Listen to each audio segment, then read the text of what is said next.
but never charged. 6 years withdrawn. But in that darkness, a deliverer was born. His name, Chiroma. Railway engineer with nothing but honest dreams, working for the nation, or so it seems. Coup attempt happened, North was blamed. Chiroma got arrested, 6 years unchained. Condemned we to Yoko, amnesty cried out loud. But Bia left him rotting, wouldn't be moved by the crowd. No trial, no justice, just darkness and despair. But he taught himself English, God was meeting him there. In the prison cell he learned compassion's power. That's where Chiroma grew. In the longest night preparing for this hour. That's what suffering do. When you've been where the people are, felt their pain, you can break their chains. Now he's running for their freedom, nothing to gain. Chiroma, Chiroma the deliverer, like Joseph from the prison cell. Bacardi is a Bacardi, he knows the story he can tell. He's been through the fire, 6 years couldn't break his will. Chiroma, Chiroma the deliverer, he's gonna save us still. Oh Chiroma, yes we will. Trust Chiroma, he's so real. It's that Chiroma understands our freedom's in his hand.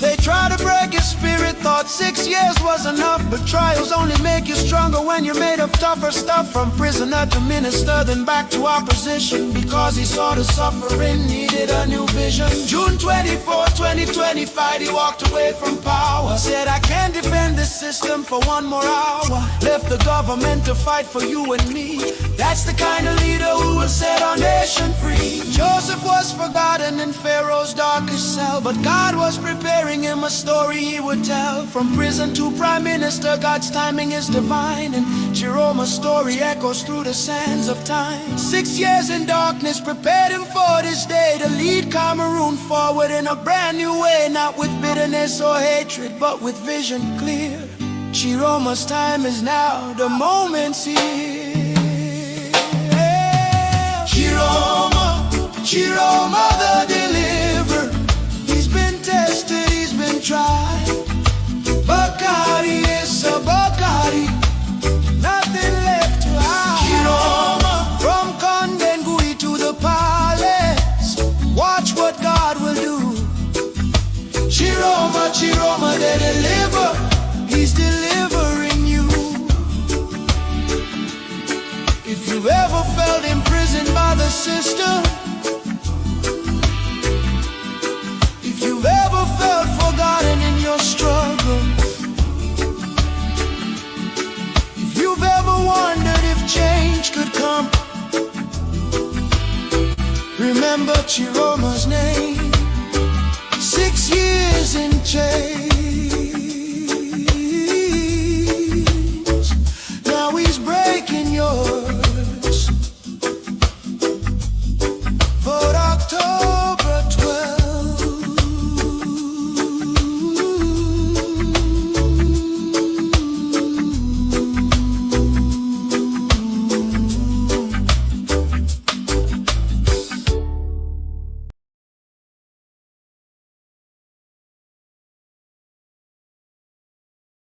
an oath to restore Biafra, or we die in the process. There will be no retreat and no surrender.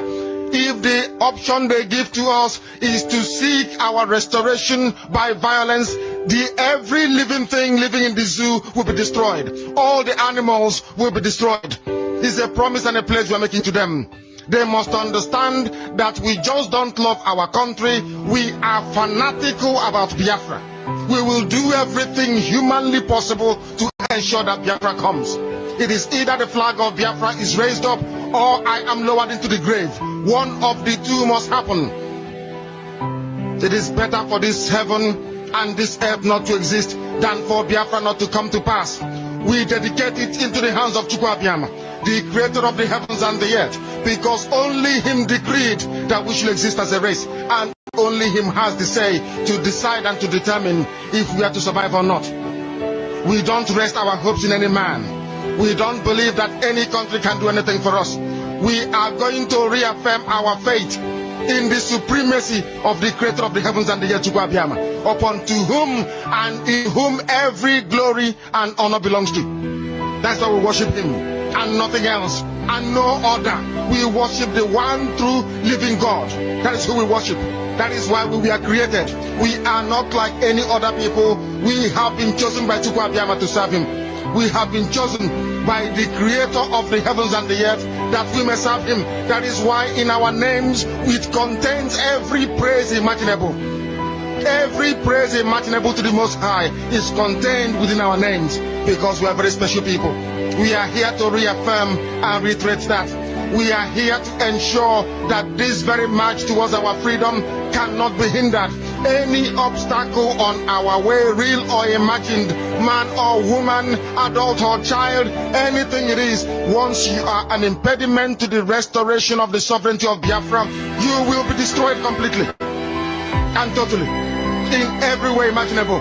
We do not forgive. There is no forgiveness in our dictionary. We are here to ensure that the death of 3.5 million people is not forgotten. It is to them that I owe every ounce of loyalty and obligation. They are not here to offer any advice or to ask us to forgive Gowon. They are not here to ask us to forgive Haruna. They are not here to ask us to forgive the Yoruba people and the Awolowo family. The reason why we exist is to ensure that their memory, that they can never ever be forgotten, that their memory will linger on forever, that as long as man walks this earth, this world will remember the 3.5 million people that they killed, men and women that did nothing, children that were innocent. Their only crime is to be blessed by God. That is the only crime they have committed. As those children were being slaughtered, as they were being stabbed to death by a very wicked and cruel world, spearheaded by Awolowo, everybody looked on and did nothing.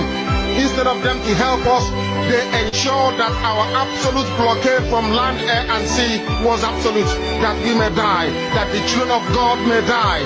But lo and behold, Chukwu Abiyama determined that we cannot die, that we cannot perish, because we are his own. Despite all our iniquities, despite all our sins, he made us in his image. He gave us that very edict to worship him, and that is what we do every blessed day on this radio station, without fail and without the fear of any human being. Talkless of an animal in the zoo. We are here to worship Chukwu Abiyama.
Yes, all right. Greetings, greetings, greetings, lovers of freedom all over the world. Greetings, Genu Biafrans all over the world. Greetings, Umife, all over the world. Children of the light from the rising sun. You're welcome, you're welcome, you're welcome. Today is another day that the Lord has made. And we are going to rejoice and be glad in it. Another opportunity given to us for us to gather. This is Biafran Exodus TV. Always bringing you the message of redemption and liberation to the hearts and the minds of our people. We are here again today. Another privilege. We are here. This is a joint USB independent media joint program where we used to get informed and where we used to get involved. So you are welcome. You're welcome in the name of Chukwuka. We bring greetings to each and every one of you that in the comment section that are watching us, that are joining us right now. We salute each and every one of you. Chukuna Gozuni for joining in tonight. And we are here with our lovely brothers and sisters, the independent medias, USB independent medias, those that have made themselves available, that have sacrificed their channel, that sacrificed their time, and doing it according to their time and the chances, voluntarily, to serve the USB government. And this is the place where we used to gather once in a blue moon to come and relate, to come and fellowship, to come and get ourselves informed, and for us to get ourselves also involved. So without wasting time, I would like to start by calling them up one by one for them to come and greet Biafrans. I don't want to time. You have already wasted a lot of time tonight. Please thank you for your patience for tonight. Thank you for joining and thank you for your patience, everyone all over the world.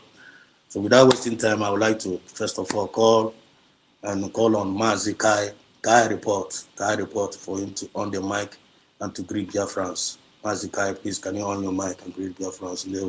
Mazi.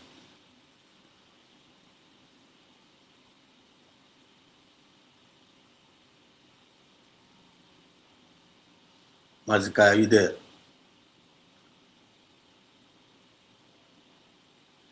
Okay. Mazi Kai is not there. So first of all, before I call Mazi Kai, sorry, let me go it this way. Let me take it this way. Let me first of all call out the names of everyone that is here. Okay? So I don't know. So we have in our midst, Mazi Kai is here with in our midst. Mazi Kai reports. Everybody knows him, a wonderful guy, but always there to come and always there to inform Biafrans and to analyze things the way it's supposed to be. Mazi Kai is here with us. And Mazi at Real TV, at Real Biafran TV is also here with us tonight. And our Honorable Pastor Rose is here with us tonight.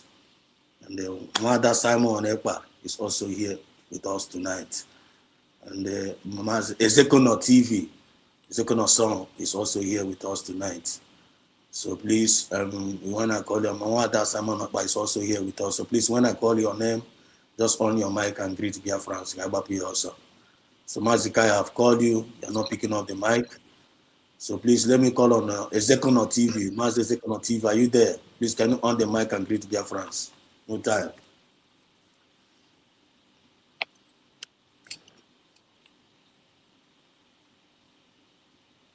Can you hear me? Ezekono Song.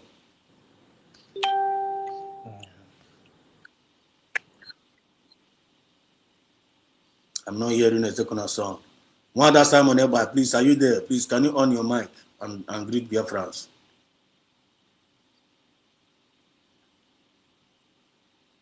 Biafrans, Exodus, Mass Exodus, and I can hear you now. I can hear you now. Hello, Mass Exodus. I can hear you. I can hear you. I can hear you. Can you hear me? Okay. Can you hear me? Yes, I can hear you too. Okay. Please greet Biafrans. Also.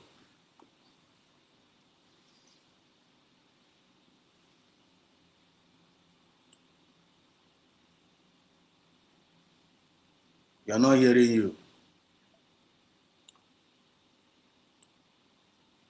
At Biafran TV, please can you on your mic and greet Biafrans?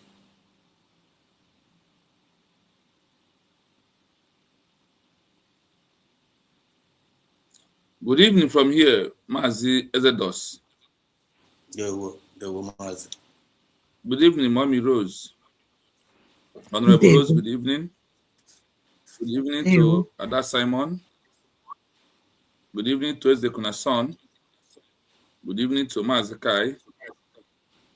Wonderful evening, morning, afternoon to all the genuine Biafrans. Those are the real Biafrans. My regards, my greetings, and welcoming on this our want to benefit from stage to stage, from session to session, as we pay attention. So, Mazi Ezedos, I thank you for hosting us this night. You are such a wonderful, amazing brother in this time that Chukwuka has turned stone to serve people of Biafra, because when human beings refuse to serve Chukwuka, he said that he will turn stone to serve. So that is where we are at this stage. So I thank all of us for being here. I mute my mic for now until normal time to move.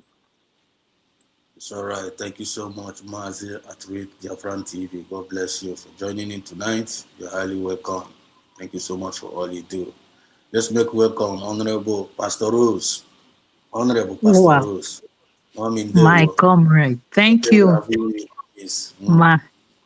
My comrades. I want to thank each one of you. You are doing great. From Mazi Exodus, Mazi Kai, Mazi, all my comrades, especially my thanks goes to Mwada Simon. Indeed, you are Mwada Simon. My honorable DPM, I want to thank you. PM will be happy for what you are doing for Biafran. I want to thank my lovely wife, my sugar in tea, Odobunwan, Mommy Ibiam, Onwo, Mama, Simon. Nemoma, thank you. I love you in the other room and outside the room, everywhere. Yes, sir. I want to thank Biafran. Please cancel. It's echoing. Can you mute? I want to appreciate the Biafran. Today is our D-Day. I want to thank Chukwuka Kabiama for this opportunity he has given to us. I want to thank Mazi Simon Ekpa, Mazi Nnamdi Kanu. I call him the oracle himself, a man that have predicted tomorrow. Everything he have said has come to pass. A man who say that, give me Biafra or you take my life. Put me in 6 feet, but give me Biafra. That word goes to me, anchored to me. A man who has forgotten all he have. A man who have sold his life for Biafra, even included his parents. The same thing with our PM. I want to thank all the cabinet, genuine cabinet, those that have known what it means to have to fight for freedom. Day and night, they are not sleeping. From one meeting to other, I want to thank you, my comrades. I want to thank our DPM for what you are doing. This mantle came suddenly. Thank you for what you are doing. Every day, God will be strengthening you. I want to thank my honorable comrades, wherever you people are, fighting for Biafra in the bush, giving your life, sowing everything that concerning to make sure that Biafran to stand, because we're a nation now. We are not saying that Biafra is already here, trying to cover the territory. I thank you all. My media, I say, may Chukwuka Kabiama bless you. Please take your coffee Take your tea wherever you are, morning, evening, afternoon. Take your pap, take your drink, sit down and listen, because this is the day that this platform want to give Biafran a lot for them to learn. And make sure that you have your phone to call, to join, so that we can join hands together and build our nation. Once again, I humble myself to say thank you. We move. Airborne. Thank you so much. Thank you, Honorable Pastor Rose Elaine. We are so much privileged to have you in our midst tonight. May God bless you amazingly. God bless you amazingly. Thank you so much, Pastor Rose. Without wasting time, let us make welcome and Mazika report to greet Biafrans. Mazika, you are welcome. Please, can you on your mic? Okay, yes, I am here. I am here, my brother. I was busy typing something on the comments. All right, I welcome all of us. My greetings to you, my brother, Exodus TV. God bless you. And Ada Simon, I greet you. Biafra TV, my greetings to you. Our mommy Stella, God bless you for joining us. Thank you, ma. You're welcome. And Pastor Rose, our own pastor, the only pastor in the house. God bless you, ma. You're welcome. Ezekana son, I don't know where you are. I greet you, Rose, and all of us, those of us that are here and those that couldn't make it because of one thing to another. I don't know why some of us are not here, but it's okay. Wherever you are, may God bless you and protect you. And my greetings to our leaders, DPM, and all the cabinet members, PM, Mazin, Namodekano. May God be with you all. So we are here today to just do what we can do, to discuss and have fun. We are not here to cry, neither are we here to cause problem, but to bring the truth and let us know, just to remind us what we all know, and some of those things that we may not be, that we are not remembering now. Some of us know all those things, but sometimes we don't remember. So I welcome all of you on the comment section. As I see you, I greet you, and all of you. I cannot just start calling names because the name is so many. As in wife, God bless you for your kind heart, for your good efforts, for your support. May God reward you. And we are going to spend time together, like I said. Please make sure you join us, and please like the video. Like the video, click on the like button anywhere you are watching, and keep your comment coming. God bless you all. Thank you. Yes. Thank you so much. The one and the only Mazikai report. Thank you so much. God bless you. Without wasting time, let's make welcome Wanda Simon Eba. I don't know whether you're there now. Can you hear me? Wanda Simon Eba. One and the only Wanda Simon Eba. Yes, can you hear me? I can hear you. Yes, I can hear you, my brother. Thank you so much. Okay, ndewo. Biafrans, I greet all of you. Thank you so much for joining. I say ka ọ dịkwara unu niile na mma taa ma ezinụlọ unu. Anyị na-asị ka Chukwu abịa ma gọzie unu n'otu n'otu ebe unu na otu unu na-esi wee na-anọnyere anyị mgbe ọbụla anyị pụtara live program. Unu na-abịa na-anọnyere anyị na-asị ka Chukwu gọziere anyị unu maka na ọ dịrị izi. Asị na ọ bụghị unu, ọ bụ unu bụ ike anyị ji aba.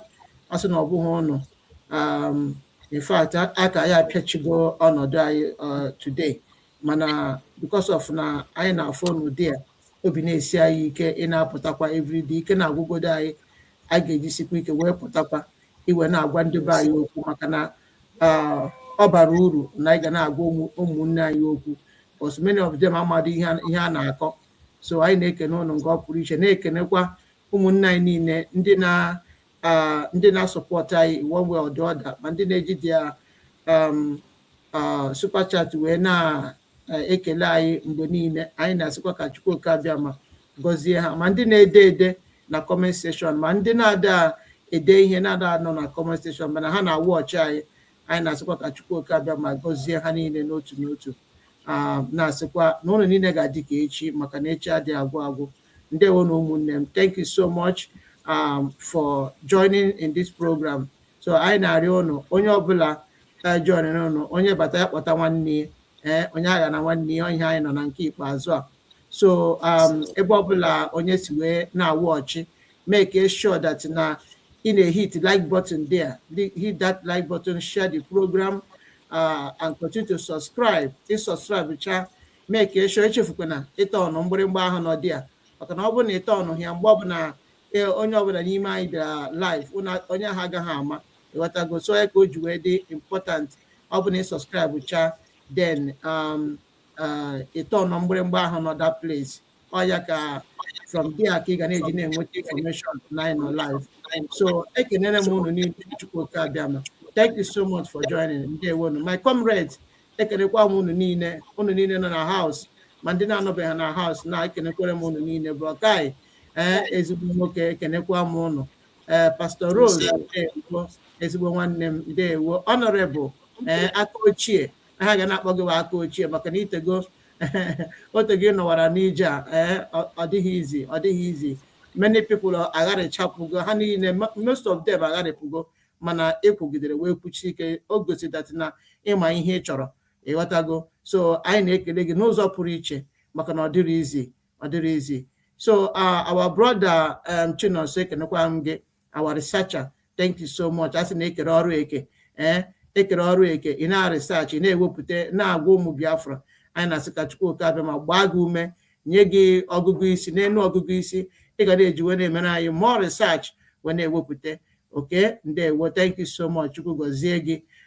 Ejikwa m ohere a na-ekene ezigbo nwanne m bụ Ezekuna official. Ana m ekenekwa gị ezigbo nwanne m. Thank you so much for joining. We really appreciate your effort, what you are doing for Biafrans. Thank you so much. We love you so much. Ndewo, jisi ike n'ọrụ, Ezekuna son.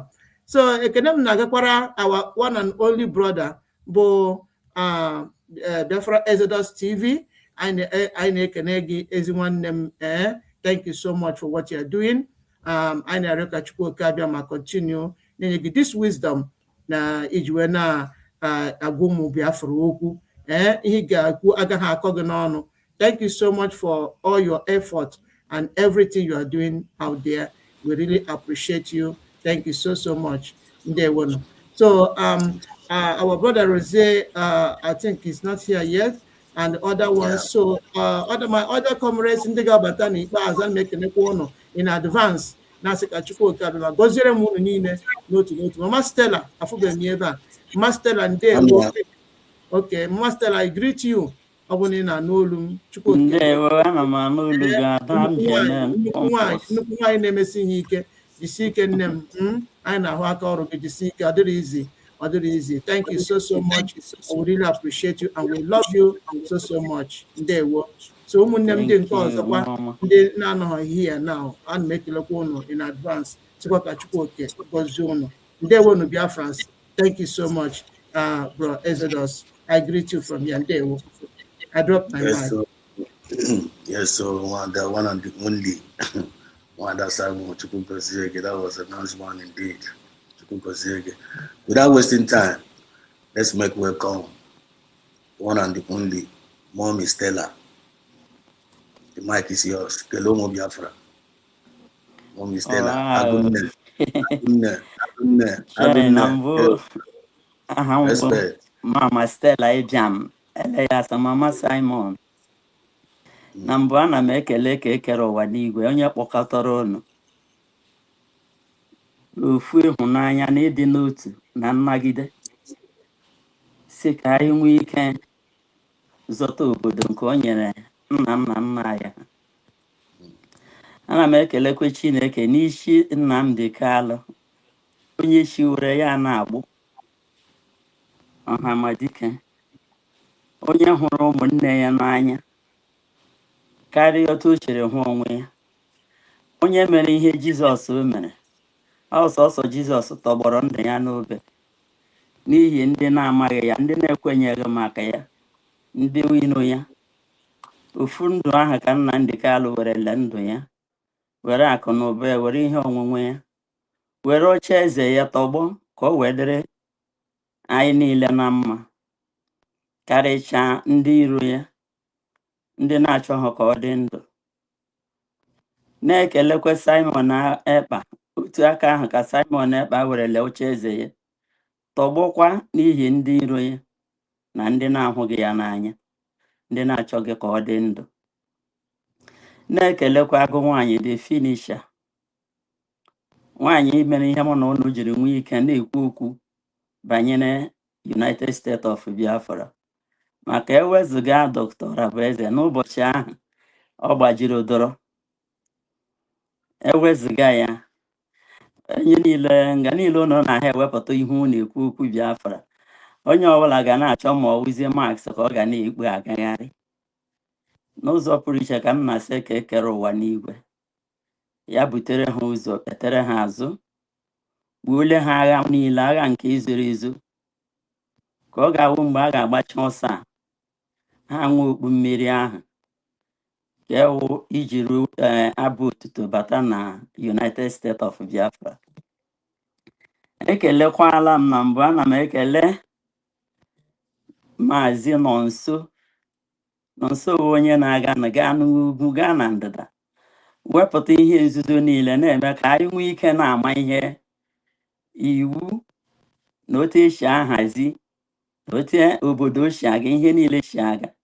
Enwe mgbe ọ dị ka obi ọ na-ala mmiri, gị gaa na chanel ga-egota ma ọ bụ gete ihe ga-eme gịnị, echeta obi ajụrụ. Ọbụbenụ Maazị Kai, n'ụzọ pụrụ iche ka mama na-akpọ gị, gị nwawo na-akpọ aza, gị la nọ nso, jidenụ ka unu ji, maka onye asị jide ka o ji, ihe o ji dị mma, mana onye asị hapụ ka o ji, ya legharịa anya mara na ihe ya ji adịghị mma. Na-ekelekwe Junior Simon Ekpa, ana m ahụkwa aka gị ebe ị na-eti zoo mgbada nwụrụ anwụ n'isi, ị na-agwa ha okwu na-atụghị ụjọ, na-agwa ha okwu ka Timoro n'ode. Ọ bụbịa na nwanne m Exodus, mụ na gị ji n'asụsụ ejiri mụrụ anyị were kwenu na-agwa ndị ọdịka ọ dị m, maka ọkwa ha ọdịka ọ dị gị. Maka ọdịka ọ dị ga-ahụrịrị ọdịka ọ dị ya. So ebe a m nọkwa na ana m ahụ ọdịka ọ dị m, ọdịka ọ dị kpọwa, ọdịka ọ dị azụrụ. Na-ekelekwa Eri TV, nwanne ọma, na ndị niile, ma ndị mkpọrọ ahụ ma ndị m na-akpọ ha ahụ, na ndị niile na-abịa na-eme ele ihe nke mụ na ụmụnne m na-eme, ma ya o metere ma ya emetere, enwedịrị ka ga-apụta n'efere mba ụwa so na ụlọ emeteghị ya, kama ha akpọ anyị si metụ ụta ma ọ metụ ụta, eti ihe ebe a ma ọ ebe a, na ọ ga-adị mma.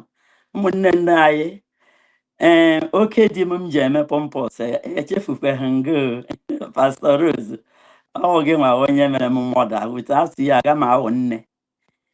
N'ụzọ pụrụ iche ka m na-asọpụrụ ụnụ gị, nwere ihe ọdụm m ketara maka na mma nwaanyị wuti.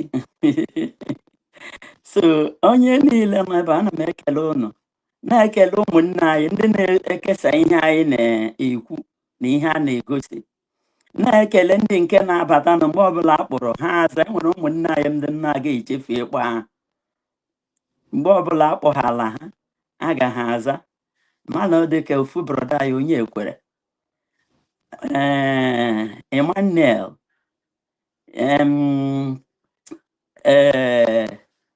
ele aha ya, Ifesi na-achị, ha niile nnọọ ndị m na-akpọ ha, ndị na-anyụ ihe abịa na-elele ihe anyị na-eme, na-ekwukwe, na-esoro m agba egwu, maka afọ awa afọ aṅụrị, afọ anyị ga-eji egwu na ọṅụ baga na United States of Biafra.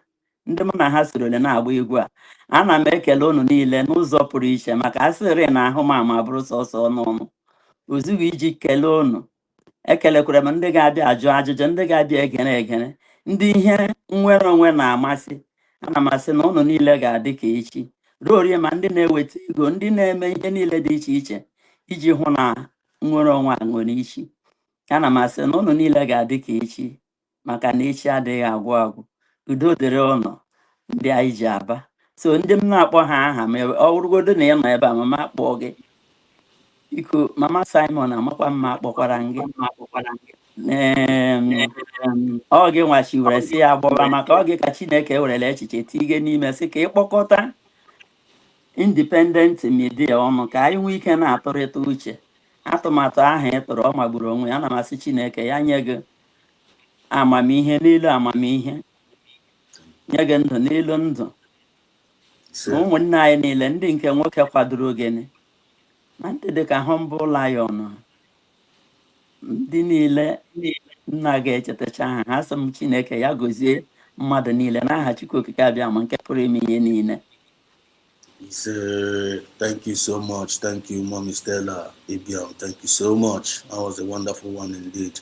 Without wasting time, let's make welcome the one and the only Ezekona Song TV. Please, your mic is yours. Greet Biafran. Skype also. No time.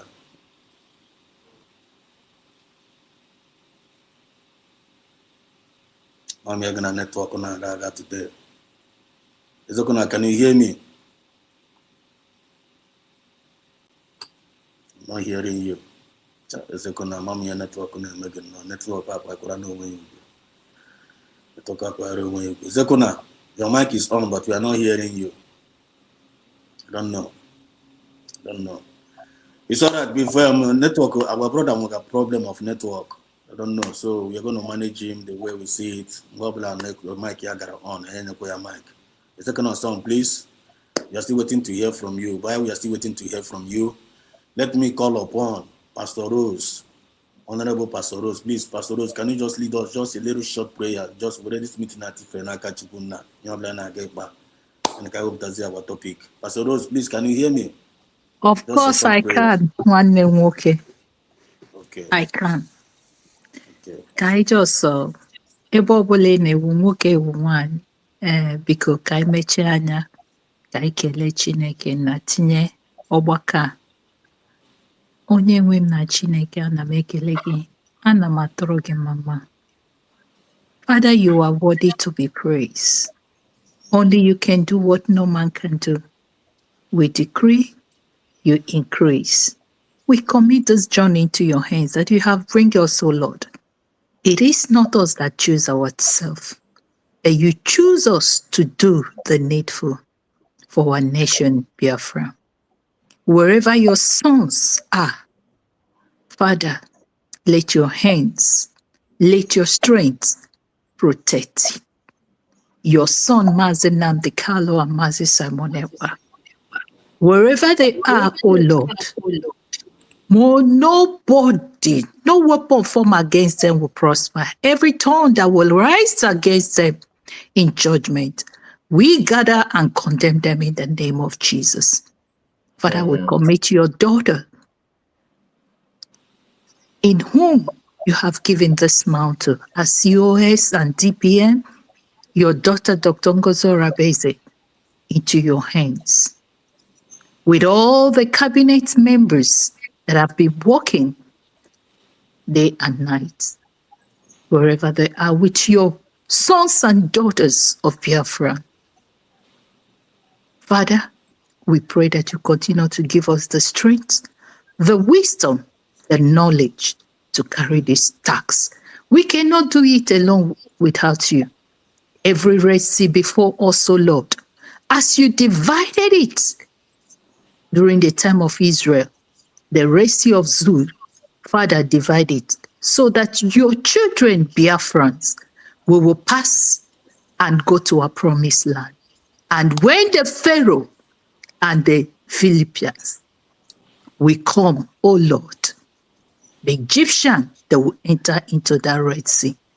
Father, as we want to present this you have given us tonight, let us not speak by ourselves, but let us speak according to your word, that those that hear it, those that are still sleeping will wake up.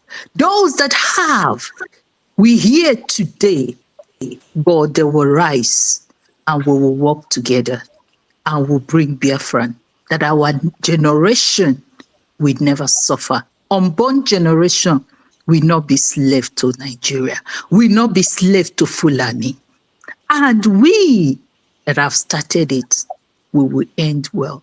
Once again, we say, Lord, let all the glory go before you. Is there anywhere we have come before you unclean? We ask, cleanse and forgive us. Give us mercy, strength, that we may do your word. At the end, you alone will take the glory. And all the Biafran will gather to worship you and to give you alone. For we have asked through our Lord Jesus Christ, and in the name of the Father, and of the Son, and of the Holy Ghost, and in Chuko Kikabiama. Amen. He says, Amen. Amen. Amen. Amen. Amen. Thank He you so said, much, he said, he said, he said. Pastor Rose. Thank you so much, Honorable Pastor Rose. Man, Ezekuno son, I don't know whether your mic on what going on now. If I want a mic down, I want a mic down, what going on, please. Can you on your mic and greet your friends? If not yet, it's all right. Lovers all over the world, let me now use this opportunity to greet all our brothers and sisters living in our comment section. Let me use this opportunity to greet each one of you. You are highly welcome. This is the movement of we the people, by we the people and for we the people. We are the citizens of the United States of Biafra, ambassadors of peace, fairness, equity, and progress. First of all, I can see Ezemwife. I greet you in a special way. Dadio, only God, I see you. I greet you in a special way. Then them need to talk for her. And thank God, Mazika is doing a very wonderful job in the comment section. One other Samina is doing a very wonderful work in the comment section, greeting each and every one of you one by one. Also want to use opportunity to greet one other Tina, I see you. I greet you in a very, very special way to Gozion. Then every other person, Daniel Opara, and when they them kitchen now, and the man we kitchen, because no baram or Jugo, and me I forgo. I greet you, Ngozi Mori. I greet you in a special way. You know, to go down then I know every day. All these special people. Now, thank you so much. This is a win for a wonderful gift for showering this early program with a wonderful gift and wonderful chat. About this with it. We pray for river on dry for you. 100-fold blessing from now and on forevermore. You have been consistent in supporting each and every one of us. Chukuna gozegi no tutu gozegi nehe gozegi nabane gozi your family gozi your generation and the Oluchiwa God. Every other person not support to this channel and now support to me their programs with your super chat, with your prayers, with your encouragement, with your advice, with clicking the like button and sharing the program.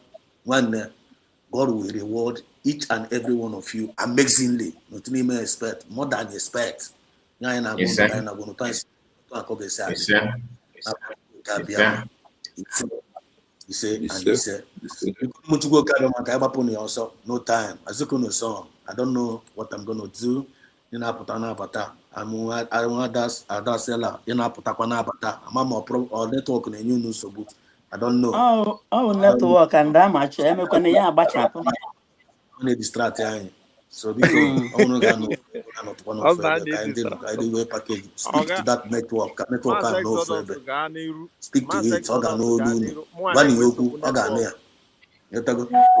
So ọnọkatakwa nnọkata ga na-amụzi ihe a na-ekwu ị na-agbara ọrụ.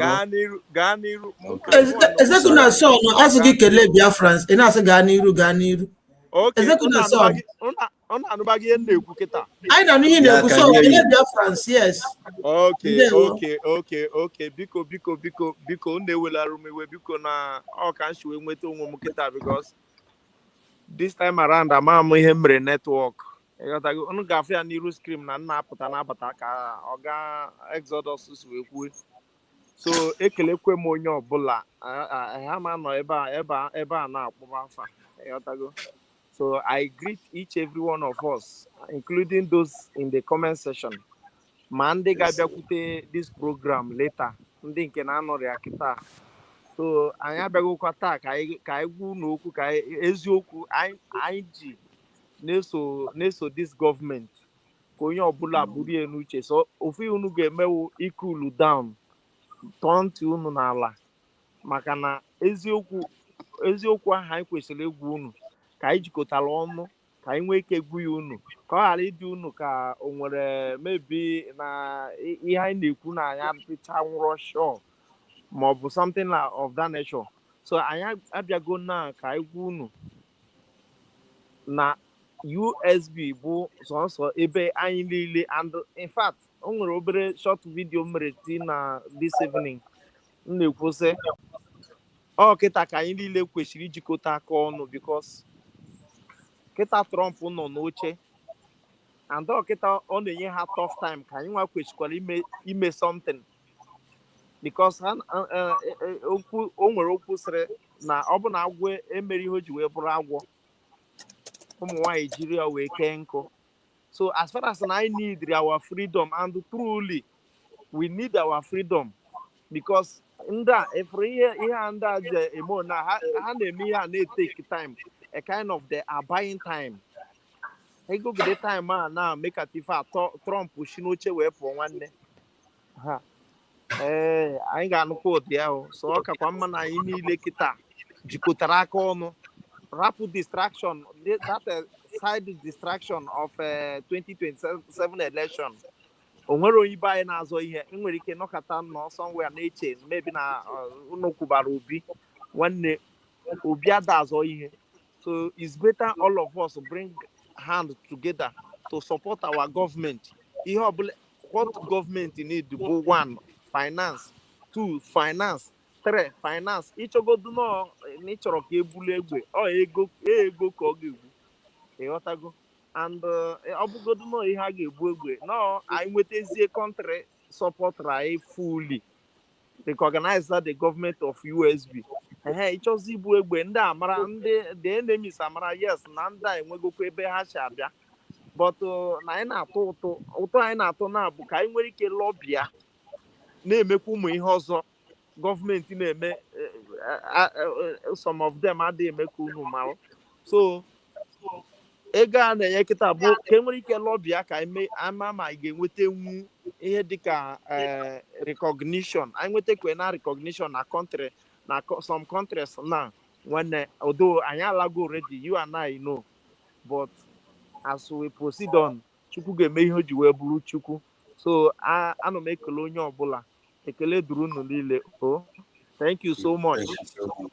Thank you so much. Thank you so much. The one and the only Esokona Son, Onyeziokwu, Chineke na-agọzie gị. At least ibido iji with the introduction wee tagodo ezigbote message, at least this tagodo ezigbote message bara ezigbote ajọ ọkụ. Ntị naanị ya na aka drum. I believe no ụmụ ife collect got the message ozugbo ọbago. So now this is what we have for us today. You know, we are just making sure that now I register a message, very, very important. This is another privilege for us to gather here tonight, in the morning or afternoon, depending on your time zone. Well, this is based on time and chances. Or very easy, if I got on like this together, all by His grace. So everybody need to appreciate that fact. All by His grace. That now for you to let you know that we are the citizens of the United States of Biafra. United we stand. United we stand. And I'm gonna pop down so that the whole world will see us that we truly united we stand. Because that's charity begins at home. So look at the content I'm going for each and every one of us here all over the world for us today. Look at the content we have. So please relax. Put sentiment to say one side. Put sentiment one side. Put spirit of pride one side. Don't say who are these people. Now, who are they to talk to you? Don't know. I can side there. God can use anybody to minister to you. Just humble yourself. Come here with a genuine mindset, with a sincere heart. Then come and receive. We will learn from you. You will learn from us. You understand what I mean? So relax. So look at the content time for us today. If you look at here, first of all, you know, and Mazi Chino is going to talk about. We're going to call upon Mazi Chino at Biafran TV. I ain't got there. Mazi Chino is going to educate us on the no declaration, no nation. Mazi Chino, some of us will call him professor. He's doing a very, very wonderful job in this our movement. And Chineke na gana agozi ya na aga n'iru na-enye more grace ka ọ na-arụ ife ọ na-arụ ọ dụrụ easy. So I'm going to akpọpụta ya. Mazi Chino is going to talk to we Biafrans all over the world about emphasize more on no declaration, no nation. Then I will this topic here. Achọ nke onye ọbụla na-pay ya attention. Emechakwa onye ọbụla ga-etikwa ọnụ na ya. You are free to free your mind in these topics and positively. I will this topic here now. If we lie on Nigeria, Nigerian politics is a lucrative business. Nigerian politics now a lucrative business for the elites and to the VIPs. Then there is a problem to the poor among us. And that is the reason why USBs were Dokara. We see from Nigeria we're poor. Because the Nigerian government doesn't have anything good to offer to humanity. They are very, very wicked to humanity. They can't take care of their citizens. So I get the impact of Nigerian politics only play in the life of the people. How the HANA succeed and whereas others suffer. So I get our people know here at the studio na get we call upon them, they were hating on. Then I get now in here. USB signs bills. If you understand, United States of Biafran government, led by Dr. Ngozi Arabeze, now Deputy Prime Minister, representing our PM Sam Nepa, and also representing our President Mazi Nnamdi Kanu. So our government have signed a bill. Number one, has signed a bill that Nigerian forces must leave our land. Has signed that bill. I'm they are aware of it. And they also signed a bill of self-defense, a right of self-defense. Even when you protect, I'm a gejaka in protect why I'm not getting on. Then right, I signed for a bill of right ownership of our resources. I signed to go bill. Government I signed to go bill. I'm going to catch that. The right ownership of our own resources. I'm going to lay aka in our resources. We're going to grow our nation, build our nation. We on it already. Then I signed for a bill of Monday voluntary sit at home. This is the latest one in family. And the 4 working days. And I get to may emphasize more. Then also, United States of Biafran government stand for peace, fairness, equity, and justice. And now, I got me in a chamber among ourselves, whether my true. I find through I require true. Then lastly, I can see question and answer after deliberate. So yeah, that is so because you're coming in, relax your mind, grab your seat, grab your popcorn, grab your coffee, and discuss with us. And as you are listening to Dunaka Gozidi. So first of all, let us call on our brother at Biafran TV, okay, our own professor. Chineke na onye chukwu na tere mmanụ ya na-eme researches na-ewetagara us of certain things na ya maro. So let him let any the mic so that let him take the stage and talk to Biafrans. At Biafran TV, are you there? At Biafran Yes. TV, please can you open the mic? Okay, the mic is yours. One now.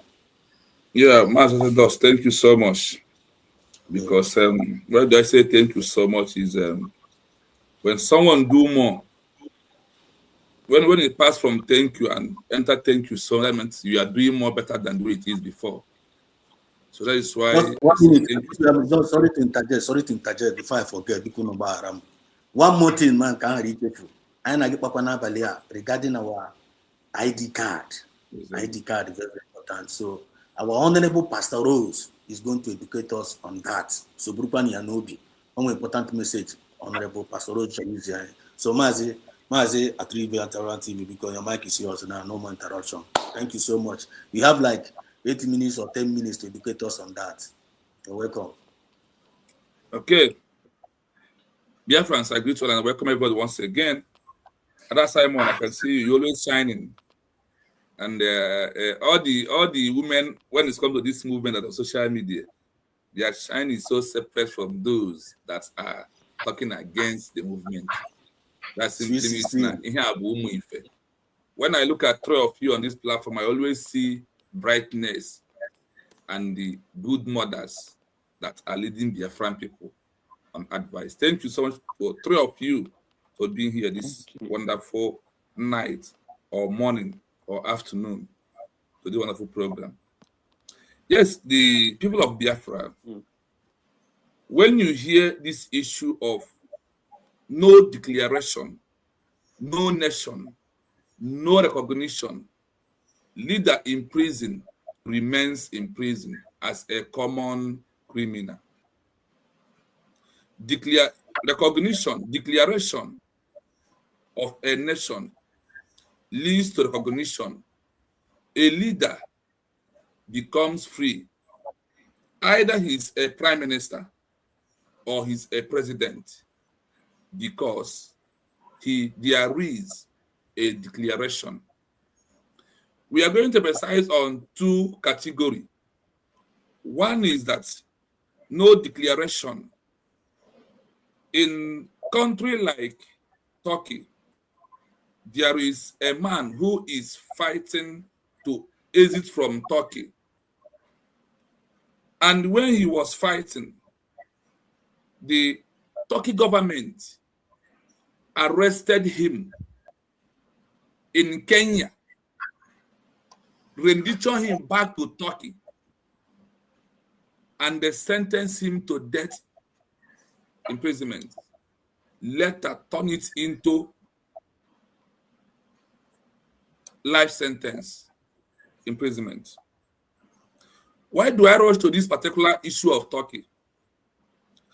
After I have found out that what has happened to Mazi Nnamdi Kanu has happened in Turkey on a leader who is fighting to have a new country for his own people. What happened? This leader run for think that Kenya will be a better place for him to stay and fight and get and make declaration. Rather, what did this leader get from people of Kenya? He was also kidnapped in Kenya and sent back to Turkey. The same thing that has happened to our president, Mazi Nnamdi Kanu, was kidnapped in Kenya, rendition to Turkey, rendition to Nigeria. So I now conclude that Kenya is a country that the world map out, that if any leader who is fighting for a new country decide to stay in exile government in Kenya, that Kenya will colluded with that country, arrest that person, handed him over to that particular country. So history of Mazi Nnamdi Kanu repeated in what happened in a man who is fighting to take his people out from Kenya, from Turkey, that was kidnapped in Kenya, rendition back to where? To Turkey, sentenced him to life imprisonment. This is what has happened in Turkey. I want us to understand there is three kinds of leaders or four that are fighting for a country, a new country, like we, the people of United States of Biafra. Because of lack of declaration, those leaders remain in prison. Some of them till today. Some of them after 20 to 20-something years, they release. And in releasing of them, because of there is no declaration that will prove, that no declaration proves that they are a common criminal. And the old law of the country they want to exit is the one that they will use to judge them.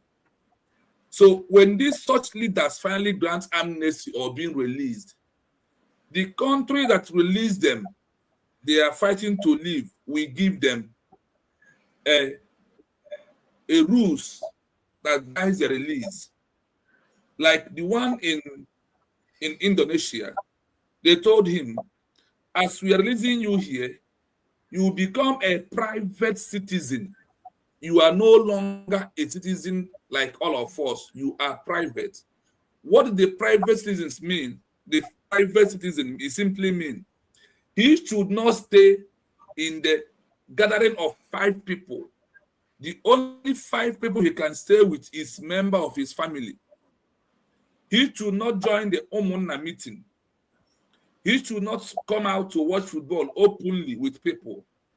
Anywhere that it passes 6 people, that he should not near there. This is the restriction, the condition the Indonesia give this leader that is fighting for them to exit from Indonesia.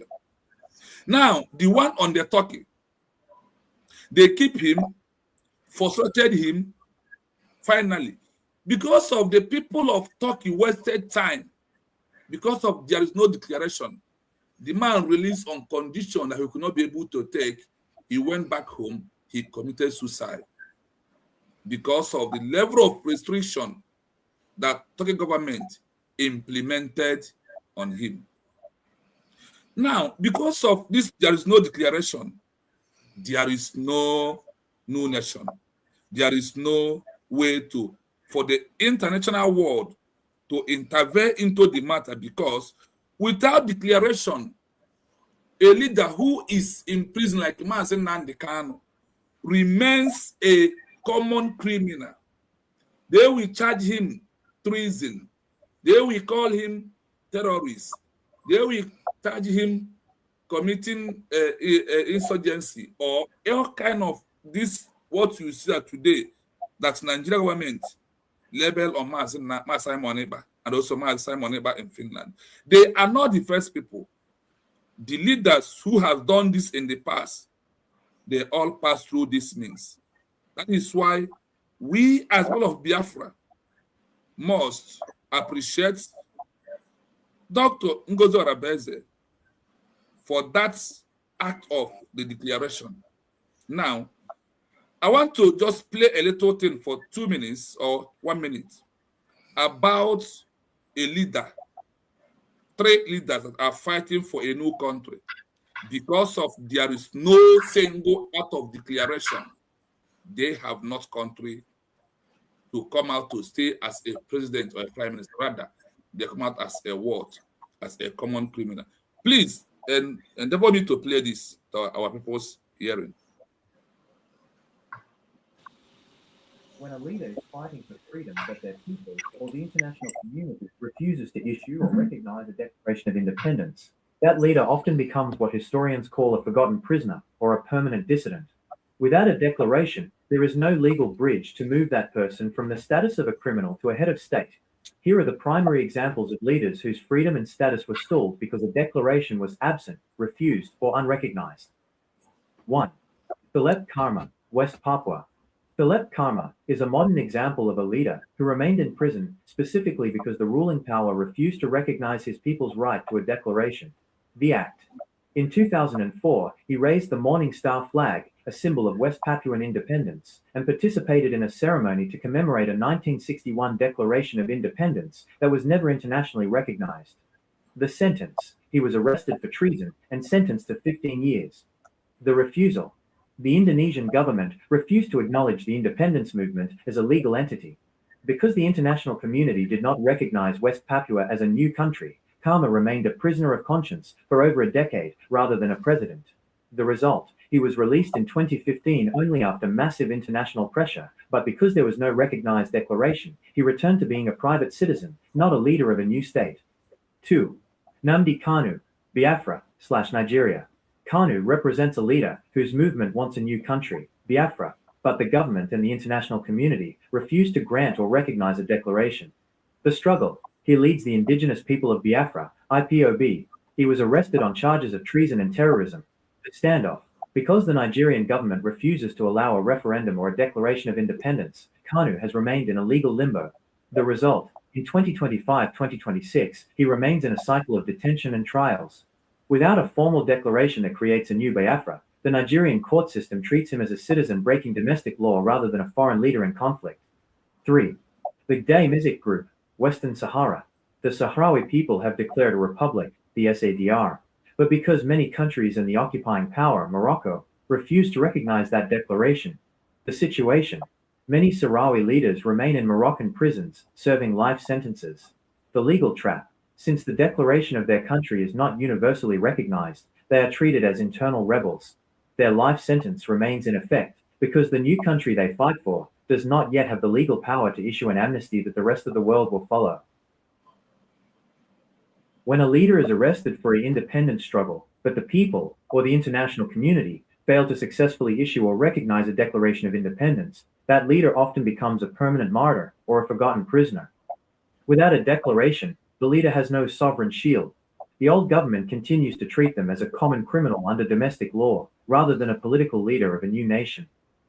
Here is the history of the most significant leaders who faced this declaration trap. 1. Abdullah Öcalan, Kurdistan/Turkey. Öcalan is perhaps the most prominent living example of a leader who has remained in prison for decades, because the new country he fights for has never been declared or recognized. The struggle: he led the PKK, Kurdistan Workers' Party, seeking an independent Kurdish state. The arrest: he was captured in 1999 and sentenced to death, which was later commuted to life imprisonment. The declaration gap: because there is no internationally recognized declaration of independence for a Kurdish state, Turkey treats him strictly as a domestic terrorist. The result: he has been in solitary confinement for over 25 years. Without a sovereign state to negotiate an amnesty or a prisoner exchange, he remains in a legal cage. 2. Pedro Albizu Campos, Puerto Rico. Known as El Maestro, he fought for the independence of Puerto Rico from the United States. The struggle: he led the Puerto Rican Nationalist Party and organized various uprisings. The arrest: he was arrested multiple times, most significantly after the 1950 nationalist revolts. The declaration gap: his followers attempted to declare a Republic of Puerto Rico in the town of Jayuya, the Jayuya Uprising, but the US military suppressed it immediately. The declaration never gained legal legs. The result: because the declaration failed to stick, Albizu Campos was treated as a seditious criminal. He spent 26 years in prison and died shortly after his release, having never seen the new country he fought for. 3. Oscar Lopez Rivera, Puerto Rico. Following in the footsteps of Albizu Campos, Rivera became a symbol of the struggle for Puerto Rican independence. The sentence: he was sentenced to 55 years in 1981 for seditious conspiracy. The refusal: for decades, he refused to accept clemency because it required him to follow the rules of the government he didn't recognize. The result: because there was no declaration of independence to grant him amnesty as a citizen of a new country, he remained in prison for 35 years. He was only released in 2017 after a massive grassroots campaign, but he returned to a Puerto Rico that was still not independent. The no declaration cycle. This diagram shows why the lack of a declaration keeps a leader in a prison loop. Comparison: the power of the document. Leader: was a declaration made? Was it recognized? Final status: Nelson Mandela. Yes. Interim constitution. Yes. By the world. President: Jomo Kenyatta. Yes. Independence Act. Yes. By the British. President: Abdullah Öcalan. No. No. Life in prison: Pedro Albizu Campos. Yes. Attempted. No. Died as a convict. Why the people refusing to declare is the leader's downfall. If the people remain silent, or the movement loses the will to declare independence. 1. The legal hook. The old government can claim, see, even his own people don't want a new country. 2. The bargaining chip. Without a declaration, the leader has nothing to trade for their freedom. In South Africa, the trade was, we will stop the revolution if you release Mandela. Without a declaration, there is no revolution to stop, only a crime to punish. Yes, why do I go on this particular part? I go to this because there's something I want us to take home this evening. What is that thing? If there is no declaration, so let me start in this way. They mentioned 3 leaders that was in prison because of that the people they left outside make official declaration and start seeking for recognition. That is why they use Mandela, they use Jomo Kenyatta, they use Nelson Gandhi of India. If you go down, you hear about Rahman of Bangladesh. These 5 or 4 people I mentioned right now, and you had their name here, was the leaders that the people they left outside continue. They made declaration of a new nation. And because of that single act of declaration, with that document of declaration, these leaders was released. They become the president of these countries that were mentioned. So now you had on the downside of it about 3 of them, including Mazin Nnamdi Kanu, that IPOB did not make a single declaration that will lead to recognition. That is why Nigeria government treated him like a common criminal. And that is why they sentenced him to life imprisonment. Because of what? There is no act of declaration. But before I furthermore, there is people, when you see people that are no reason, let us do one comparison. Mazin Nandekan registered IPOB in UK, and the USB is being registered between Finland and US. Now, my message is to those who claim that USB is in exile. How could you be in exile and controlling the people? My question to you: the so-called IPOB, the DOS, Tina Sanworu, and all of the members of DOS, are they in Old Eastern region? Are they in Biafra land? Where are they? Are they not in exile? Are they not in abroad? Okay, their own is abroad in the IPOB, but USB is in exile. Where is you people thinking? Mazin Nandekano, did he register IPOB in Nigeria? Is it not in UK, in abroad, in exile, that Mazin Nandekano registered IPOB as an organization? Or was Rike was be able to register Masob still in exile, despite transferring down to with bribe and the level of he got to say, claim he registered in Nigeria? If not for that, your so-called IPOB was registered in UK, and all of you who are member of the DOS, NEC and LOL, the IPOB DOS you are claiming that they are working, where are they? Have you met any one of them? Where is Chike Doziem? Is he in your village, in your so-called Nigeria? Chike Doziem, is he in Old Anambra? Is he in Old Imo State? Is he in Old Ebonyi? Where is this your member of the DOS? Where are they? Is it because of we call it in a normal word that the world used to recognize you exile instead of abroad or in diaspora? I want to tell you, all of your DOS remains in abroad.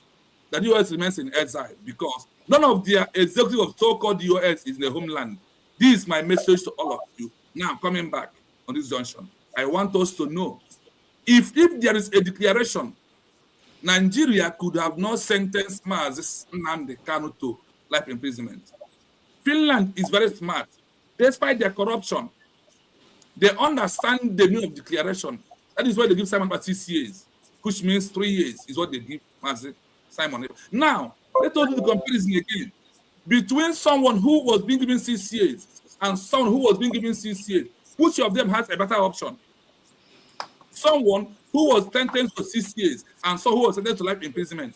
That before you can appeal for life imprisonment, if it is whole, it's after 20-something years, and somebody who is under 3 years. Which is the better option?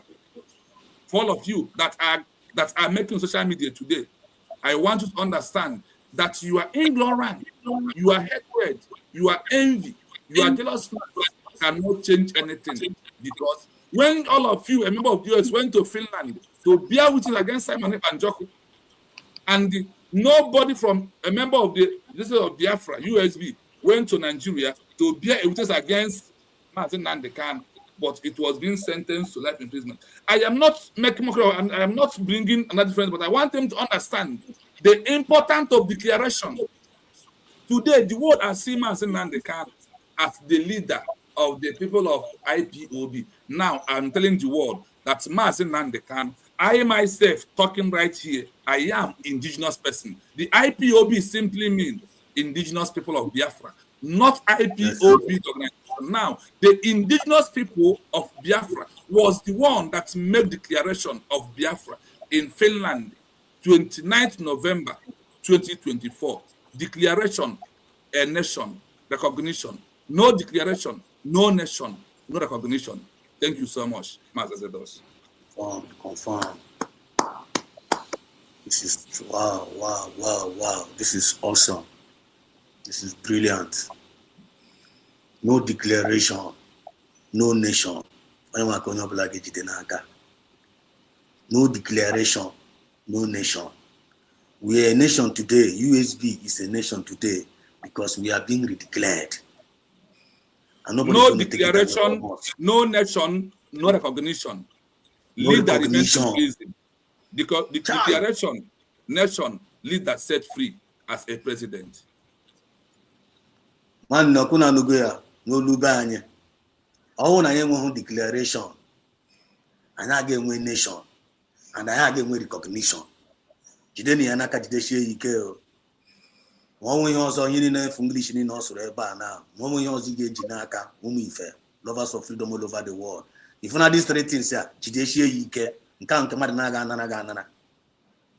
Yotago, I go look I guess na USB no na you a citizen, you a citizen of the United States of Biafra, you a citizen. In a na bamba na bashim ike. Adogo ke image bamba na. This is number again. Now you are being declared. Our nation had to go declared. Now through vote, referendum, original. Please. Can you play us USB we are declared? USB that you played before. So can you play that just only that place for Biafrans? Understand that this is the only solution for release of Mazen Nnamdi Kanu forever and ever and Simon Ebanjo. Please play us that particular aspect of where people are shouting USB. Give us that video, please, before we move. Okay.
Kuna fuguya. Nka with the receipt. Nka with the evidence. And the whole world saw it. The whole world saw it. We all saw it. And abaye. No declaration, no nation, and no recognition. And that is what makes the United States of Biafra an end product of every agitation. An end product, the emergence of United States USB is the end product of every agitation. IPOB means indigenous people of Biafra. We all are indigenous people of Biafra, not a group anymore. We are now a nation, being redeclared. That one makes us a nation. And now we are seeking for international recognition, and the whole world is recognizing us. And our testimony, and that is sink deep to the heart of every Biafran all over the world. Onye na-abịa akọrọ gị akọ CRC, na-abịa akọrọ gị akọ HIV, na-abịa akọrọ gị akọ PPP. Nwanne ọhụrụ ọbụla ka a na-ekwu. Ya carry go that stage ya. Everybody must fall in line. Every other agitation, onye ọbụla na-eme agitation, onye a na-akpali onwe ya, onye a na-egwu egwuregwu. Or anything outside USB, nwanne ihe ahụ gịnị fake. Asịkwana na abịakwana abịa sị that na-akọwatara ha ọfụma polo, na-akọwa polo, ị gara akọwatara anyị ọfụma. Ihe ahụkwa ha akụkọ polo. Ihe anyị na-agwa gị ebe a wụ realistic a na-agwa gị ebe a. Ekwukwana ka mmadụ nara gị this declaration a. Ekwukwana ka mmadụ deceive ogo in the name of na-eme agitation. Anyị emegazi agitation. We are now a nation. And now I may follow divine instruction from our nation. May follow international standard. And thanks be to God. Now somebody like Atri Biafran TV. Somebody now get make a research. and he's doing it nicely and wonderfully. Chineke na gozie gị at Real Biafran TV. Now, on another topic goes down to the water here. Can you have a also because nobody for because nobody ready. You have to go and call up. When you're not going to handle this particular one, 191, one that Simon, that's about hopefully they ready. You have to go. So before my call our wonderful sister, one that Simon to talk about this particular topic. Nigerian politics is a lucrative business. I need to go from Nigeria now. Nigeria has been mapped out. Nigeria has been mapped out for destruction. Like their way, just like Sodom and Gomorrah. God decided to destroy Sodom and Gomorrah because of their corruption, because of their evil ways, because of their wickedness, because of their witchcraft. They decided to destroy her. And now, the same way God have decided to destroy the Sodom and Gomorrah, the same way actually destroy the Nigerian government because of the evilness of Nigerian government. The government that is full of corruption, they are wicked, they are so heartless to humanity. They are so heartless. I thought the government is corrupt like Nigeria. And thank God we are coming out. God is delivering us from them. And the only one condition that we should not look back. They are saying that we should not look back as He is delivering us from that country. That we should not look back. Also, no going back. No looking back and no going back. As God is delivering us from that evil Nigeria. Pillar of salt. Condition and always divine instruction. Now, I need to move to Ago. Now, before my play, our sister, one that Simon Ekba. So I don't want that. Just get ready. Always very short video. I want us to listen to this. I want us to listen to this clip. Listen to this clip. Listen to this clip. This message is not for your neighbor, it is for you and I. We are living in a generation where we no longer deal with people by humanity. We deal with people by hierarchy. That is the hidden sickness of our time. An elderly woman was walking on the street. A young man knocked her down. She fell. People watched. Instead of apologizing, instead of helping her, he laughed and walked away. Then the old woman said softly, "Young man, you dropped something." He turned back and began to search. She looked into his eyes and said, "Don't look for it. What you lost today, you can never find again. You lost your humanity." That statement should trouble your sleep. Because this is how we lose humanity quietly. We respect people upward and wickedly oppress people downward. We bow for the general manager, but we maltreat the gate man. We smile for the boss, but shout at the security man. We buy good for children and throw leftovers on the floor for the house help to eat in the kitchen, as if she is not someone's child. We have many rooms in the house, but allow our housemaid to sleep at the corridor. Billionaires still pay their drivers 60,000 naira, housemaid 30,000 naira. The children eat chocolate worth 100,000, and then the children played with toys worth 3 million naira, laughing and creating memories that would last a lifetime. We talk to our drivers, bus conductors, gardeners. We talk to our security cleaners and domestic staff as if they are not humans, as if God created us specially and created them carelessly. Listen carefully. You are not better. You are only privileged, and privilege is not permanent. Listen carefully. God can remove it from you with one phone call, one thought, one meeting, one sickness, one decision, one season, one signature, one wrong move, one new technology. Then you will be humbled and shattered. The money that makes you shout today can disappear tomorrow. Money do have wings. It can fly away. The power that makes you insult people can expire overnight, yes, before daybreak. What will remain then? Emptiness, blackness, and darkness. Humanity is what makes life meaningful.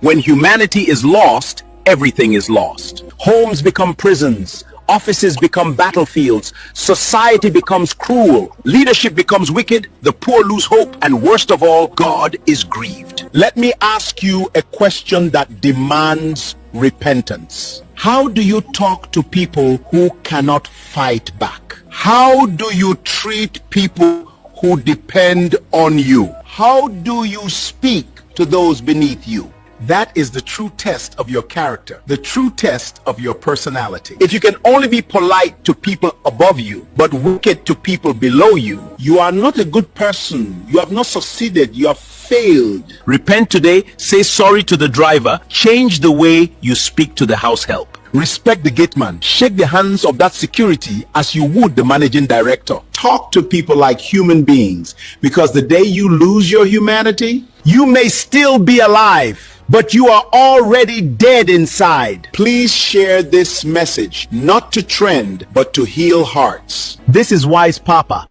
Don't lose what makes you human. Stop treating people as a crossing to hierarchy.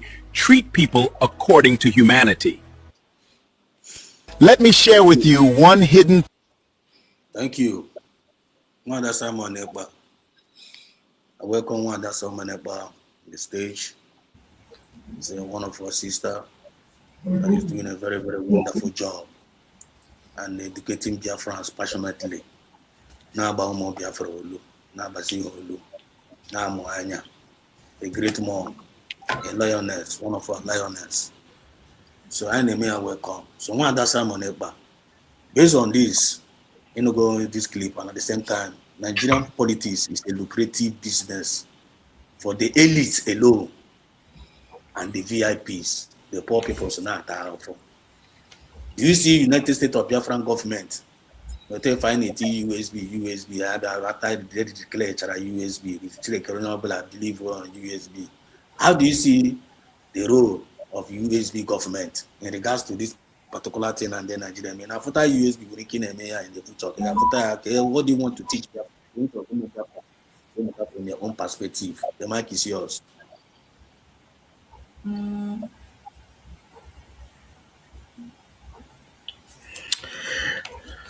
Greetings, my people. Wonderful people of USB. Na comment section, na comment section. Ebe ọbụla unu nọ unu si wee na-awọchi anyị, ana m ebutekwa okpu ekene na-ekene unu na oge awa dị ugbu a, na-asị unu ka Chukwu gọzie unu for joining this program. Ana m asị ndewonu. Ezi nwanne m bụ Biafra Exodus TV, ndewo. Yeah, just like you said, ihe gbasara politics ndị zoo. Politics ndị zoo bụ ihe rụrụ arụ, because na ihe awụ ebe ọbụla na ndị mmadụ na-atụ vootu, enwedị ihe ọbụla ha na-afụ. Whether me tụrụ vootu ma ịtụghị vootu, before ị na-ama orukwe mgbe ahụ onye na-eme expect abụrụkwa onye ga-anọdị ya, so itinye aka n'akwụkwọ ndị zoo onweghị anything, onweghị isi na ọdụ, because ha edewego onye ga-anọdị ya already. So whether me tụrụ vootu, whether me tụghị vootu, you're just wasting your time. Onye a ha chọkwara ka ọ nọrọ ebe ahụ, okwu onye a chọkwara ka ọ nọrọ ebe ahụ. Onye unu hụrụ mere ha ji na-eme ihe ọbụla ndị Sokoto Caliphate gwara ha mee, ihe aka ha na-eme ka ha nwee ike itinye ha ebe ahụ, because na ọchịchị ndị a bụ ndị terrorist bụ ndị Fulani, ọha nwa na-achị obodo Nigeria, obodo rụrụ arụ, obodo Chukwu bụrụ ọnụ. Ịghọtago? So ya mere that na ọ dịghịzi mma ka onye ọbụla kpọrọ onwe ya indigene of that zoo, na indigene of onye ọbụla wụ indigene of United States of Biafra. Ọ dịghị suppose ka ị na-eje na-atụnye ha aka n'akwụkwọ, ị na-asị na gị na-eme election dị ya, ọ rubbish. Maka na unu hụrụ ihe mere na during the 2023 election, ebidogbuwe ndị be anyị ọkwa ndị Igbo n'ahịa ya. So ọ bụ na ndị be anyị ga-ama ihe, ndị be anyị ga-ewepụ aka na ndọrọndọrọ ọchịchị, ihe gbasara ndọrọndọrọ ọchịchị ndị zoo, because na ọ bụghị maka anyị ka ha kwa na-eme ya, ọ maka onwe ha ka ha kwa na-eme ya. So now anyị nweghị our own nation bụ United States of Biafra, ebe a ka nwa afọ Biafra ọbụla ga-focus attention ya. ịmụrụ otu ọbụla ị ga-esi wee mee ka akwalite dis gọọmenti ọyawo ihe ị ga na-eme ugbu a. Ihe ọbụla gọọmenti si ka anyị na-eme ọya ya ka anyị ga na-eme. Ha si emene nke a anyị agaghị eme ya. So wepụ na anya na ihe gbasara ndọrọ ndọrọ ọchịchị ndị zoo because ọ gaghị enyere anyị aka. Onwebe mgbe ọbụla o nyere anyị aka. So anyị na-ekenekwara Chukwu Okabịa ma onye mere ka ọ dịrị ya otu a wee mee si n'ebe awa DPM nọ wee mee ka anyị redeclare Biafra. So nke a ga-eme ka obi wee sie anyị ike iji wee na-akwado dis gọọmenti n'ụzọ pụrụ iche na-alaghị azụ no mata ihe ọbụla merenụ onye ọbụla akwụdosi ike si na this Biafra this USB redeclared. Unu fụrụ ihe mere na Latin Finland ndị ụmụnne anyị gbasiri n'ụlọ iji wee fụ that na we redeclare this wonderful nation and ọkwana ihe merenụ. So that ebe ahụ ka anyị kwụ, that mandate ahụ ka anyị kwụ, and we can never ever go back. Leno the election ntuli aka na akwụkwọ emere ndọrọndọrọ ọchịchị emere na Old Anambra State within the state of Odimegwu, the state of Omambara and the state of Ikemba. Unu fụrụ ka o si wee gaa siriri werere. Ihe niile gara siriri werere nwee gide zọgbuo mba. Ihe niile gara n'anya ya and otu a ka ihe niile tụpụziri ede. So ya ka onye ọbụla ga-eji wee tinye aka na tinye aka ka anyị fụ that na USB na ọ gara n'ihu. Onweghị ihe gbasara propaganda ọbụla ma okwu asị ma we deceive ndị mmadụ ga-stop ya. So onye ọbụla fụrụ ebe a na-anyị discuss ebe otu a ga-esi wee destroy ya USB isi ebe ahụ wee pụta because ndị a bụ ndị na-achọghọ ka Biafra si nwere onwe ha. Ndị a bụ ndị chọrọ ịkaji ihe gbasara nwere onwe a wee na-eme business and anyị agaghị achọzi ụdịrị ihe ahụ again because ugbu a onye isi ọchịchị ala bụ Donald Trump nọ na US now. So kịta na bụ our chance iwefu that na anyị kwudosiri ike wee kwado this government make sure na this recognition bịara. Makwa na ọsọsọ recognition ka anyị na-achọ now. Ọ bụkwa na dị na obodo ndị ọzọ recognize be ha recognize go anyị mana ihe mere no that ogbongo that's only one official pronunciation ka anyị na-achọ, public pronunciation. Ịghọtago ịbịa kwupụta ihe n'efere mba ụwa na ya recognize ya na mba USB. Ọsọ ihe anyị na-eche o ihe niile agago ọsọsọ ihe anyị na-eche asịrị ike Chukwu Okabịa ma anyị ga-enweta ya. So ụmụnne m nye ndị na-agwa unu ihe abụ unu elezila anya na ihe gbasara ndọrọndọrọ ọchịchị ndị zoo. Unu ele anya now 2027 abịakwa o and now ha ga-abịa na-pretend as if they love you. They don't love you. Ha bịakwa kịta now ha na-enye ndị mmadụ just like Soludo nyere ndị mmadụ mgbe ọ zọrọ ka ya second tenor. O weta 20 leaves exercise book, o weta ofu mkpụrụ pensụl were na-enye nne na nna maka ụmụ ha ofu mkpụrụ exercise book 20 leaves. Gịnị ka 20 leaves ga-eme? Ụfọdụ na-enye 1,000 naira, ụfọdụ enye 500 naira. Iricha ya that time, that is the end. Ewere ofu cup rice manye gị, ewere cup rice abụọ manye gị, nwe ihe iji esi ya ga-enye gị gbam. Iricha ya that particular time, ha bidozi enyewo na ịkpakwu n'isi. So aka mma na onye ọbụla wepụrụ asị ha na gọọmenti si ha na no zoo election in Biafra land. Onye ọbụla follow up wee tinye ha nyere n'anya. So ụmụnne m anyị ka na-agwa unu gba biko onye ọbụla jisi ike ka anyị support this gọọmenti Chineke nyere anyị USB through our DPM agụ nwaanyị na-emesi ihe ike. Biko ka anyị support on in any way you can support, more especially financially because they need our help. Thank you so much, Biafrans. I love you all. Ndewezi nwanne m Biafra Exodus. Thank you so much. Thank you so much. A wonderful one indeed. Brilliant. Biafrans, here. You have the right to ask questions. Your comment section and your union comment section is all brilliant. We are also reading it out and also registering it in the system. We came for all here. As we are here educating you, you are also there educating us. We are getting informed. We are getting informed and we are also getting involved. Nigerian system, they corrupt. Their politicians, they benefit only the elites and the VIPs. Those are not powerful. They want to put each and every one, they want to put everybody in perpetual slavery. Here you find Nigeria by every day to make sure that in our next generation are governed at the next slavery. I am our own interests, and that is what we are fighting for. We are not defending our own mandate. So we are not fools. And Chineke na still using the foolish things to confirm the wise. So when you are na sini na biti nyanya with topi hana or this woman in the city boys man in that ha confirm slavery. Now before Mapobata, Mazikai is going to take on the stage now. Mazikai is going to educate us. Wonderful man. Before Mapobata Mazikai to come and educate us on this the next topic. The when you hear your portion, and if you call yourself a Biafran all over the world, both home and abroad, by hook or by crook, you guys see Kigati and Nigerian politics after Charulu and Wachage Zoku, you see Kigana so, Kiga patronize and the Nigerian government. Now so, the Queen with your faith, Bria Nobi, the Queen with your faith after the election, the Queen with your faith. They are here. Police. They don't bring more police. They don't reinforce. See, they don't shoot tear gas. Guys, see. They don't start. You see them? Guys, you can see that. See, they're shooting tear gas at us. This is it. Look at it. Look at it!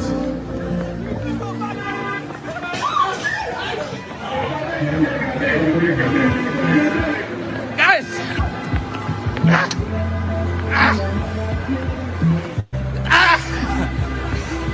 That's it in the top! Guys!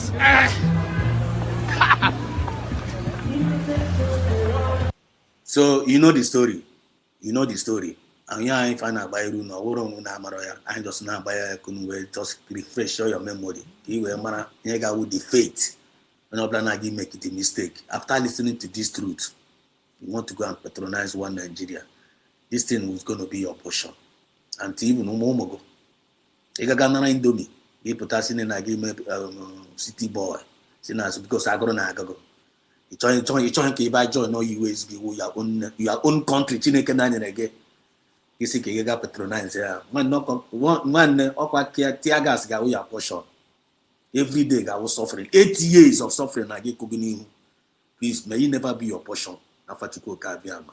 He said, Leaya now, the same Nigerian government, once you all need the corrupt, all need were corrupt, you already corrupt, they protect again. Nigerian government is the government that whenever you are corrupt, the system will protect you. Then when you are against corruption, go out there, go tag bandit, tag terrorists. I hope you guys are getting the point. Once you are corrupt, the system will protect you. Then when you go against corruption, he was a criminal. Look at the evidence of it. Then I here, you got phone number this guy right here. You go to reality. Get no ever before my batama as a guy. No black pay and attention. Oh, if you don't believe me, think about this. If I say, they follow them do again, in leave, go opposition. Now, they are about to charge him for 2.3 billion corruption. Malami say, no, I know they follow you now do again. He did detention. He was charged for he was charged for corruption and now illegal arm dealing. Papa so say, no, I know they come in a party. I go stay where I dey. Now, Papa so is now a bandit. But Wike where they buy me back, where they drive Rolls Royce, where get everything, where they open radio station and campaign office for APC is a saint. He is as clean as our late Pope John Paul. APC saints. Now, if you are a politician, you will need the corrupt. The system will protect you. When you want to go against the corruption, you become a bandit. That is for the elite. Okunobla na eburu obi. Ka isize no dia wepo. Ka isi ni dia wepo.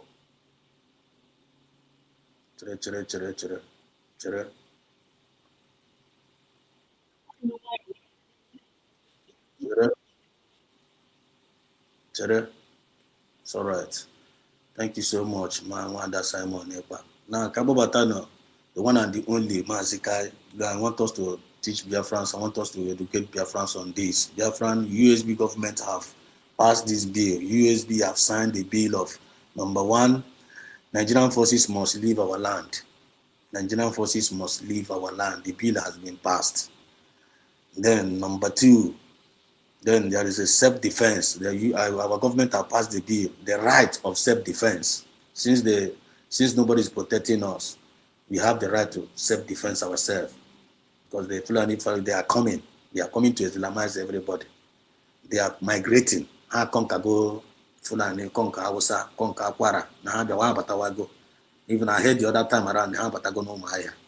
So Mazikai, and our USB government have also passed another third bill, the ownership of our own resources, the right to own our resources, on our bill already. Then also the fourth one, and the Monday voluntary sit at home, and the 4-day working days, or the official. So, Mazikai, what do you want to educate Biafrans on regards to that? That's what Kimikura emphasize. Here. This is our wonderful brother Mazikai, a humble man, the person that always there to our senior colleague. Let him talk to us in regards to that. Mazikai, please, can you on your mic? Highly welcome. Yes, my mic is on, my brother. Thank you so much for that. And but your question is, I don't know which of them. Where will I start? You mean I should talk about all this topic? Yeah, just talk about the number 1. The Nigerian forces must leave our land, and the right of self-defense, and the right of ownership of our resources, and Monday voluntary sit at home. So actually, Biafra encourage and like kind of to educate them. Yeah, they need how dispose him to get about the 10, according to your own understanding. Okay, thank you so much, Edodus. Once again, I welcome all of us.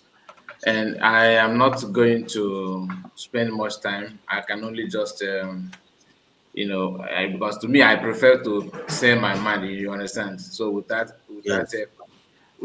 adding any confused statement or anything at all. Mazanakan said something in the past that he said, "Serve Nigeria and come back in shame." Serve Nigeria and come back in shame. And he did not just say that because he want to say it as a kind of a lot of evidences.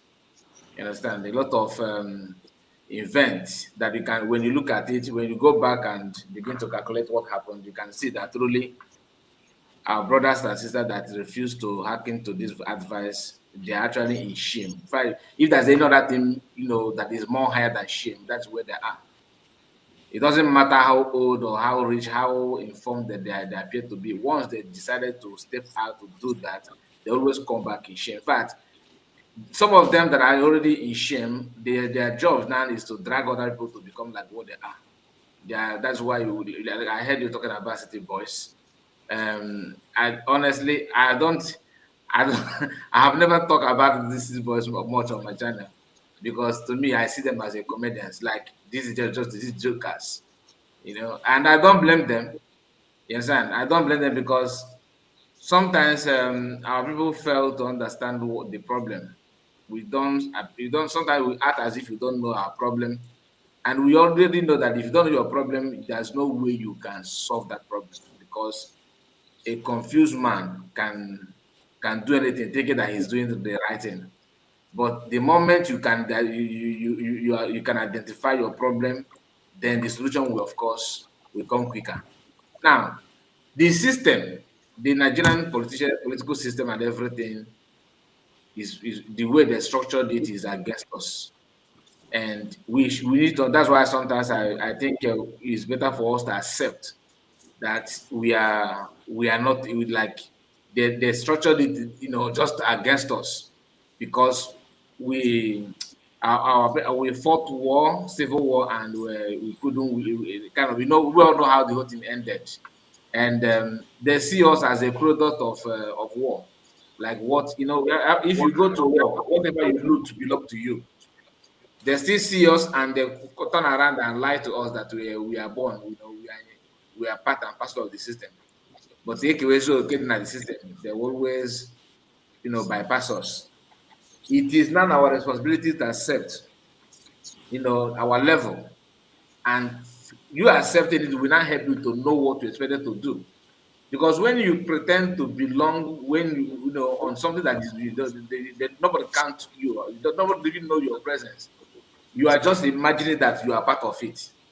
That's why you'll be laboring in vain. You walk and walk and walk. When the time for you to eat or enjoy, they will jump you and share the whole thing among themselves and even mock you. They will not put our own brothers, that will help them to smooth this their action. That's why you see our brother would be like, you guys, the problem is because you don't want to vote. You should come out and vote. Once you vote, you put the normal person there in the power. The question is, who is even normal person that you are going to vote? Tomorrow now, you see Obi Kobana and Kobana chief priest. Today, they present that a businessman that want to get involved, just city boy, city boy. But tomorrow they will tell you that your brother is there. Elect him in the power. Is he not the Igbo man? But you can see the foundation, how they try to integrate him and how they try to bring him to the political space in a corrupt way, in a very, very bad way. They are lecturing them how to join politics and what politics, what politics is to them now is this kind of manipulation. Tomorrow they will become governor, senator. So is that what you want? And how can you now fight such system? How can you now? Because some of us claiming that, oh, go and vote. Once you vote, that is the best thing to do. Your land is not. You are not in control of your land. Political space. You don't even know where to start. Then our brother and our sister that are brained, people that are very, very smart, they have decided to stay away, and you are calling them names. You are calling them that they are stupid. Look at what PM did. Where is PM today? Look at Mazda Madukan, what he did. Where's Mazda? Even non-Biafrans are kind of, their wishing, their prayer is just to have somebody that resemble or someone that look like, not even exactly the quality of Mazda Madukan. If they can have somebody that the brain that Mazda Madukan is a bit in 1 week, they are praying that they should have somebody that will have that kind of the measure of the brain in his entire life to come from that region. But God will give it to us. How are we now? How do we treat him? How do you respect him? Sacrifice one day so to start at home to register your grievances against the justice these guys are doing on him. Some you see Igbo man went 2x2 shop now somewhere in Yanokwaja, arguing that you are sit at home cannot even give you anything. But Mazam Namor kind of sacrifice everything, abandon even he don't even care about his own happiness anymore. He sacrificed all those things. Only just one day sit at home. Igbo man, they wait the audacity in an argument about it, thinking that you are doing it because once you do it, you are promoting the best. Sure. You are sitting at home for our best, isn't it? And if they can't smart people now, you will go get this and they smart. Go me that you be thinking that you are very, very smart. Because to you now sit at home is you are making all our best to become relevant. A woman that Sure. not even or that is even sacrificing for you. She's even going through a lot for people I'm that telling you. she don't even know much about you. She's not even. You think it is easy for you to come out and defend senseless people? That's one of the worst things to do. It takes only divine grace to come out and protect people who cannot even reason in line with what is going on. Then look at PM. An Igbo man wake up in the morning, enter the bedroom, take shower, change clothes after rubbing cream, enter bus or anything, drive himself or whatever to Finland to testify against him. Of what offense? Oh, he's one causing insecurity. Then how old is PM? To compare the insecurity in our land for ages. How old is PM? That he's one causing insecurity. Now, 1 year later, PM is no longer here. This security is there. Kidnapping is going on. I can show you the one that I just published today. Happening in Abia State. Is it PM? Is it PM that one? Some of those say that that Igbo people are the one causing all these people, all these things. A video of Fulani trying to buy the, not even trying to, they after forcing themselves on a young lady, Igbo girl. They buy, they brought. I've played that on my video many times. Is there that one happened in Anambra, not in Kafanchan, Anambra State. So though we now have audacity and on camera and begin to tell you that Igbo people are the one committing crime in our land. That the goal and according to so-called Reverend Father from Jovica. So we always have this kind of senseless people trying. Their job is to deceive other ones and to corrupt your own God-given bread, thinking that they are doing something for what I don't know. Now, your question is why? Like you mentioned about sit at home, like what sit at home? Sit at home is always there, and maybe we need to understand something here. It's not we are sitting at home not because of Mas Namanukane alone. The person that needed that sit at home better than even more is not Mas Namanukane, it's even you. You yourself. That is, you think that you are doing it for Mas Namanukane. No, you are doing it for yourself. Because if I will believe you if you can organize protest now and or march in Abuja, begin to shout that Igbos are marginalized. Then if you don't receive tear gas, anything you said, I will follow you. Some of us that are, oh, you should, why are you afraid? Come out and protest. They don't even know how painful tear gas can be in people's eyes. They have not received tear gas in their life, let alone torture. If you have done frog jump, like Nigerian, have they commanded one side, anytime at all? If they have if I received torture from Nigerian military, then you know that sit at home is the best option. Because you sit at home, one said that you just sit at home and enjoy your friends, which is true. One day alone. I see some of the people, making argument that have caused at home 1, 2, 3, 4. In all this at home, nobody died. Then why are people dying now? Some are trying to use that to justify that PM is the one that started this at home that leads to people which is not true. Which is not true. Those guys making this argument, they forgot that what is called Operation Python Dance that happened in our land, Operation Crocodile Smile that took place also in our land. They forgot about Ngbo massacre. They don't talk about the Ihuacha massacre. They don't talk about the Mene massacre. They don't talk about people that died in primary school in Aba. Okay, just because they sat down singing Biafran song in respect to our people that died in 1967, the 30th of May.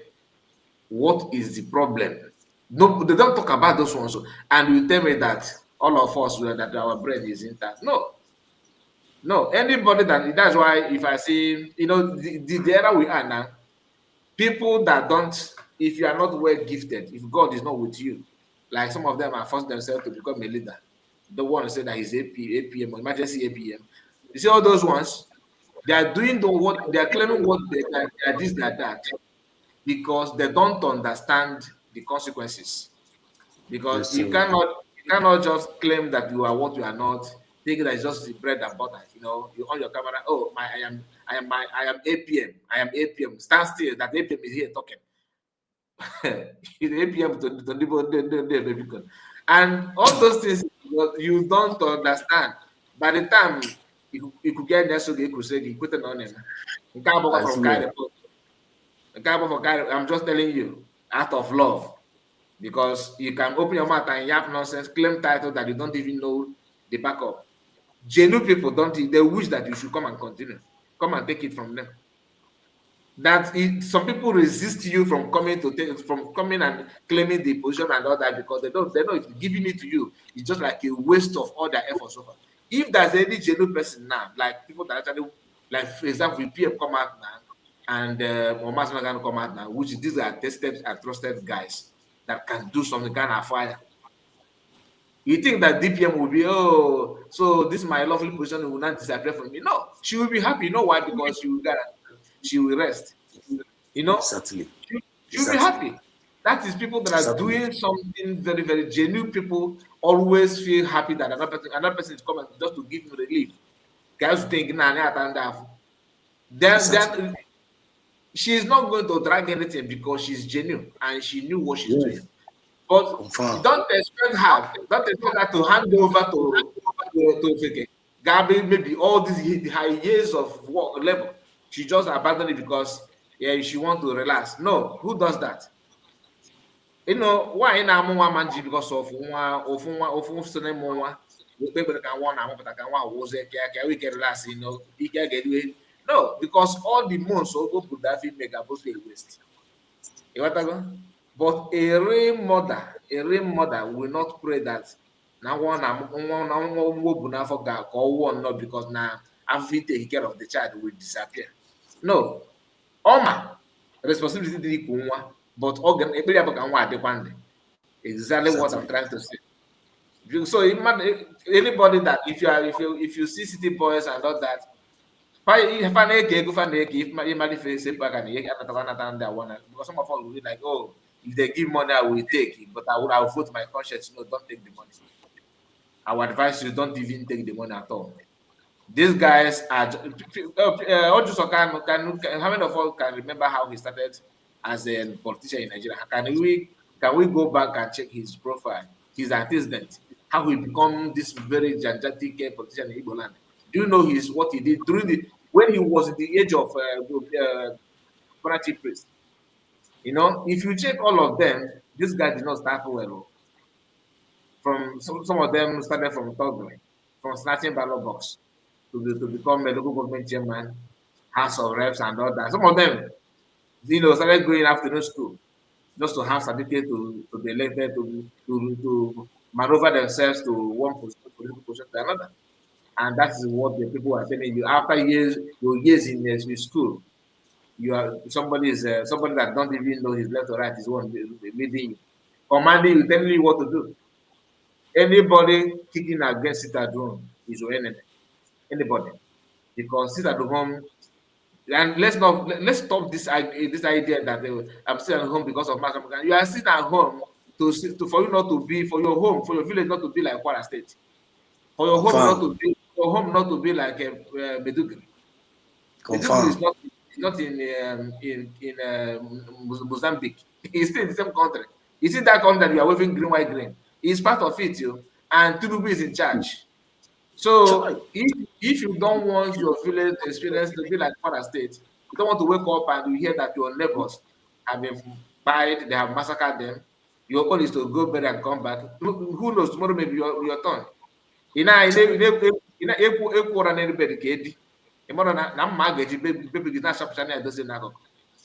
edozi na-eme argument, image argument is that time that sit at home is this, tomorrow you bring together kind of bank. The only thing you know na high. You talk about you make it to national newspaper. Account that time your name will become 300 people. Your name will not be mentioned. Your name will be in 300 people. 300 people massacred in some village. They will not mention your name, and that is the end. Your name will not be mentioned. So you know, an argument. Which again, the example you need just close your eyes. Imagine that you are from Kwara State. Imagine that you are from those communities that people have massacred, 300 kidnapped. The recent one took around paraded 317 people, 170 people. After Nigeria say claiming that it is about 30 something people. So we are now in an era that Boko Haram, they are proud to tell you that to counter the national news, Nigerian government telling you that, oh, we have only, they just kidnap, 330 something people missing. They say, am I dreaming? So these guys are trying to rubbish our effort. Boko Haram saying this, you guys are trying to rubbish our effort. We managed to kidnap 100 and something. We are proud of our job.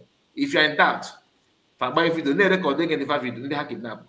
Publish where nothing has been done. So, and if I never state an account and their second citizen to compare Easterners, you are not even the love is not there for you. So by the time you are making this your argument, you are numbering your own days. Just name unnecessary argument. Can report to say you guys are trying to bring security in our land. If you go baby Chinama, and then you are ignoring them and start picking on your brothers. Oh, you guys, that fraud.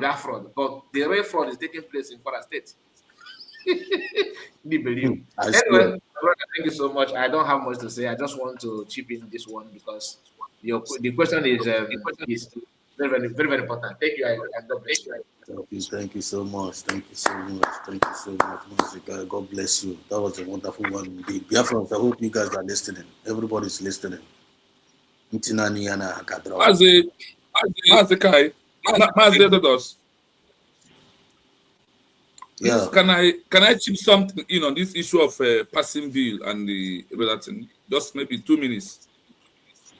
2 minutes. Okay. Yeah, 2 minutes. 2 minutes.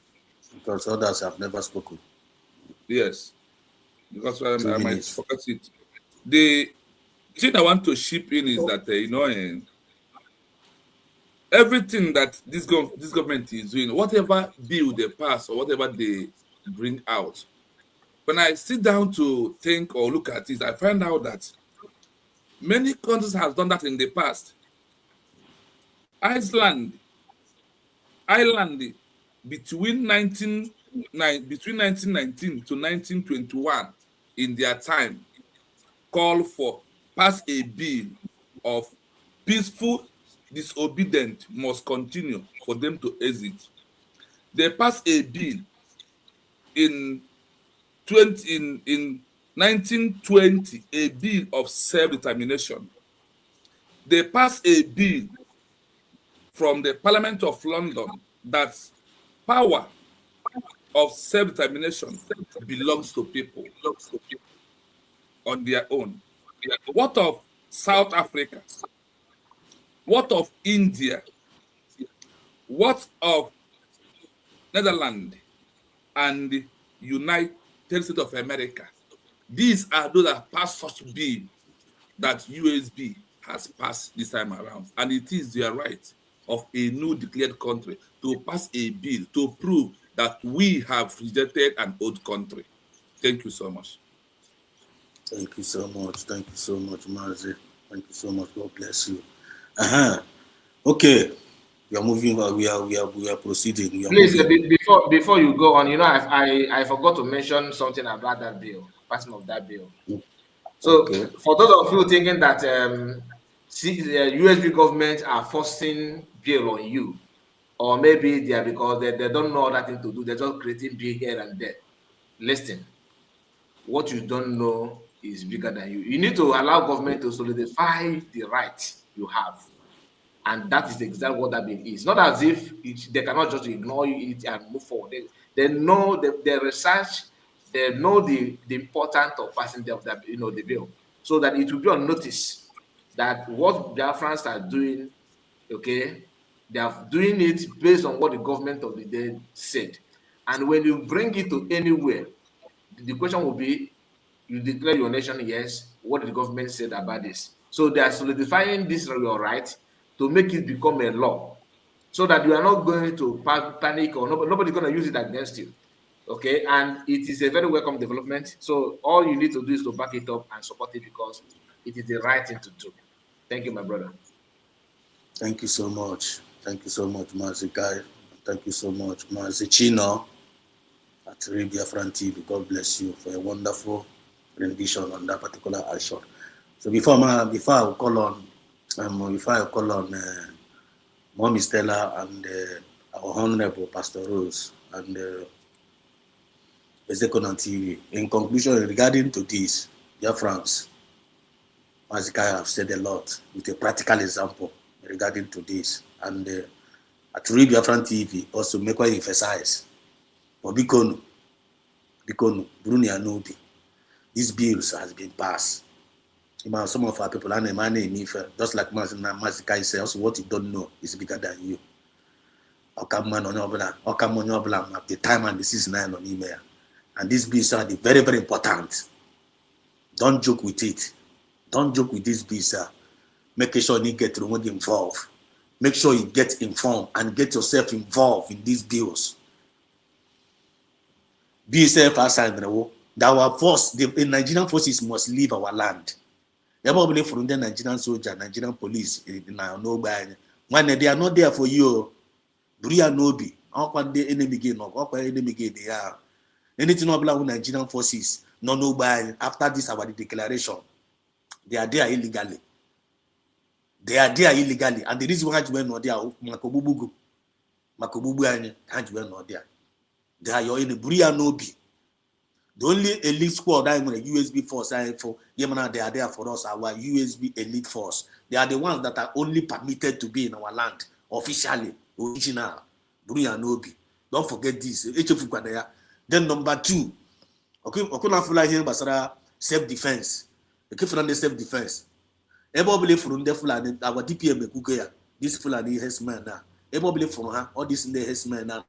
Man, everybody from her, use a weapon her before her weapon go.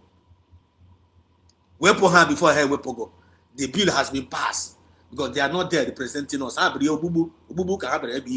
you know about from the Fulani check what going to happen. I get much like price can you go I get a bagishi. We should give me press release. I get bagishi. They are not smiling with anybody. They are not smiling. They are your enemies. I am the government I give pass all this bill now. So you check there. Then number 3 the right, we have the right ownership of our resources. Keep our resources safe. Our resources are from us. Our own blessing. So here for USB na bomb now. And bomb can make sure that now we lay our hands in our resources. Then they will require resources. We protect one. We prosper one. We develop one. Apasigo as a P on or there on an America did the receipt. Then Lebanon neighbor get now. This Monday sit at home. Thank you, Mazika, so much for explaining this thing very, very well. Monday sit at home. In a mayor for your freedom. You are doing it for your freedom. How come man is sit at home than is sit in IDP camp? How come man you sit at home than you gotta sit in an IDP camp? Choose one. If you are not complaining in a sit at home. Na sit at home in a city na economy, super economy asoro. Agrona gwage. One be with Roman IDP camp. Bigger name, you want a papa beregishi, gave us also seen a village, but a daisy letter ketana, the bandit in a day letter, come their way. A day letter ketana, a day halada the train in a village, he gave him one another. He gave him one. And when they are coming for you, nobody's going to defend you. And as go swim hono. So the sitter told me if I make it now, sitter told me if I name the man go against it. More than mother saying that now one go against it at home. Only your highest enemy. You are sitting at home for your freedom. And the man Samina Pajidi sit at home, we prepare 4 years ago. Oji sit at home, prepare your minds of our people. Now, when I forgot the result, so the sit at home remains voluntarily. Don't go against it. As a bill, all is official now. Make sure that in a follow up that divine instruction. Then number 4 days now came on official days now on the now. On Monday is meant for your freedom. Get relax or Paco go on che give my account to just would that start Monday down. Paco we go on cho begin che. Then all just 4 days now was the official day get you on all the papas we as a bill. The coconut conobla and Nanagia. I want kind of with Nabalia. So before my popota, Madame Rose have an important information from the our ID card. One important information and car. We not like when did in car. He say something, but I know we under security now. We have to buy Bruno, and that's not come Miss Stella. With you on this one now. We told you buy go rule buying with in the buy Lucy. That this particular this one very, very important. When we have video like buy Bruno, what you go do in the video. Then Mama Stella, Ilene Chaya, more Biafran nature, Mama Ferra Kiz, more Biafrosin and this thing. They're going to know this thing. The Anya this thing. I come a Covaronia, the Anya.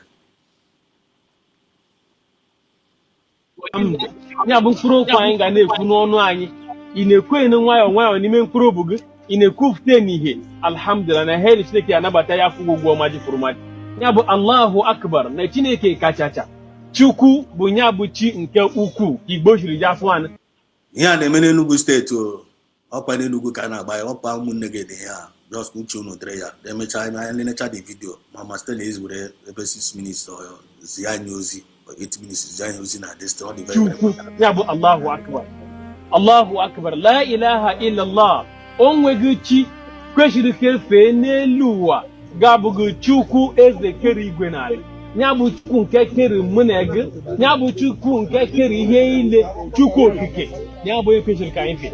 Allahu akbar, Allahu akbar, walillahi alhamd. Ma uyo na ekele niile dị n'Chukwu eze kere ụwa. Ya bụ ihe ya bụ kwuru okwu na-egosi n'asụsụ Igbo be anyị. Allahu akbar, Allahu akbar, Chineke kachacha, Chukwu ya bụ eze kere ụwa kachacha.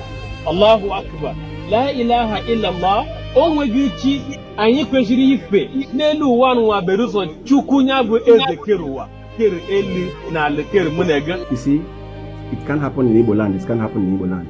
It is happening right now, and the worst is there is nothing you can do about it. Mr. Badro, Mr. Lefugoya, Mr. Okifria. Afọrọ m ya, but aga m eji akọ na uche kwuo okwu maka ya, maka na anọghị m ihe ekwuga. Akọ na uche ka m ga-eji ekwu ya. Ekelele m mmadụ niile, kelee eke ekere ụwa n'igwe, kelee ndị ke na-ede edemede nọ na-ede ihe niile na-agbasakwa n'ozi, kelee ndị na-eme ihe niile a na ha eme iji hụ ka anyị nwere onwe anyị. So na mbụ aga m ebido na Enugu wụzi a Muslim state.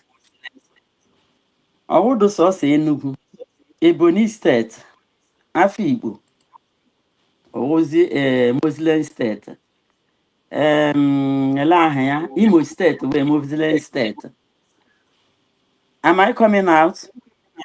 Yes, loud and clear. Ihe a na-eji maka Gowon sị, ọkwa Gowon sị na ọ bụrụ na ya ama na ndị Igbo hụrụ ego n'anya karịa nwanne ha, na ya na ha abịa ka ebuwe egbe ya na ndị Igbo alụwa ọgụ, ya na Biafra alụwa ọgụ, na ya ga-ere were ego nye anyị, anyị egbuchiwe onwe anyị. And ihe ahụ ekwuru mgbe mbụ ahụ ihe a na-eme ugbu a. Na ka m bido na Imo steeti, ebe ihe a bidoro tupu m ekwuwe nke Enugu. Imo steeti enwere mgbe Hopeless Uzodinjo tinyere iwu ka ndị Igbo na-alụ ndị Fulani na-alụ ndị Igbo, na onwe nye ndị lụrụ onwe ha na ya ga-enye ha amaghị m amini milion, ati nke ọ dịka osoro na 2 million gịnị. Rogers Okoro Awụsa akwado with 1 million. Eme ihe ahụ mgbe ahụ ịbịazie na Douglas Road, ebe niile ọwụghị hụ ndị be anyị ha akpuchi imi, so fụchie ntị fụchie anya. Nke a na-ekwu na Enugu steeti ihe a na-enye ha awụ 5 million. Mmadụ apụta kwuo okwu kọwa ọdịnamma Muslim, bet ihe anaghịkwadoghị ego ma ọ wee ji ajụjụ ọwụ ele ihe edere na datu Quran Bible a na-ebi ha. Ụmụnne anyị amaghị iwu nọ na ya. Ị gaa n'Afikpo, ebe ahụ ma nwoke ma nwaanyị ọ bụ ihe ọgba aka ha niile nọ ebe ahụ na-aja. Ebe ahụ ka enwere the highest Muslim mosque. So ihe m na-agwa ụmụnne m owu, onye jikwele maka nsusutu ọnụ ree nwa nke mmadụ 5,000 naira, ọ ga-agwụkwa agwụ. Mana mgbe ị bagịrị ihe ahụ n'ime, ha akọrọ gị otu o siri dịrị. Ọ bụrụ na ị na-agụtali na-ede ede ga-ego ọhụ iwu ha, na iwu ha awụ na ọ bụrụ na onye na-ekweghị na ele anya nne gị ga-ekwe na ihe ikwere ga-egbuo ya, na ụmụ gị ga-ekwe n'ihe ikwere ga-egbuo ya. Kọwara gị na ọ bụrụ na igbuo mmadụ gị keta alaeze ha. Eke nwa gị nọ 10 years 8 years gị nọrọ nga ahụ hụ onye otu gị alụla ya, gbawarịa ya, ị ga-ebe mmakwara. Maka ọ dị mfe ịkụnye enwe mmiri, mana ọ dịghị mfe ịnapụta enwe iko ahụ o jere enwe mmiri. ya mere ana m agwa ndị obodo anyị ndị Igbo Igbo owe Igbo unu ejikwele n'ihi ego ree njirimara ọnụ wụrụzie nwere ke efurefu m hụrụ na efere mba ụwa ebe ọ nọ na-akọ ịdị mma Muslim mkpa ọ dị na ụnụ ga-abata na ya. Enwekwele nke pụtara na ọ sị ya wụ Muslim pastọ. Ihe niile wụ gịnị? Ụdị ụzọ ahụ a ga-esi hụ na ndị ebe anyị batara n'okpukperechi ahụ, and ọ bụ ụzọ ahụ ka a gaghị esi abata n'ime anyị. Ile anya abatala ha ọfụma. Mgbe onye Igbo ga-abịazie ya na-akụzi akụkọ, hapụzie okpukperechi nke Igbo, kọwazie akụkọ ihe ọ na-amaghị maka ya, kọwazie ihe ọ na-amaghị maka ọ na-adị mma tupu gị baga n'ihe gị enyocha. Ụmụnne anyị, ọ na-ejikwule maka 5,000 naira or 5 million. I think 5 million. Yeah, it should be 5 million.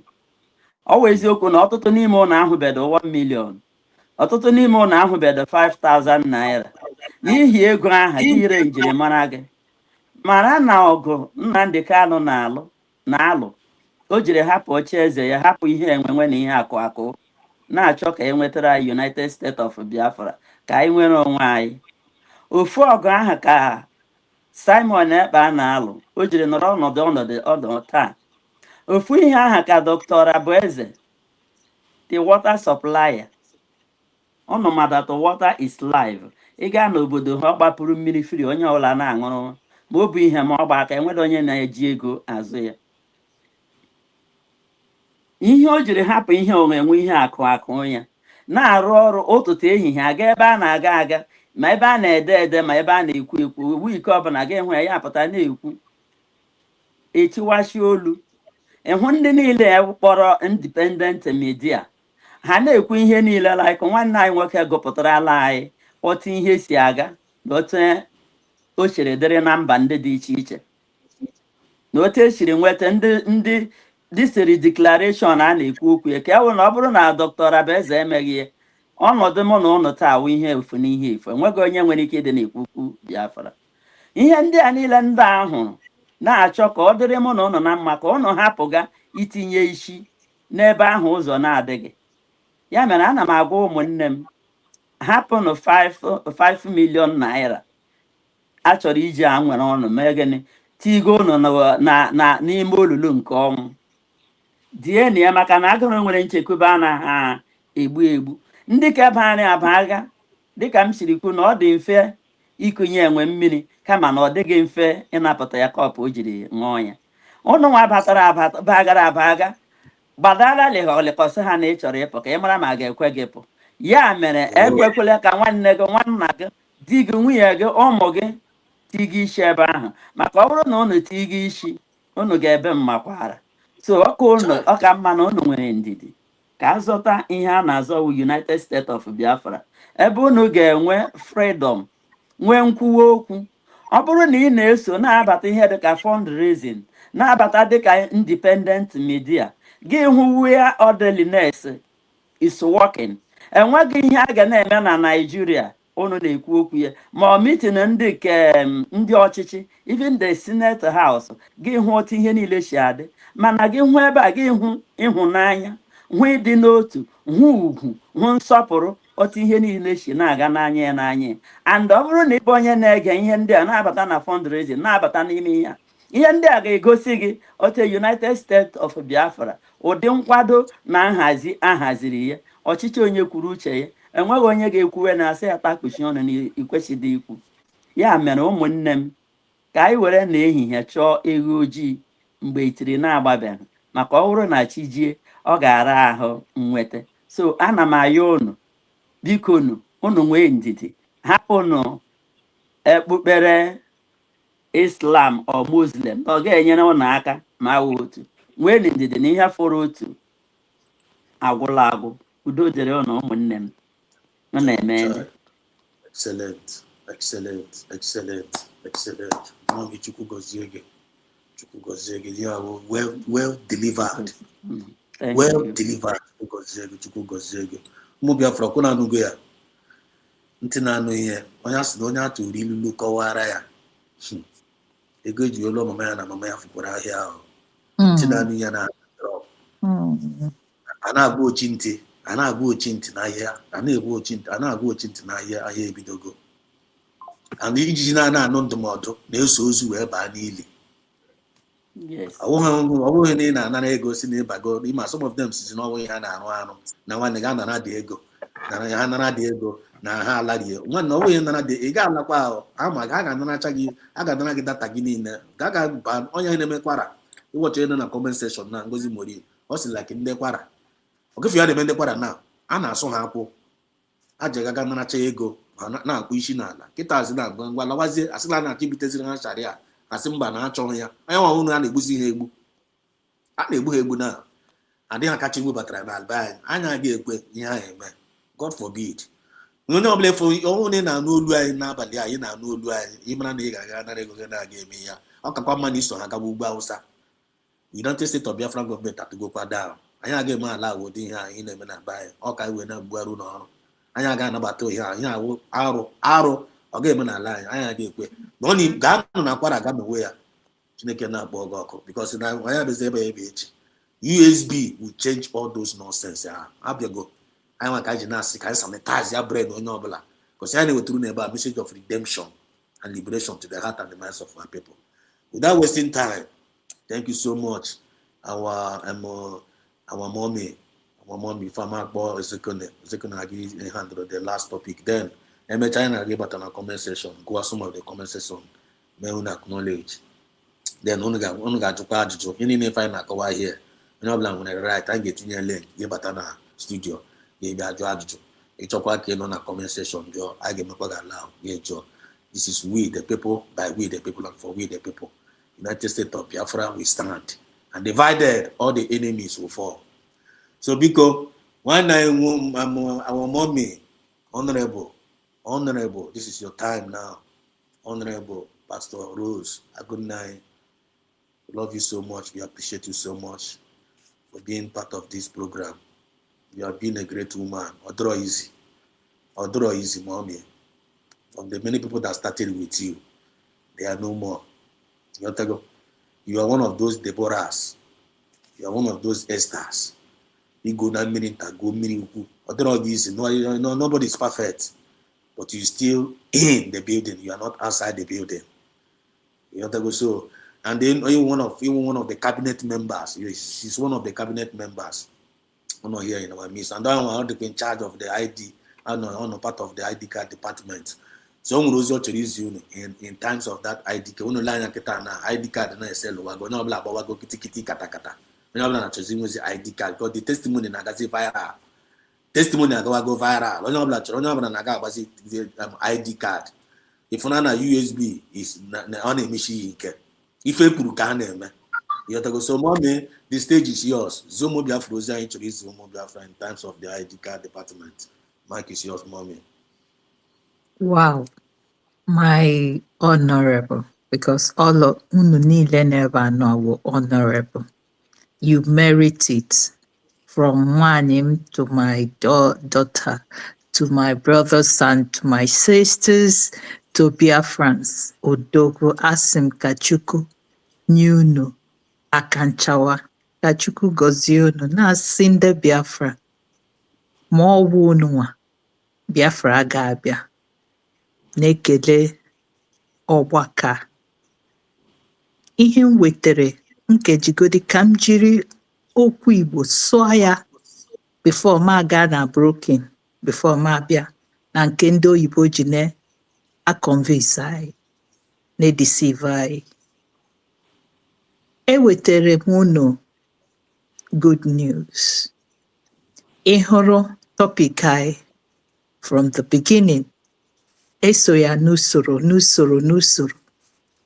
ọ ije hụ na aka Chukwu nọ ya na Chukwu okike abịa ma dunyere anyị ije ka o si dunye Maazị Ojukwu, ka o si dunye Maazị Ifeom, ka o si dunye Maazị Nnamdi Kalu, ka o si dunye Maazị Simon Ekpa ka emere ma ọ wụ ya nwa anyị enwe ike bịa nọrọ ọ dị ndị aka ejigo zụka ha mana Maazị Simon ka Maazị Nnamdi Kanu onye ozi ọma Chineke si ka anyị gaa lee olu ya na ọ na-eweta ihe na ọ na-eweta ọnọdụ ihe. Lee ya ebe a, unu ga-ahụ ya n'ebe a. Ịhụgona ya? That is him with nwa ya. Eji m egwu egwu.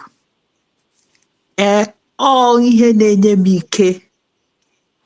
Adị nkwa ahụ o kwere ndị ụwa na Naịjirịa na Biafra si na kama Biafra ga-abịa ka ewepụ ya ka ha were ya ma nye Biafra. Adọkwa nkwa ahụ ka na-ekwukwa ndị Biafra. Ọwụ mụnwa dụnyere onwe m, ọwụ Maazị Nnamdi Kanu ma Maazị Simon Ekpa dụnyere onwe ya, ma anyị nwa ndị nọ n'ebe a nụa n'ezi ozi ọma. YouTube will victory at last.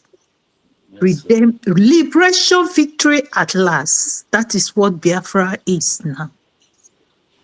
So ihe m wetere so that ka onye ọwụla were pepa na biro na ihe onyonyo na ihe a na-ede ede mana ọ bụrụ ya o mana akwụkwọ o detuo ya ala.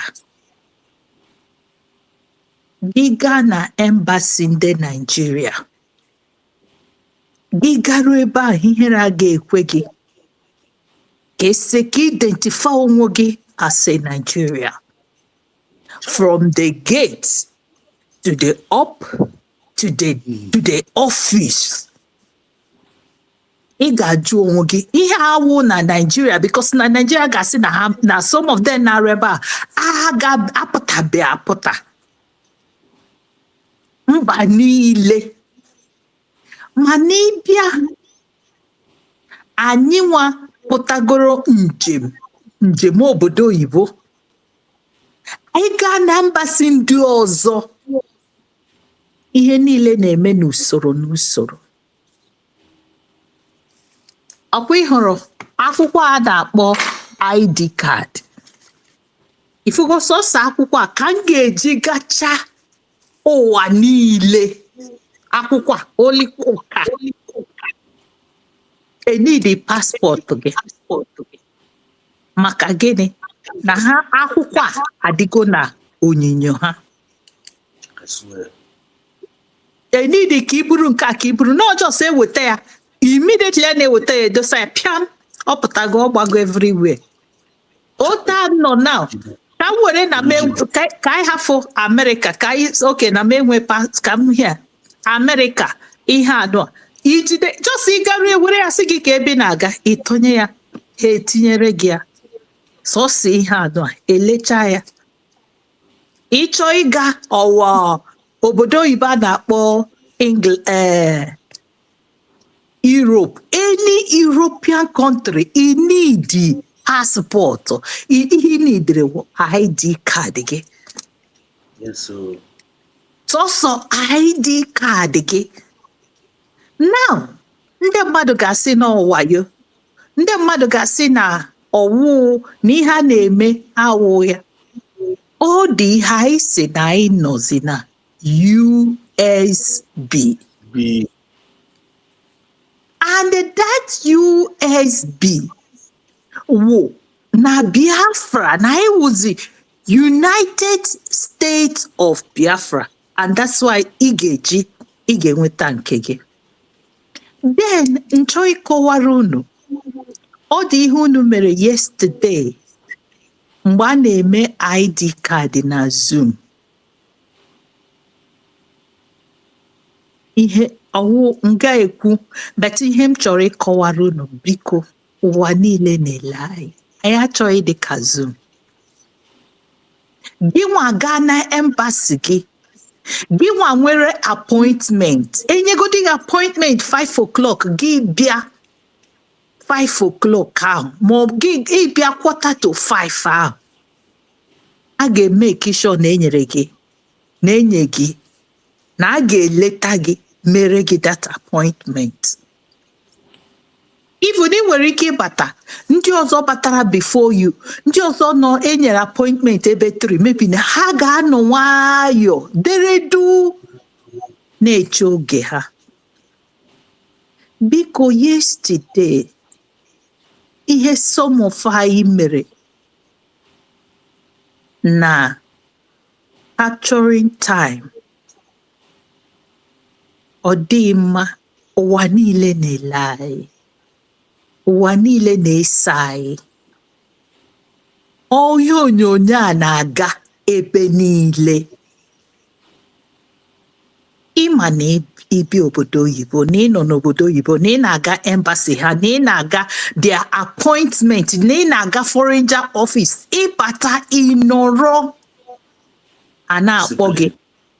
Inwe discipline. Anyị ji pụta na zoo a wụ ka anyị ghara ịdịghị agha agha like onye ara, like onye enweghị uche. You understand? Onye, you know, ama m onye a, ọ dị ihe DPM mere yesterday. Ụwa niile si na Rose no DPM n'ezie. But unfortunately, DPM na Rose has never for one day spoken. Kwuokwu, ọmadị onye wu Rose. Ọhụbe ya, ọnụbe atụtụ ya. And that is why unu ga-ahụ yesterday. She treated him like a passport seeker. O treat ya like he had amamia onye mba. O make sure na everything about him. Osie ya chere, oga check ya. Mama na agwa ya si osimba because no matter what it is. O choice onye nke m na ebe a maka ya bụ ụzọ ka onye nke m. Onye nke a ga-asị if but o make sure. Ọkwa ịhụ na first of all osie ya check ya ihe niile. Onye akwa onye na-anọ 24 hours na-defend Biafra. Ma no ihe ahụ ifugo ọ dị ndị ọ ga-awụ before ị ga-ama onwe gị iwe dị against her. After all na na-defend gị, after all na na-arụ Biafra, after all wụ n'ihube m, ọwụ n'ihube. Like no. Yesterday showed me what it means to be disciplined. That n'inwe ike iwepụ sentiment. Moral decency. You understand? Na ị ga-enweta Biafra. I swear. I may not be your best. You may not be my best. You may not love me. You may not agree with me. Let us team hand, one gold. Biafra. How do we get Biafra? If you are not disciplined. This document, I gwa how far, stage by stage, ihe ndị mmadụ, ihe dịka by now, ihe anyị ga na-ekwu about passport and driving license. It's not ndị ekwe. Before ị ga-ama, onye nke a zọkọrọ pụọ. Before ị ga-ama, that is not discipline. Ihe awụ your property, ihe awụ property, ma ọ wụ na ọ gị nwa bidoro ya o, ma ọ wụ na ọ gị nwa, ma ọ wụ na etriti gị dịsị biko. Let's leave it. Ihe a dị ka ị na-ebuild a house.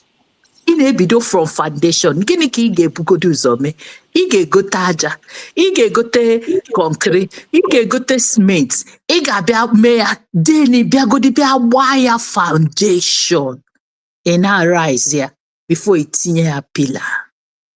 From pillar ị na-erugide ya to the lintel level. I built my house in 1996 in less than 6 months.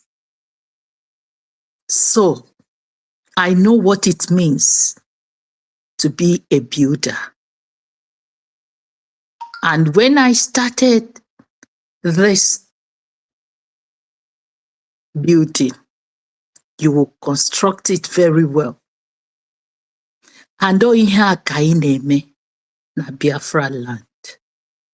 Biko my brother, biko nwanne m nwanyị, biko nna m, biko nwanne m, ihe unu mere yesterday, it is not discipline. Ka anyị hafụ iwere ihe anyị na-eme na Nigerian embassies. At that moment ahụ nọ yesterday, you were in your embassy. You were present. The world, your family, your generation to come. We say, I saw my, is it the way they behaved when they wanted to get this Biafra? No. Watch Mazi Ojukwu. Watch all the Biafra soldiers, even the women. They were well organized. Even in that time, there was no. Because the next ID card. Gị mara na ị ga-aga ọrụ that day. Biko postpone ọrụ gị or change your shifts. So that gị bịa that day, just relax ya. Everybody ga-enwe capture. We capture. Na nọ n'ebe ọrụ biko sete m. Na mụ na onye anọ. Na nna agakwa ọrụ. Na-esete. Anọkwa m ebe at 5 o'clock. Digo. I beg you. Ị ga-aga na office. Enye gị date. Any day na-enye gị date na office. Na ị na-aga ịhụ social people. Na ị na-aga n'office. Ị na-aga, ị ga-make sure na that day na your termine, na your present day until you finish it. So that biko, ya wụ na ị mara na ebe unu na-amago no from 8 o'clock a na-ebido ọrụ, a na-ebido ime capture till 9 o'clock or 6 o'clock. Biko, ọwụ na inwe shift, rịọ somebody ka ị rụọ n'ụtụtụ. So ka onye ahụ rụọ n'evening ị ga-arụkwa. Ma n'ọwụ na inwe ya, biko rịọ somebody ka ị rụọ a day before the person. Ọ ka ọ rụọrọ gị that day, the next day ị rụọrọ ya. But ka ị bịa with one family. I bịa just nọrọ. Yesterday, unu hụ DPM. You watch that she has this Biafra in her heart. And I want you all to have this Biafra in your own heart. Ihe anyị bịara ebe anọ is to serve. Like I always tell people, I learned from my boss. Mgbe m batara obodo a, mụ na ya na-arụkọ as normal destiny. Nsị ya na one day na ọ ga-awụ boss. Ọchịa m ọchị ọsị m, hey, ya nwa ga-awụ boss. Look at me, nsị ya, don't worry, one day you are. After 6 years, maka ana m arụ direct, ana m arụ with a company. Mgbe m batara obodo, ana m arụ with a company, a na-akpọ ya firm, you understand. So after abịazi m, so ọhụzi m mgbe, because achọzi m na-aga. So one day abịa m ikele ya, garuo ebe ahụ asị nọ ya. Ihe m rụziri na reception, ọ na-akpọ m Sylvester, which is pastor. Sị m bịa. Ọ kpọrọ m gọfis, ọ sị na ya nọ. Sị m chọrọ ịrụ ọrụ. M sị ya yes. Onye m ọrụ. Do you know till tomorrow this man does? You can, when you come, gị bata na office, ị ga-ama no onye gị na ya rụrụ. Because sometimes ọ have ogbu fefe ya. Ọ bịa rụọ ọrụ. I like ya nurses. I like ya people. Ọ na-eme ha ọkwa na-aghọta. Ọ na-ewedo onwe ya. Anyị gaa na break, anyị niile na-anọkọta. Ihe a one family anyị na-eme. Biko ka ihe ji na-agwa gị ahụ, humility is very important. Because without humility, anyị enweghị ike inweta Biafra. Without peace, anyị enweghị ike inweta Biafra. Without justice, anyị enweghị ike inweta Biafra. Without equity, anyị enweghị ike inweta Biafra. Without fairness, these are the most important things. Representative, every one of you. Biko ka anyị wepụ bitterness. Ka anyị were ofu obi. Ka Maazị Nnamdi Kanu dị happy that n'ihe ọ hafụrụ na-awụ oyoyo. Ka Maazị Simon pụta, ka ha niile pụta si yes. N'ụta ahụ ha nọ na-ata ahụ, na-atara anyị ahụhụ. Na anyị nwa nọkwa ebe a na-ata ahụhụ ahụ. Biko hafụ ị na-asị na the pass ID card no fake. Mana ị na-aga na nke ndị Nigeria, iburu fake, ebunye gị fake, iburu ya na-akpagharị, enye gị akwụkwọ ọgwụ fake, iburu ịgakwa kwụọ heavy amount of money. One only ka ha si nọ ihe anọ, asị gị nọ 200 now, asị nọ MI amadị ma nke a. You understand? Biko na-enweghị Biafra maka anọ m na that one ọkwe na-aghọta. You understand? So passport, also passport now. I say no 500. Anyway, page 10 or 10 or page 36. So anyway, grade by grade, I na kwugo. Manoboda, I will grade. Ọ no 5 naira ka ị ga-eweta. Ọ ma ọ 10 page, ma 35 page, ma 5 page, ma 10 years, ma 20 years, ma 10. All the same thing ka ị ga. And this is what I'm begging Biafra. Let the world see the maturity. And the janja will she compose one discipline I gauge. Ọkwa that man na-achọ iwu Biafra. Ha niile ga-agba ka ha bịa wu Biafra. Mana ha niile anya set out from frying pan to fire. Ha ga-asị na ọ kakwara ha mma ka ha nọkwara n'ebe a. Mana ahụ they came off, you know, this passport anyị na-aba, because the next stage again will passport. And actually promise ndị Biafra. Unu na-atụkọta ego unu letakwala last time na nriolu unu ka unu ga-achọta komkom ọkụọ bọs ebe unu ga na-etinye ego unu na-etinye ya ntakịrị so that mgbe ọ ga-eru your turn now unu aga na ha unu eweta ya ụwa niile a na-ahụ ya in less than 2 months ọ bụrụ na anyị nwere ike inweta 1 million person in Biafra. I'm telling you, we are good to go. We are good to be our nation. We are good to get our passport. We are good to get our driving license. You are good to take it to everywhere all over the world. Because Biafra was, before all these small countries may exist. So at this moment, can have to so that ndị mmadụ tinye ọnụ n'okwu ihe m na-arịọ unu. Biko is discipline. Next time, do it will reach everybody's turn. Just when I see erase. No more abia member 5 o'clock. Please let up with that discipline. We are good to go and it will reach everybody. And thank you for yesterday. For all of you were happy. You got what you want.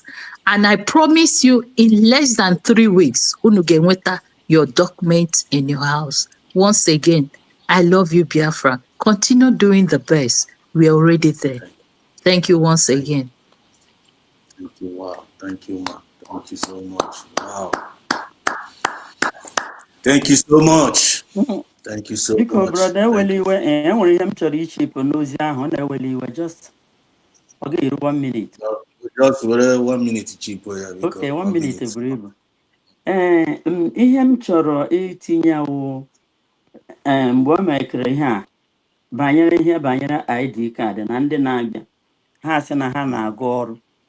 Ọ ga-adị mma onye bifonu na-eme ihe ọ na-enye onye ọbụla nọmba dịka esi enye nọmba 1 to the nọmba. Ọ bụrụ na ị wụrụ nọmba 1 bịa asị gị na akpọọla gị n'ahụ gị ọ bụrụgodo na ị na-aga ọrụ ị ga-echere until mgbe ndị ọzọ mechana onye ọbụla akpụrụ ụrụ na ọbatabeghị apasọ ya ele anya ya echerezie mgbe ọzọ ọ wụ dịka ihe ahụ duto na enweghị serial nọmba ka mmadụ ga-eji apụta ya sị na ya nọ na nga 2 hours ma ọ 3 hours mana ọ bụrụ na ị nwere nọmba ị ga-amadata ị ga-abata ọsịsọ ọ bụrụ na ịwụ nọmba 1 or 2 ị make sure na ị ga-abata ọsịsọ nọrọ mgbe ejiri bido ya ka e nwee ike akpọọ gị ọ ihe m so ka m tige.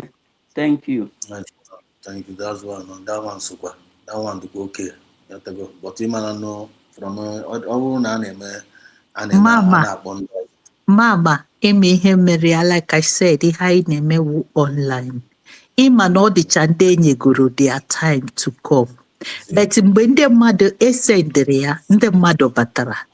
Ị na-aghọta? So ndị mmadụ because na the people supposedly capture abịa in time.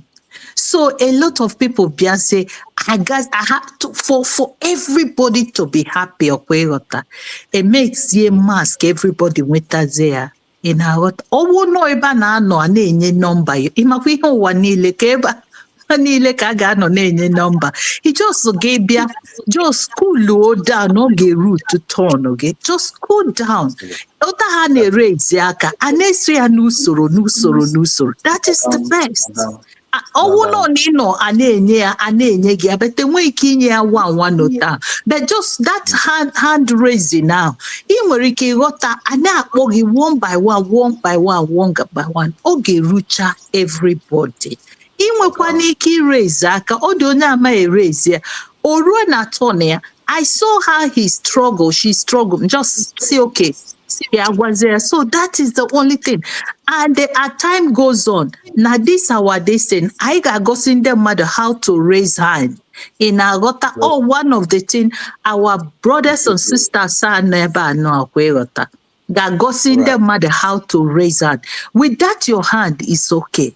It's okay. It's just organize yourself. Just when you are there, be quiet, mute yourself, just raise your hand when it is your turn, and everything will go faster and calm. Thank you, ma'am. Very simple.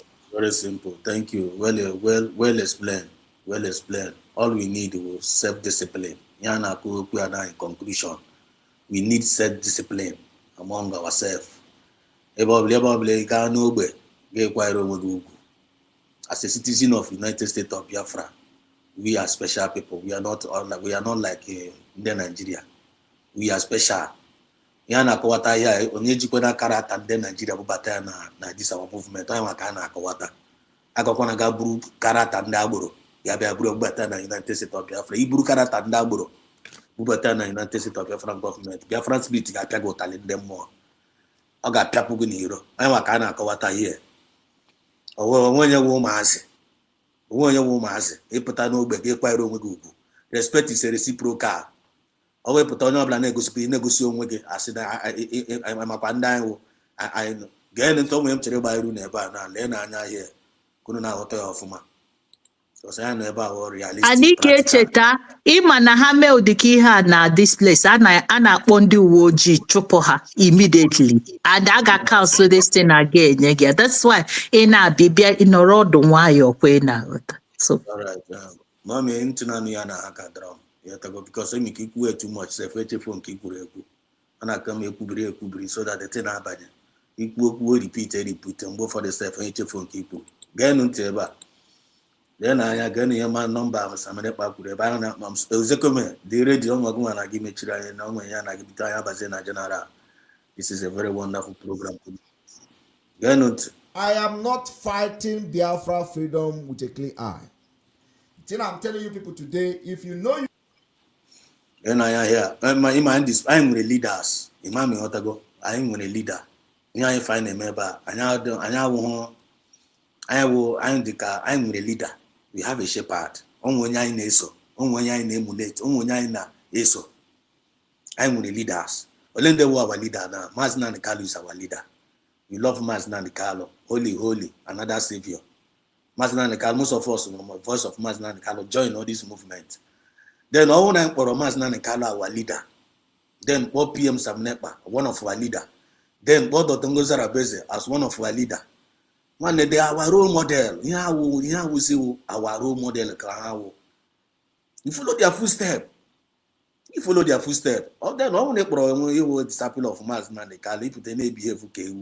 I want you disciple of Maz Nandekal. Behave like Maz Nandekal now. Then you only need so some nekpa. Behave like some nekpa. You only need like the Tongo Zerebe. Try not to praise the Tongo Zerebe. Behave like her. I want to hear a man name wish. Oh, you put like this, you cannot. Oh, I want the last topic and I get it now. Before my Bata is a kuna. Kaibus of the message out. Some nekpa. Biafran, listen. There is no room for sabotage. I am not fighting Biafra freedom with a clear eye. Then I'm telling you people today, if you know you are going to occupy any position in the Biafra de facto government in the homeland, listen and pay attention. I don't have friend. When again, couldn't know the instruction. Only to occupy any position. Now this Biafra movement position na go in the position. Even when they run a movement here, it's also yana go have a position. Actually, we nishi. Literally, we nishi. Gazette any condition on Yonisha na go. That Yonisha na go na go shidike. They put the condition and again so that Yonisha have abara they put the condition. You get to go and issue because on the ma kaina the thing na sinke. There is no room for sabotage. I am not fighting Biafra freedom with a clear eye. Then I'm telling you people today, if you know you are going to occupy any position in the Biafra de facto government in the homeland, listen and pay attention. I don't have friend. I don't know anybody. I don't know you. You are not my friend. The only thing that we are doing brought us together is that you have volunteered to serve Biafra people in the homeland. Bam. If you become a problem, you will regret it. Bam. It is a call to serve Biafra people, not a call to serve Samanekpa. Oh. Not a call to build clique, not a call to form cabals in your various states. Not a call to do paddy in the Biafra government. The price and the consequences is heavy. Many people have died in this struggle. You must listen to instruction. You must take directive and don't joke with it. You must listen to instruction and you must take directive and don't joke with it.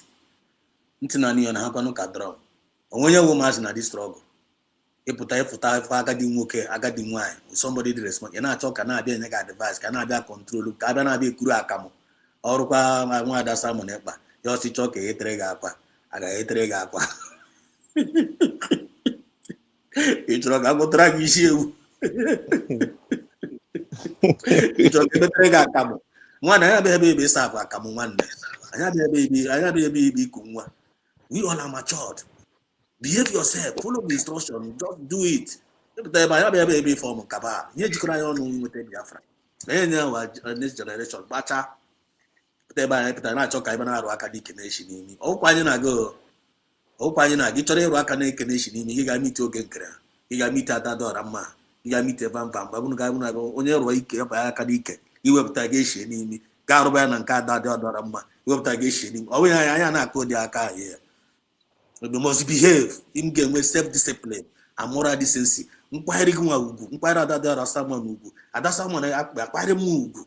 And acquire ugu. What if I na chop? Very simple. You go very simple. If you na embassy to Dr.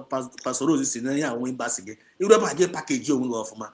Hotel na mega na Nigerian embassy ga acquire ugu. Oruze na nke Biafran one negadia na ka piare ke da ka ure fa kanti sukwa go there.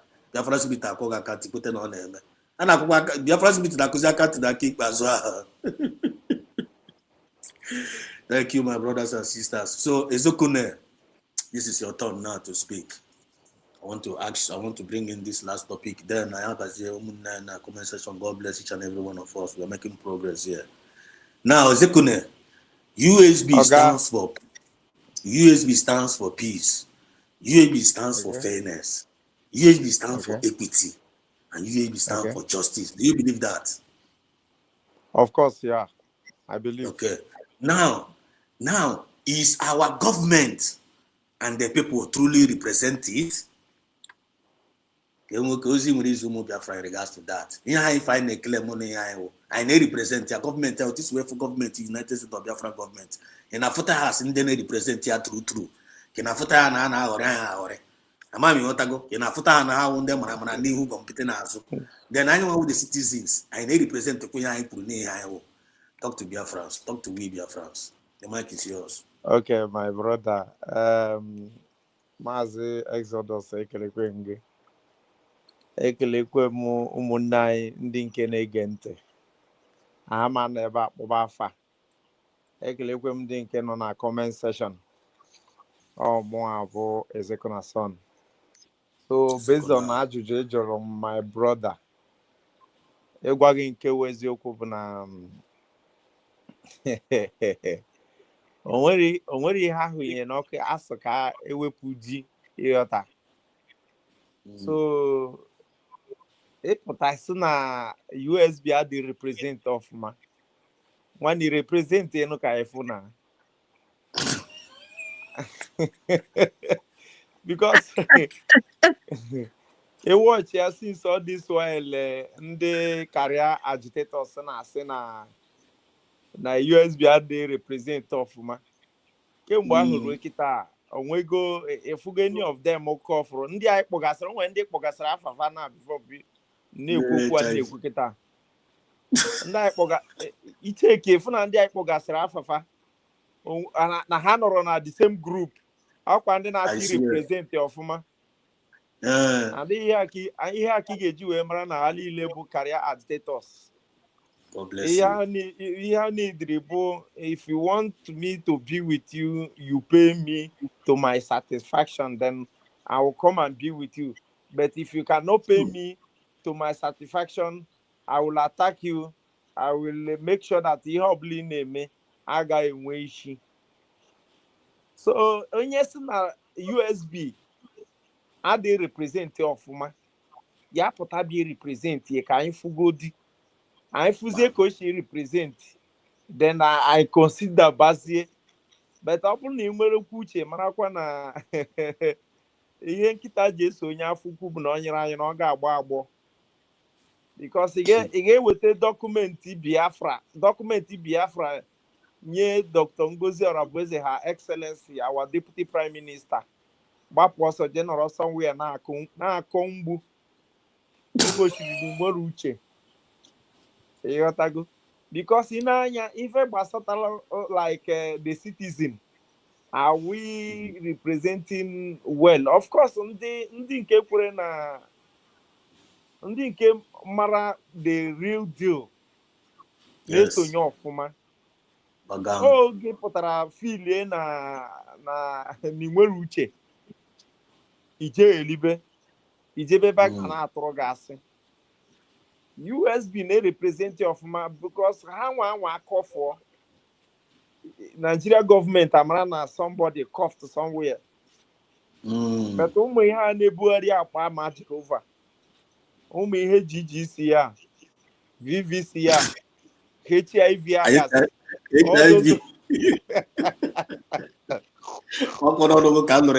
for the first time. all those guys, my guy, have you ever had anything relevant about them? No. Apart from Nenokata, no na hasna, no way lawyer she heaven. Ema umi ha ka ajiwe na achọ ndị ha ga-agbanye isi n'ọhịa. Because apart from etu ekwubere ihe gbasatara our PM Maazị Simon Ekpa na asị na nwere one lawyer she heaven. One lawyer she heaven immediately ọ bịara na platform ha kpam. Ịma o nwebere ihe ha ejibere bịa this struggle kama ma ga-ejide ụmụ Biafra, mana ụmụ Biafra ekwughị njide. I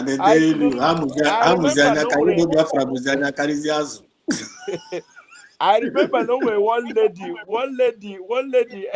egwuru chandum about how many $1,000 egwutere the woman. Oh, ebe ọ na-eje ebe a na-atụrụ ya asị ka ọ na ebe ahụ egwuo ya chandum that is ego the woman ego ebutekwara ezi nnukwute ego the ebe group nke a nọ wee gwute the money a collapse go so ọmara ozi onye ọ ga-ejide ejide and ndị nwanne nọ na the group egwutere ego ahụ the group collapse so onye ọbụla gba onye laba from in different groups onye ka ị ga-ejide so all those guys bụ career agitators ịghọtago all career agitators etu efụrụfa they don't have anything to offer anọkata eje kpọọ native doctor ha sị gị na native doctor ga-abịa platform GGC maọbụ VVC maọbụ HIV na ọbịakwa na immediately ọ bịara na that platform na Simon ekpapụtago in fact wetebe ego gị now my guy I have to go quick now this I have to go quick I swear I have to give now this struggle honestly anọkata akpọ pastor anọkata arrange onye ga-akwado onwe ya ka reverend father anọkata asị na ọkwa na in fact na this lawyer she so country no onye na control the whole Finland somebody that is not from Finland though. With my 10 fingers and with my 10 fingers and with my 10 toes. My brother. So okay, so let me tell you, if it is not USB, it can be like USB. That's just the fact. USB go ibalicha akufecha odalawo.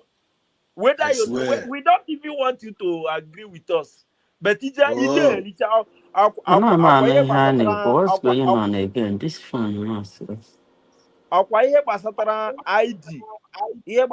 ID na ọkwa ya na-ekwo all over the world na ihe gbasatara ID na ọkwa ya na-ekwo kịta onwego any of all these groups if nwere anything kemgbe since over a year na onwego anything relevant ha mepụtara kemgbe nothing and onwero they cannot offer anything and they cannot nwanne rapụ okwu na so eziokwu kwụ ọtọ so onye ọbụla na-eje eri maọbụ na-ejeba na atịrị asị but only thing I saw ihe gbasatara ndị ahụ bụ those guys ndị ajụrụ na USB abụrụ ya cheki ha niile bụ saboteurs. They are full-time saboteurs and monitor these guys. They will attack Simon Ekpa when they come out. When he comes out, swear. Watch out! They are all saboteurs. Even Mazinani Kalo, they will also attack Mazinani Kalo. Of course, because they are not in the Abiaro for Biafra.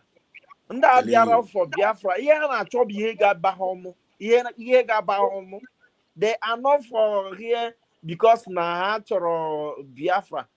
If you go ebe onye ụbịam onye na-adọrọ discipline nazo nwere onwe maazị our leader maazị Nnamdi Kanu kwurie na onye ụbịam ada lead nwere onwe na onye ụbịam lead ifro Sunday Igboho ọkwa na ihe gbasatara Nigeria politics na agbanyeghị isi n'ọhịa na ọka na-ekwuzi ihe gbasatara ụtụtụ waka gịnị ka a na-akpọ ya Yoruba Nation now. So my brother, Rapunda, ụmụnne nọ na comment section. Well, let's get our ID now. So many countries now. Anywhere you presented it, one hand. I got granted asylum group one time. So one hand. Check all those groups. Check all those groups. Onwere group nwere ike wepụta any ID enwere ike iji wee natara gị na any country ọsọsọ USB so ihe m chọrọ ịgụ na ụmụnne m ka nye ohere ka onye ọzọ nwee ike bata ekelekwe m. Thank you so much. Brilliant. That is a nice one indeed. It's a son official. Brother, let me just chip in something from this thing our brother Puliye Basara ID card. Okay. Can I go on? Okay, go on after You you. can go on. Go. Okay. After you, Yeah, Biafrans, ekenekwa m ụnụ ọzọ, ekenekwa m ụnụ ọzọ. Ihe gbasara this ID card. Onye ọbụla ndị nzama, all this ụmụ mpịampịa dimon a mere anything like this ID card. Onye ọmarakwa that na ọkwa fake, Oluwale ID card. Because now the company, the official company named this ID card, where our government is printing all the ID cards. So any ID card printed out of this particular company, okay, fake. particular company, or will go Oluwale, and the Ebo guy, you are your own. Our government can never come to your rescue. Government agaha abịa ka o defend gị because all fraud ka ngụwa na onwe gị jere ka ndị ụmụ okoko mere gị ID card ngụwa na onwe gị soro ha wee bụrụ fraudulent people. So our government can never come to defend you or come to rescue you from any trouble ijiri aka gị wee tinyere onwe gị. So onwe ihe ọbụla isi na aka ndị a wee pụta today ụdị genuine ihe ọbụla ha mere gị all those is gịnị Oluwale. So you have to go to the right channel, go to the USB government and process your ID card so that you can because you would that to Oluwale ha mere gị na-agagharị iwu sef ume ekoro gị n'elu and egugo anago ebe ọbụla ha jidere gị okwu agwụ you have to pay for it ume ekoro gị n'elu ị gaghị you will not even be relaxed iji that Oluwale passport ID card na-agagharị ume ga-ekoro gị n'elu because ọ bụ na ejide gị you are gone ị nwere ike ịga mkpọrọ because na ọ bụ na akpọ gọọmenti anyị asị onye dị otu a na-ekwe the type of ID card gọọmenti anyị asị na aka adịghịkwa ahụ ịbakwa n'ime so onye ọbụla na-eme anything with all this ụmụ mpịampịa demon ụmụ mpịampịa mmụọ yara amos na-ebegharị ebe niile on your own gọọmenti awọnụgokwa unu sef na onye ọbụla bara na nsogbu aka ha dị onye kpọkwara Dr. Ngozi Aragbueze wee kpọkwara USB gọọmenti ihe m sị ka ire unu n'okwu a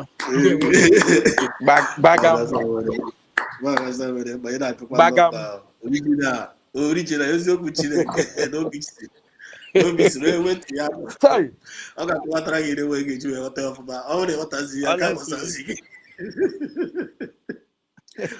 eziokwu ga-atapụra gị n'ahụ ọ ga-atapụra gị n'ahụ ebe ọ bụla ị gara ị ga-agbakwa na agwara gị agwa ama m ịghọtago ị ga-agbakwa na agwara gị agwa ị ka nọ dọjide eziokwu so maazị Atịrị TV o nwere chọrọ ikwu. Yes, so on the issue of this passport, I want to also emphasize more on it. Okay. You know, there is things that when they are happening, you never know that the reason of this particular thing is for you as a person prove that you are a citizen of that country that was just newly declared. There is, when it comes to the existing protocol of all the 5 body of international laws that guides every movement of a new country like USB. You have Montevideo Convention, you have Geneva Convention, you have UN Charter, you have Vienna Convention. These 4 laws, each of the body has their work. When it's come to issue of security, you go to Geneva Convention. They will tell you about everything about security, whether betrayal, rebel, and what's not, anything. There is 2 laws that rubs body together. Sorry, 3 laws out of these 4, they are rubbing their body together. What are those 3 laws? Vienna Convention, 1978, stand on issue of ID card precisely. Then, on that issue of that Vienna Convention, it happens to rub body on the Montevideo Convention of 1933 based on a permanent population. Now, the UN charter on their own come in on issue of ID card to prove how important the USB ID card is to every well-meaning Biafrans, all the real Biafrans who want Biafra. Now, like example, when a new government issue an ID card under the Montevideo Convention 1933, when the population are taking it, the ID card, it simply means that there is, under establishment of this protocol of this Montevideo Convention, that there is a permanent population.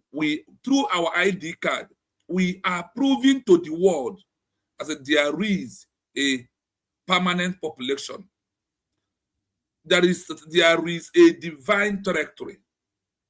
Then the government capacity or effective proving that issue ID card to the citizens of that new country. Now on this, when they draw it down, they now bring you to that official of issue of us having the ID card is to prove one, that the government of USB is effective and there is a population, a permanent population, that this government are issuing this ID card of a new country. And it also simply means that you have rejected the old country. Under the Vienna Convention now said that accepting the ID card of a new declared country that lack international recognition simply means that the citizens have rejected old country outrightly, believing that the new country is my country. That is why the people must understand the importance of this ID card. Now, when I mentioned that under the UN now said, if any citizens of a new country have the ID card, if he got in trouble under the deportation camp and it was being cashed with a new country ID card, the new country, the country that arrested him, will judge him on the mandate of the new country ID card, proving the ID card, they prove I am a citizen of this new country, not the old one. Then the third country is the country that arrests you. We give you a refuge, where you can sit because you have rejected old country. Example, if any Biafran right to has ID card has a problem of deportation in any country where you are, once they captured you and you present USB ID card, nobody will deport you to Nigeria. They said, if that country tries it, under the law of international law, the UN, will charge that country. Why do you deport a citizen that rejected a country by having an ID card of a new country, proving I am a population of a new declared country with the ID card? They give an example. A citizen of Northern Cyprus, was arrested in Ethiopia, and when the government of Turkey trying to get him, the government of Ethiopia said, we captured him with ID card of Northern Cyprus, not your ID card. On that reason, we are not going to hand him over to you. Rather, we are going to give him a place to stay because ID card proving he is a citizen of Northern Cyprus, not a citizen of Turkey. I want people to understand the impact of this ID card. If what that says under the Vienna Convention, it said when over 5,000 citizens in the homeland and in diaspora has this ID card, UN can no longer deny them international recognition. Rather, it is evidence at hand, as an eyesore, that there is a population that have rejected an old country, proving they have done internal sovereignty recognition. The ID card is number one recognition by a citizen of that new country to present I am a citizen through the Vienna Convention. That there is nothing like what that you should be deported or have a problem. Also, when over 5,000 Biafrans has this ID card, we are proving to the world that we have resettled Nigeria. If you are claiming you're a Biafran today and you are not making a move to get this ID card, you never rejected Nigeria.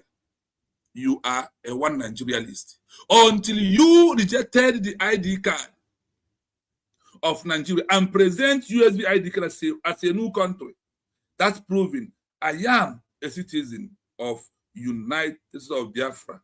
When old country trying to grab you, the law of ICAO, International Civil Aviation Organization, we have to intervene to stop with a 3-letter.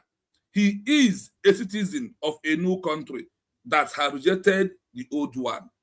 Our people must understand that this USB ID card is top-notch and it is in favor of everybody who is in abroad.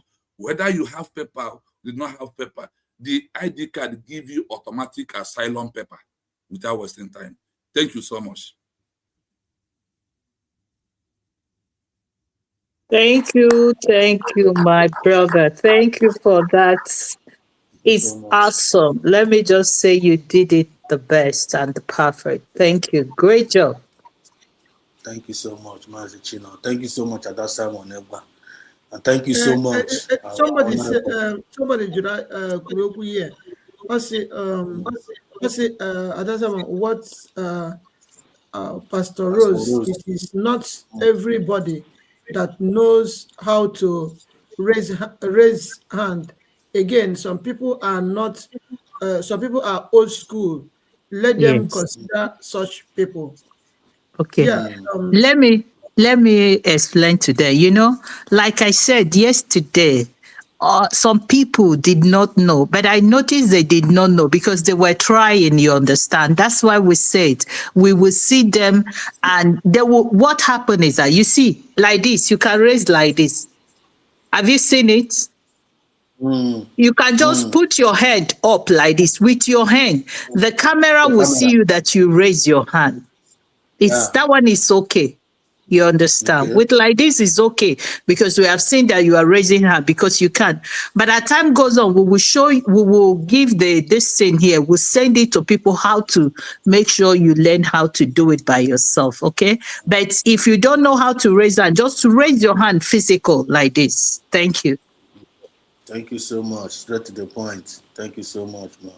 Thank you so much. Honorable Rose, Pastor Rose, Mazikai, are you still here? Mazikai, are you still here? I am here. I am here, my brother. Okay. Thank God. I am here. I'm not here. I'm not here. You're welcome, so Mazikai. Thank you so much. Oh, my man, now my man. Wow.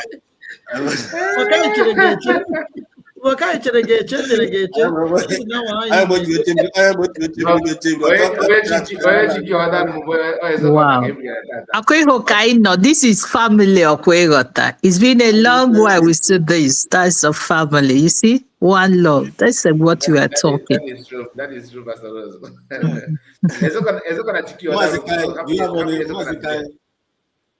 Mazikai.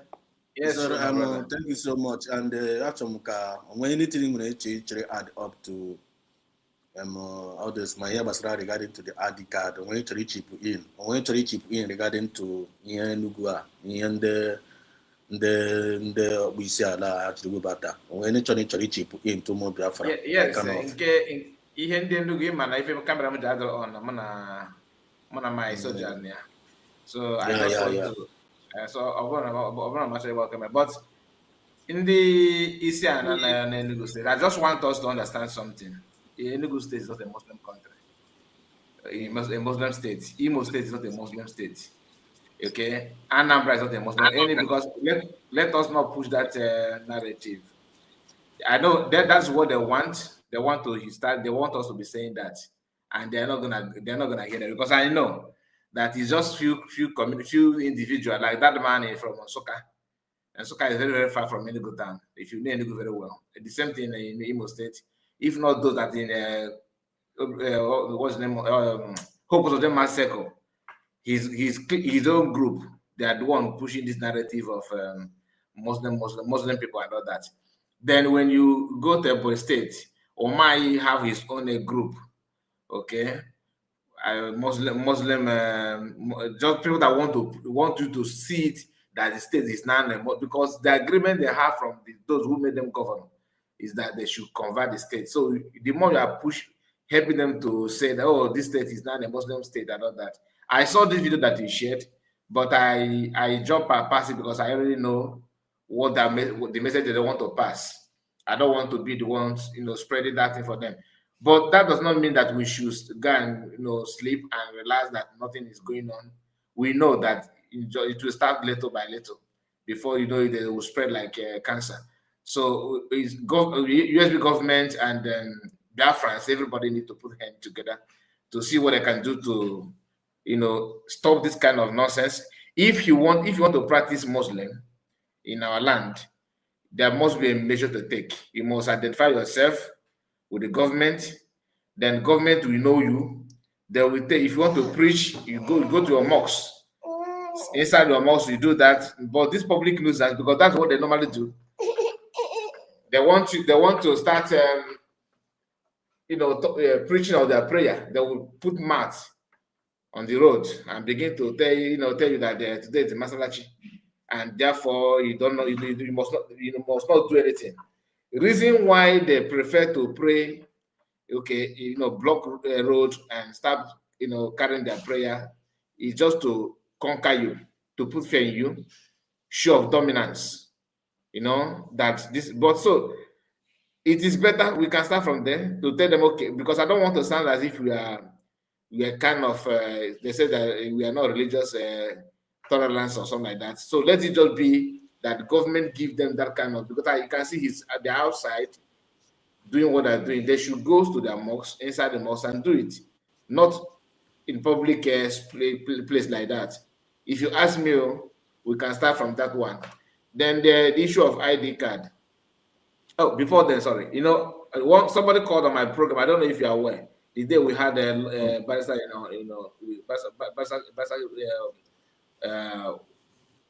think that is that the first. Okay, that's the first time when the barrister, came to our platform, and barrister, somebody called that he's from Osoka, and he said that the people from Oginkere community in Soka are those that are doing this Muslim thing, in his own community. So that's another thing that we need also to, government need to check on that very well.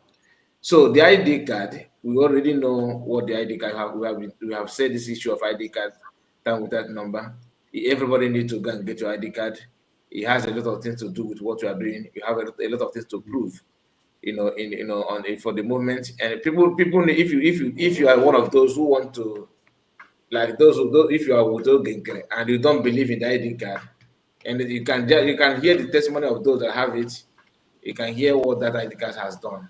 So thank you, my brother. Thank you so much. I think that's someone want to say something, like her hands have been up since. Let's hear from her. Okay. Thank you so much, Mazikai. That's someone, the mic is yours.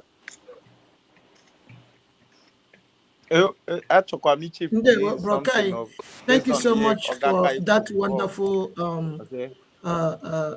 thing that you did there. You just nailed the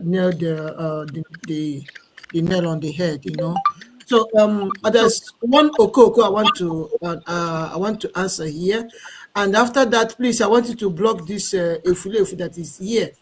He said that Azaya Anyogo, aka Crime Minister, chụpụrụ boss ya nochie ifere na ademe. Our people are very, very ashamed of some of our people.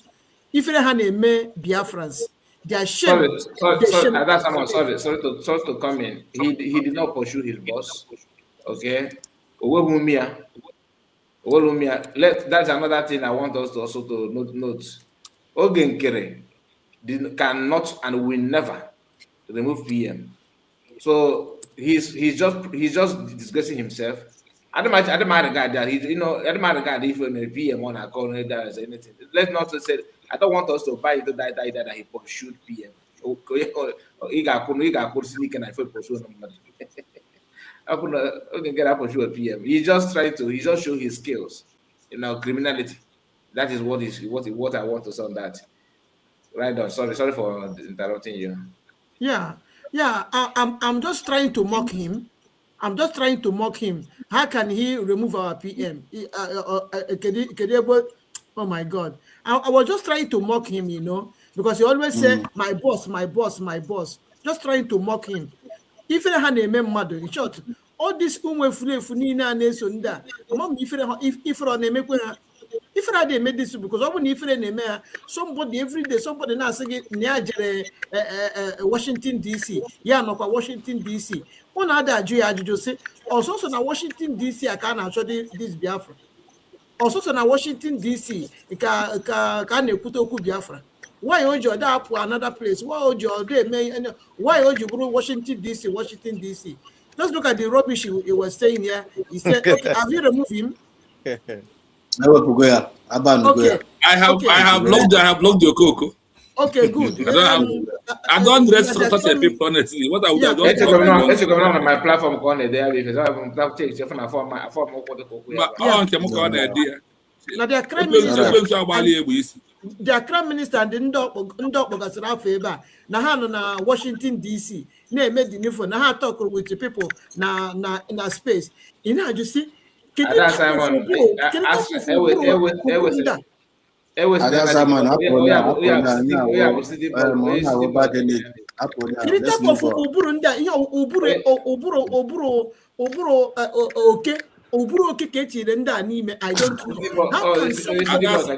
Simon? Simon. Today has been happening in the history. So it must happen. Nelson Mandela, the real man here betrayed. Because happen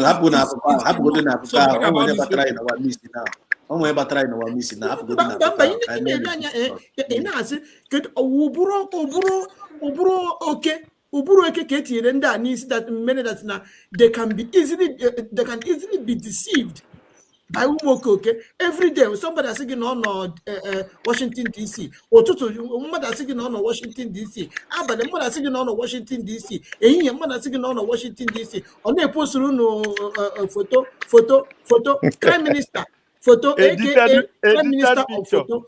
You know, you say why would you photo? Why would you Washington DC? Or not in Washington DC? Can you cook Biafra? Guinea, and they shamelessly they will come out and be commenting rubbish in public. In fact, if you don't MSG Biafrans, comment this rubbish like you said. Okay, get away on a mic. I get that. God bless United States of Biafra. You know, only Prime Minister God bless United States of America, United States of Biafra. You know, you see, it is what is this? What is this? Then people they cannot reason very well. See, oh, if this man can pronounce United States of Biafra, which means what are we doing here? Because someone that's not United States of Biafra, you want to remember just wasting. You go too much. You say too much. It doesn't give me before now. Second fight. Second fight. Oh, beautiful.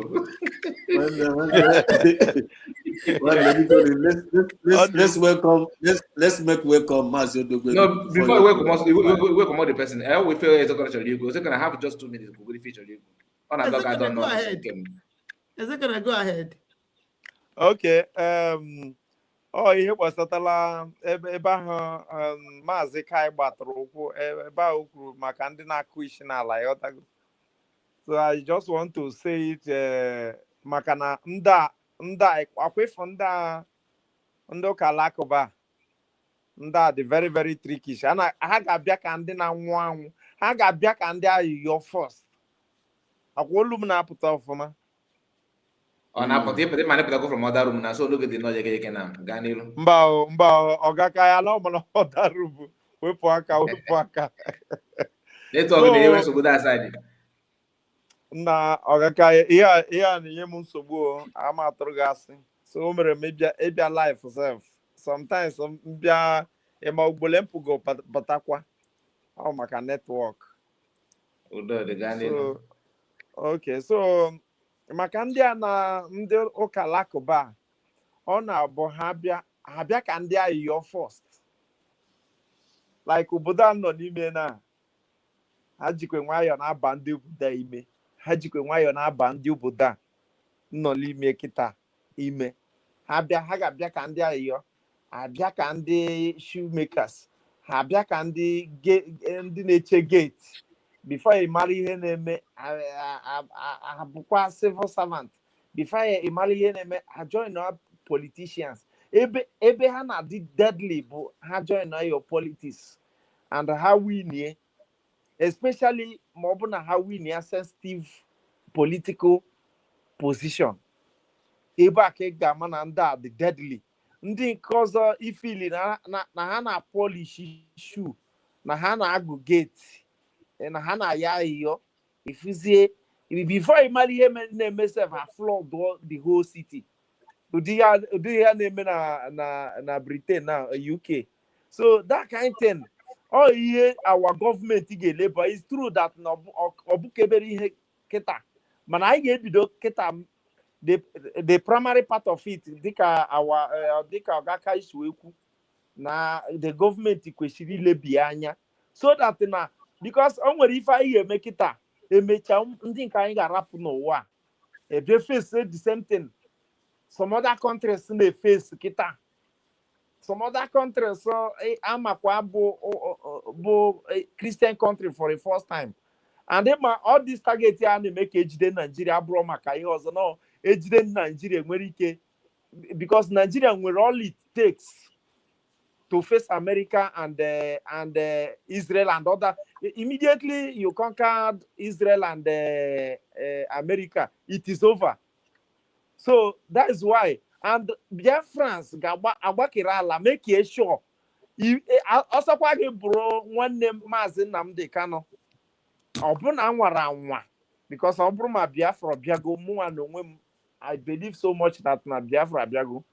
So ya sọkwa ya bụrụ nwa be Maazị Nnamdi Kanu, ọ bụrụ ndị onye ụka alakụba nwanne si enyekwa n'any political position, kama ka ọ bụrụ ordinary civil servant. Any political position kwesịrị ka Biafra nwa iwu ga-eme ka any political position, no matter how small it is, onye ọbụla na-akụ isi n'ala sọkwa gị bụrụ onye ọbụla na-akụ isi n'ala enwere ike ịhandụl ya. So ya ka ndewo ka anyị ịgba na n'ife ikwu dị n'anya na ọka anyị nụgoro onye ji ọbụla ka n'ife ọ chọrọ ikwu before you continue ịkwụsa. Thank you so much, Mazi Kaya. Thank you so much, Ezekona. So please, Mazi Odogu is in our midst. Let's make welcome Mazi Odogu. Mazi Odogu, you're highly welcome. Thanks for your patience. Because check here, this evil person, but my this in comment, my block where what you call another person's platform now comment rubbish. I block now. All the same Chukuma, just that the same person I block. Yes, all the same person. Yes, I block women on my own. I got one another person. Wait, this man no na nke mwa na ekwo da breed at all. Like, Emmanuel, I forgot come use and I'm a name ya bife. O ga dere gi na. None of them, Fabio on my own, did anything that because this man about all the better lads. Come nonsense. Oh, then in after that walk off from Omongo. It's all right. Mazi Odogu, the mic is yours. Thanks for your patience. Thank you. Biafra Sedo, so Yezuku.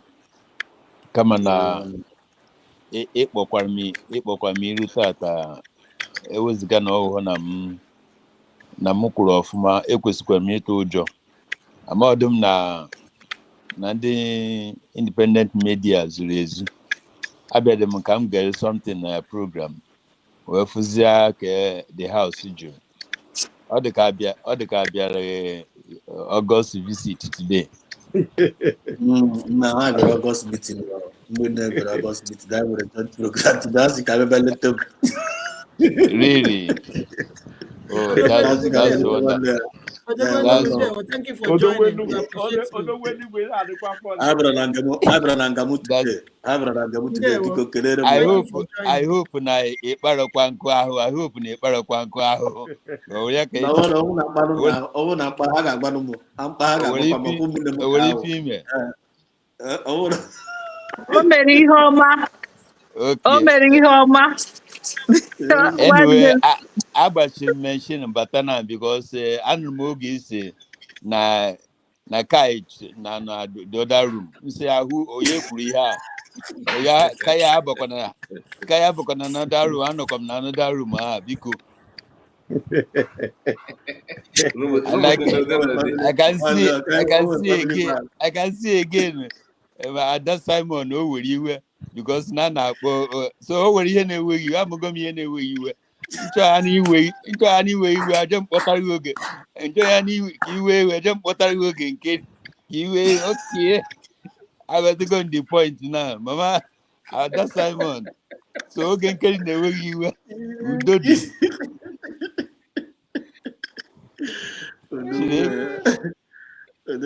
Because I don't have to know but Gananke their first and there were good news, no worry fair man. I think I can see Ezekiel's son and that's Simon. Yeah, I can see you're welcome. no Pastor Rose. No Pastor Rose, no Kai. No Biafran TV. Chukwu Kukabiama. And Mommy Stella here. Mommy Stella no na media ya na Rose, Pastor Rose from cabinet. Chineke Ogi for ụmụada 3. Ịma na okwu ebe na. Okwu esie ike, ọ bụrụ na ọ bee no osie ike. Thank you. I appreciate all of you for visiting Exodus today. And I hope, as the program said, that you get informed and get involved. I hope that no Ifunuji for Biafra information only discuss for Biafra. So how get you get here involved in it? Because information is the key. Is power or what?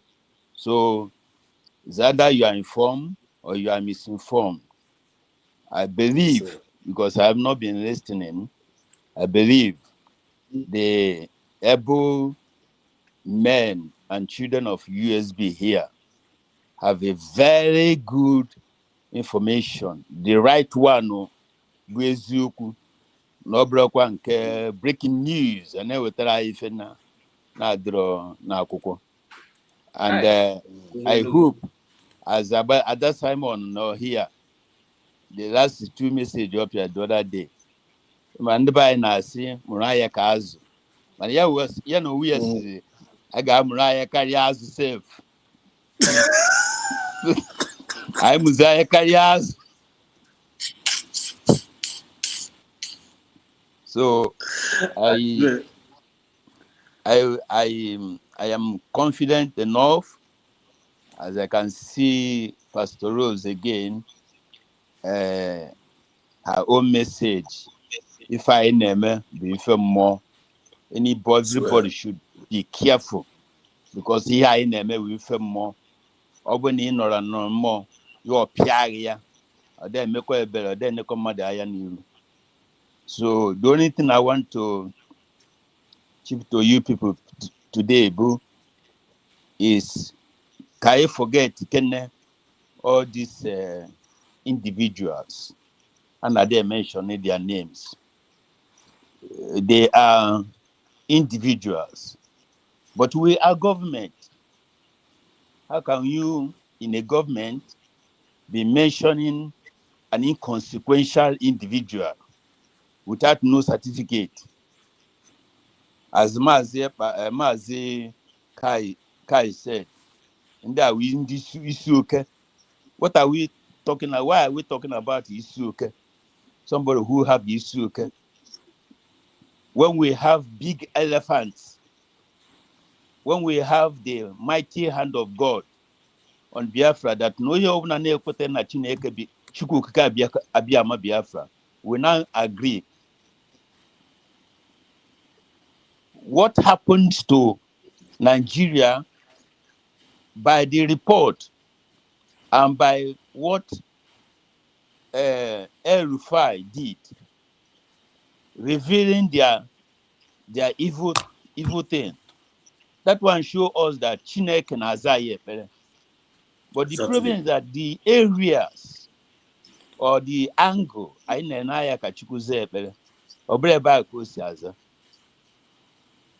want to confirm to all Biafrans and anybody throughout the whole world listening to USB independent media, the truthful people that are delivering the message as it is, with undiluted, that the God of Biafra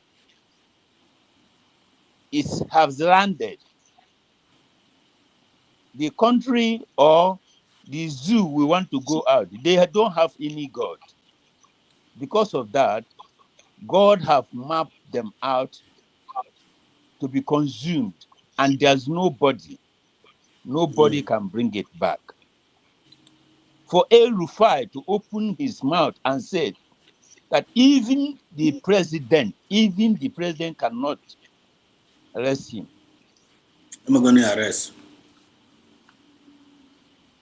But he said, I don't know if Nemegi arrest. I'm going to arrest. I'm not ESCC Abaragoya now. I'm not Akuche. I think we're Brugoya now. So now I'm not there. Make election self. Tata. You mean? Tata cable is life and direct. No, the guy on ESCC. Ya nwa bụ onwe ya gakwa o. Ọkwa ya nwa bụ onwe ya ga ebe ahụ. Ya report. Ọkpọrọkwa fancy aga dị a ndị ESCC Ọkwa ebe ahụ ha si ya mba o maka dị disgrace go onwe gị na ịbịacha bịa disgrace aha gị wa bukwara onwe gị na ịtịgosi gị na ndị enwe isi na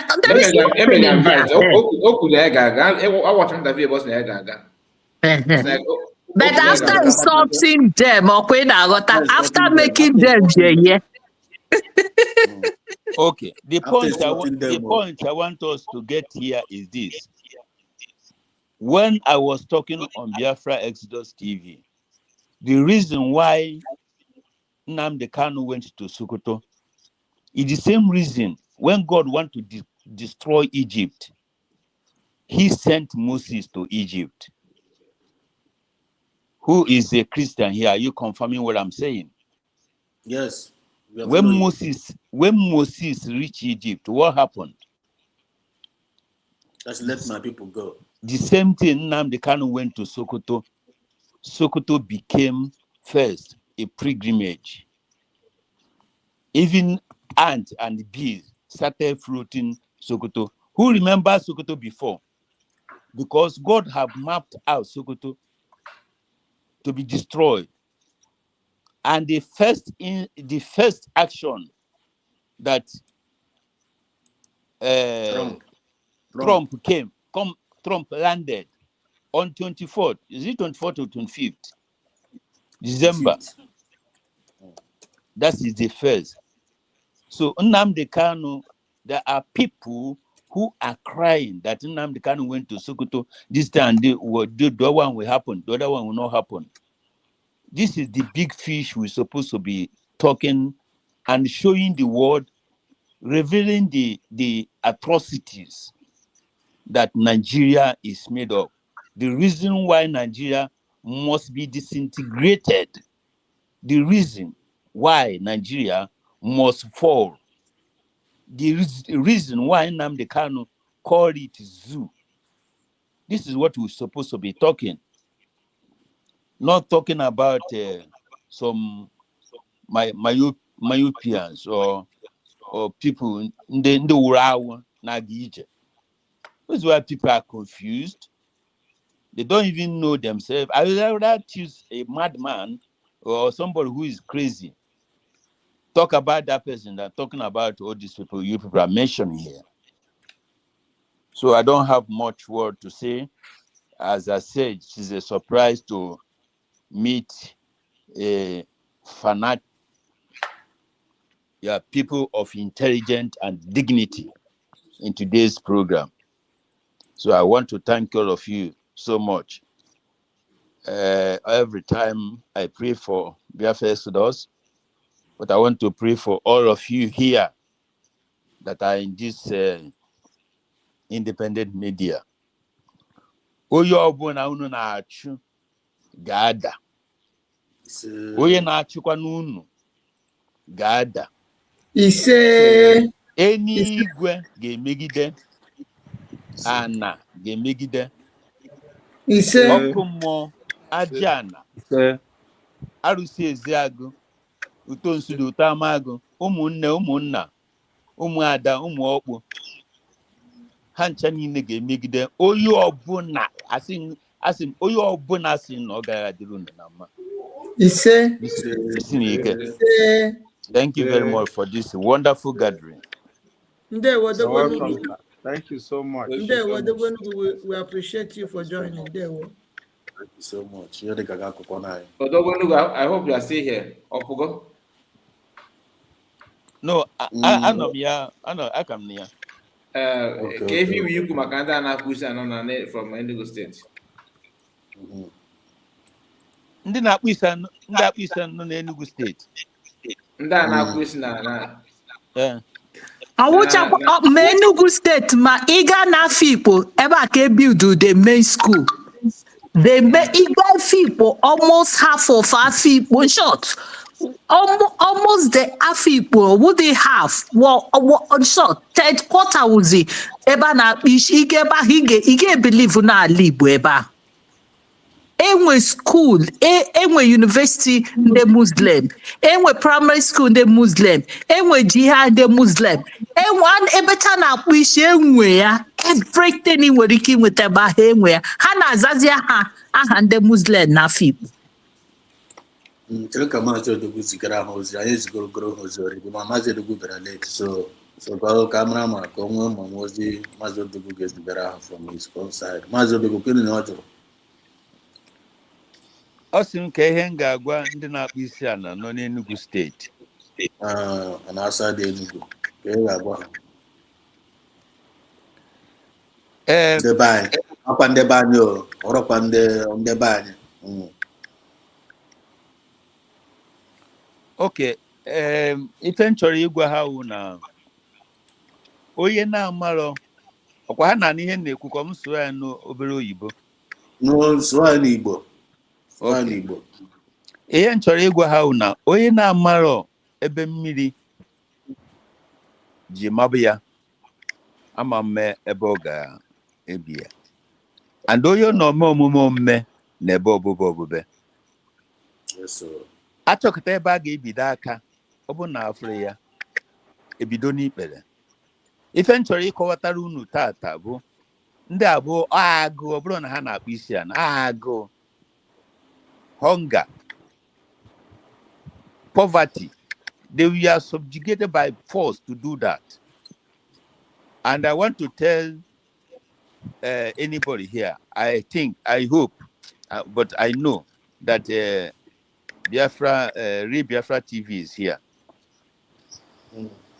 Yes. During the war, the first shoot, go and research it, all the good in that. The first shoot, ML, in this Nigeria Biafran war is Enugu. Yes. I am not surprised. This Enugu na Nonia gave up the fight while others are still fighting in Owele, Onisha, all those places. Anambra, everywhere, even Aga Canada na Bagana.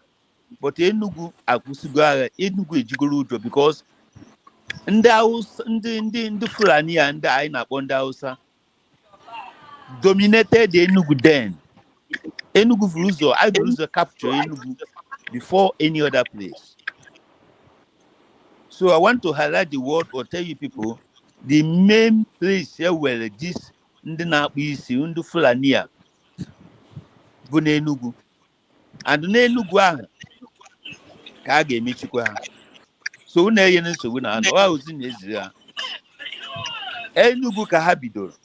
Just like Simon Ekpa said, the problem of IPOB started in Finland, and in that Finland it will end. Did it happen or did it not? Did it happen or did it not happen? The same way can Enugu. It started in Enugu and it have to end in Enugu. Bam. Let them do anything they like to do. Manifestory Igwahabo. Highly tata. Haga fukwan kage riechi.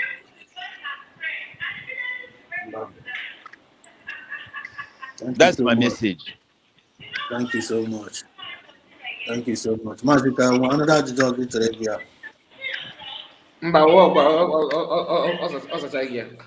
It's all right. Thank you so much. Next in Mark, I'm for a comment section. Google said, I'm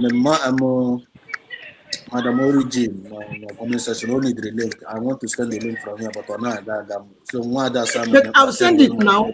I'll send the link there. Okay. Thank you so much. And I'll send the link. Rosie, thank you so much for joining. Rosie in our comment section. She also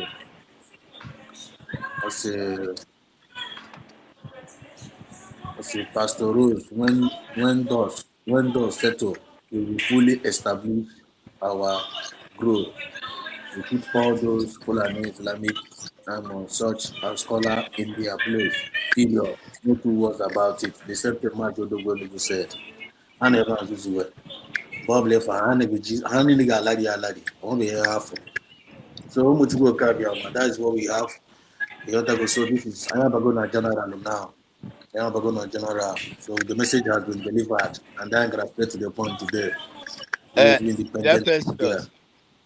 Please let me use this opportunity to tell USB Independent, if possible, you give Biafra Sodos another rank. This man is a very professional organizer. See how he organized yesterday. Everything was going well. I want to thank you, Biafra Sodos, for this wonderful organization and the moderator. I'm on to go conductor before. You conducted very well.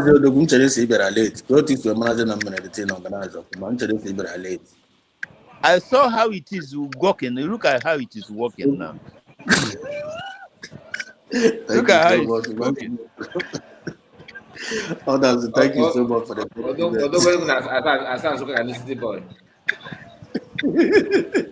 And you know that Nanom na more. You should know that Nanom na more.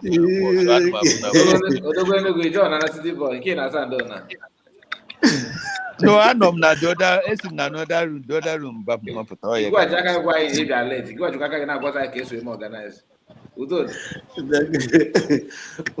guys know about that because bomb barrister.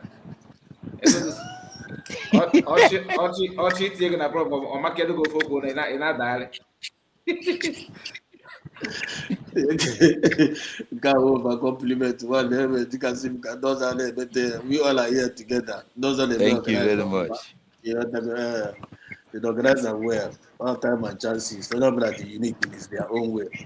All the time we them got one program or one program so if ever one person but at the program, the guy went on a program where say yeah, when on a program, yes, and also only killing that TV. Also, only killing that TV independent way. And those are the you never understand it. So in everything, we all are unique in our ways. Everybody needs to be giving compliments. We all are special. We are one. The problems may be different from another person. Everybody are unique in their ways. So when they special, like kind of also that the kind of so that the thing that they balance. Somebody about the fire really called sentimental. Thank you so much, Mazo Dugwenugu, one of us. As where we try, we saw one of those that went to Finland. We were trying freedom. Oh, your mic had the on. Oh, your mic had the on. Oh, your mic had the on. Where they are. Ezekuna, but you know Mike again now.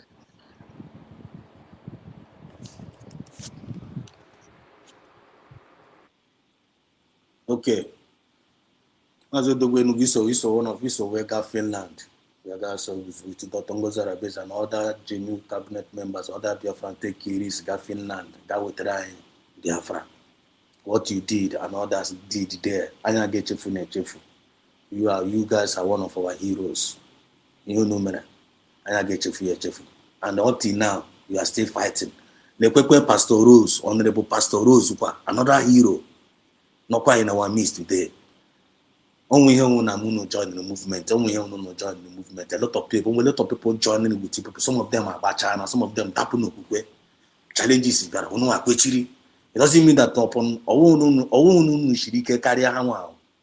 Okwa grace. Okwa because of no beba kuru na eziokwu. And eziokwu ahụ no kwuru. Unu kwuru akwurushie ike. Ikuku na ekuku elu ku ala. Unu akwechiri kwa. So unu awuro model. Only one person na na-ekwu the other day. Ya na say, ya mena bana na-ekwu. Ya say that na based on ihe Maz one of us mere nke Ghana kpọ Maz go 247. We need to call her name, call his name. One of us before. So based on ihe that guy mere no me expect na ọ ga-eme ya. That guy dapu n'okwukwe as we speak today. You na agwa that person okwu you say that number na ike agwụgwọ ya. Because of again, ọ na-ele Maz go 247 anya n'ihu as a role model. But I will not let Mazin go 247 anya n'ihu. I so one of those people na-elekwu go 247 anya n'ihu mgbe a na-esokwa ya n'azụ. But mgbe tapụrụ n'okwukwe, anyị dapụrụ n'okwukwe, the answer is no. Anyị dapụrụ n'okwukwe. The answer is no. Yotego, the answer is no. Because I'm na that eziokwu because we are not here for an individual. I am not here for an individual. I am not here. When in a race, always be able to like this when they join this movement here now. You know that Namas na the Kalun with an issue. Nande Sokoto GH, guessing in China. Or you know that na Samenepa with an issue. Na Finland GH, guessing in the chef Finland in the Chessy Samenepa. It doesn't work that way.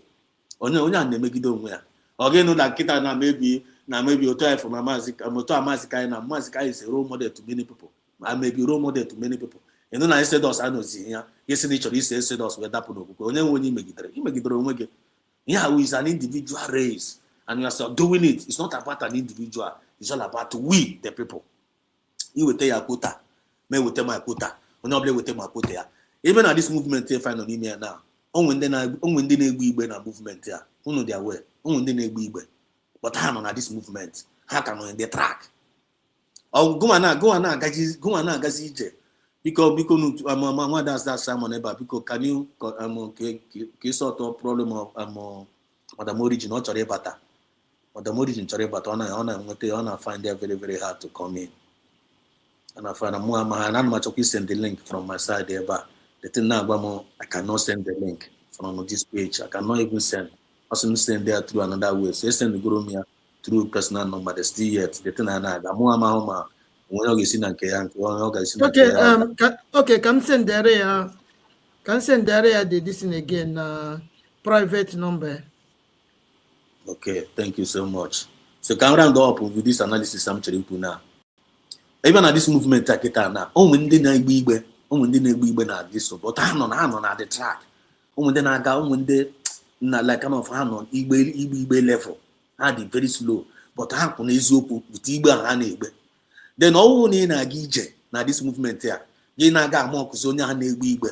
Nwanne onye ha game na onye ha emeteganye ya. Game na onye ha no in the track. So only na aga ije for onye na egbe igbe. He ga-emewu gụnwa na-aga ije ahụ gị nyere onye a na-egbe igbe aka anyị nwa the rifle mindset. Then ya ọhụrụ na ị na-agba ọsọ gefe onye na-aga ije gị bịa chịkwazi onye a na-aga ije ọsọ na ịka ya mma ịpụtazi na onye a na-emeta ebe ịzọ nọ na-aga ije onye nwa ihe anyị fụ mega vam onye anyị fụ na-eme some of them ha nwa ji nwerụpụ onwe ha na the track amaracha m ihe na ọzọ bụ uruzi iberibe amaracha m ihe n'ọzọ bụ wurizi iberibe na Nnewi anwa some people na-eme. Everybody must respect his own office. As long as you all know when they're on a movement, you all know when they emete ọfụma. If you are not like them, kọrọ ha aka Etikwara ha anya bịakwa na bịaba sị ka ịbịaba sị wa kele mụwa na nwanne nọdụtụ na onye a nwaanyị na ọwụrụ ọgụnwa ka ịba dịgboro onye of jealous. Inwe hala spirit of jealous in you in this Biafra movement. Ịpụkwana na track yo. Ịpụkwana na track. Don't be jealous. Just that rule and don't be jealous. Then number 2, even if you feel that one or two things in the meta movement and them are now where gonna never be kenege. You feel an animo arrive. Why not the dage rukwananso? Or the dage no kwaginanso? Spirit of pride. You must walk away with it. You must walk away with it. Then you won't need everybody knows that this movement here. You only in a competition. You are competing with your fellow colleague. Check in a United States of Biafran government. Check out tininess where they well organized. I'm not going to notice here. I the well organized na USB. Onye ọbụla na-respect ibe ya. Onye ọbụla na-akwado onwe onye na-etiri ibe ya anya. Onye ọbụla dị unique in their own different way. And they respect Ados Samunekpa, they respect me. And they respect Kai, they respect me. And they respect Ezekune, they respect me. And they respect Madam Origin, they respect me. Madam onye ọbụla dị unique. Anya na-aka akụkọ, anya na-aka akụkọ ndị mgbu. Anya na-achịkọ ọchị ma nchakịrị. But time on why. Anya adịrọ distracted. Onwe onye na-akọta ibe ya. That is the unity. Biafran spirit iti right now. And with this kind of place, if I find people gonna ene ha na-emezi anyị emulate because never is not ihe ọma ka na-enwomi. But I remember na ele anya for that na ya draw united, na ya draw organized, na na-akọ nwa anyị ọnụ, na na-ezu ezu, na na-anọkọ na-agba na-eme mara n'ihu ngwa mpete n'azụ. Nwanne ha gasị na ndị adịrọ si you people are useless. At the end of the day, we don't go make any impact. United we stand, and divided all our enemies will fall. So to find a United States of Biafra, we must represent that what United States Biafran government represents. And they represent area. We are the ambassadors of peace. I probably find that every peace doesn't at table. Only test of peace, I'm not peace in our daughter. Test the Lord and see that they come and test us. I think I won't do the test. All I need to go down, call us, or we can say call us bastard. Get call lion bastard. But all if our brother, Exodus. Madam Origins Sinatra, you go the Tinekwe. So on our line now. So she want to talk to Biafrans. There will. Okay. All right. Yeah, Mike. Go ahead. Biafrans are listening to you. Okay, can you hear me? Yes. Omo Biafra, Mazi Exodus, everybody. I greet everybody. Today, I've never seen anything. I'm blocked everywhere. But anyway, all the same, we are here. When the going gets tough, the tough gets going. Yes, so I just want to salute everybody. This is our platform. This is what we have made up our minds we'll be doing. We keep doing this that we have, recruited ourselves to do, because Biafra has come to stay. Mazi Exodus, thank you so much. Adoma, thank you. Real Biafra TV, thank you. I greet you. Mazi Kai, the man, I greet you. Thank you for all you do. Thank you so much. And Madam Rose. Everybody. That's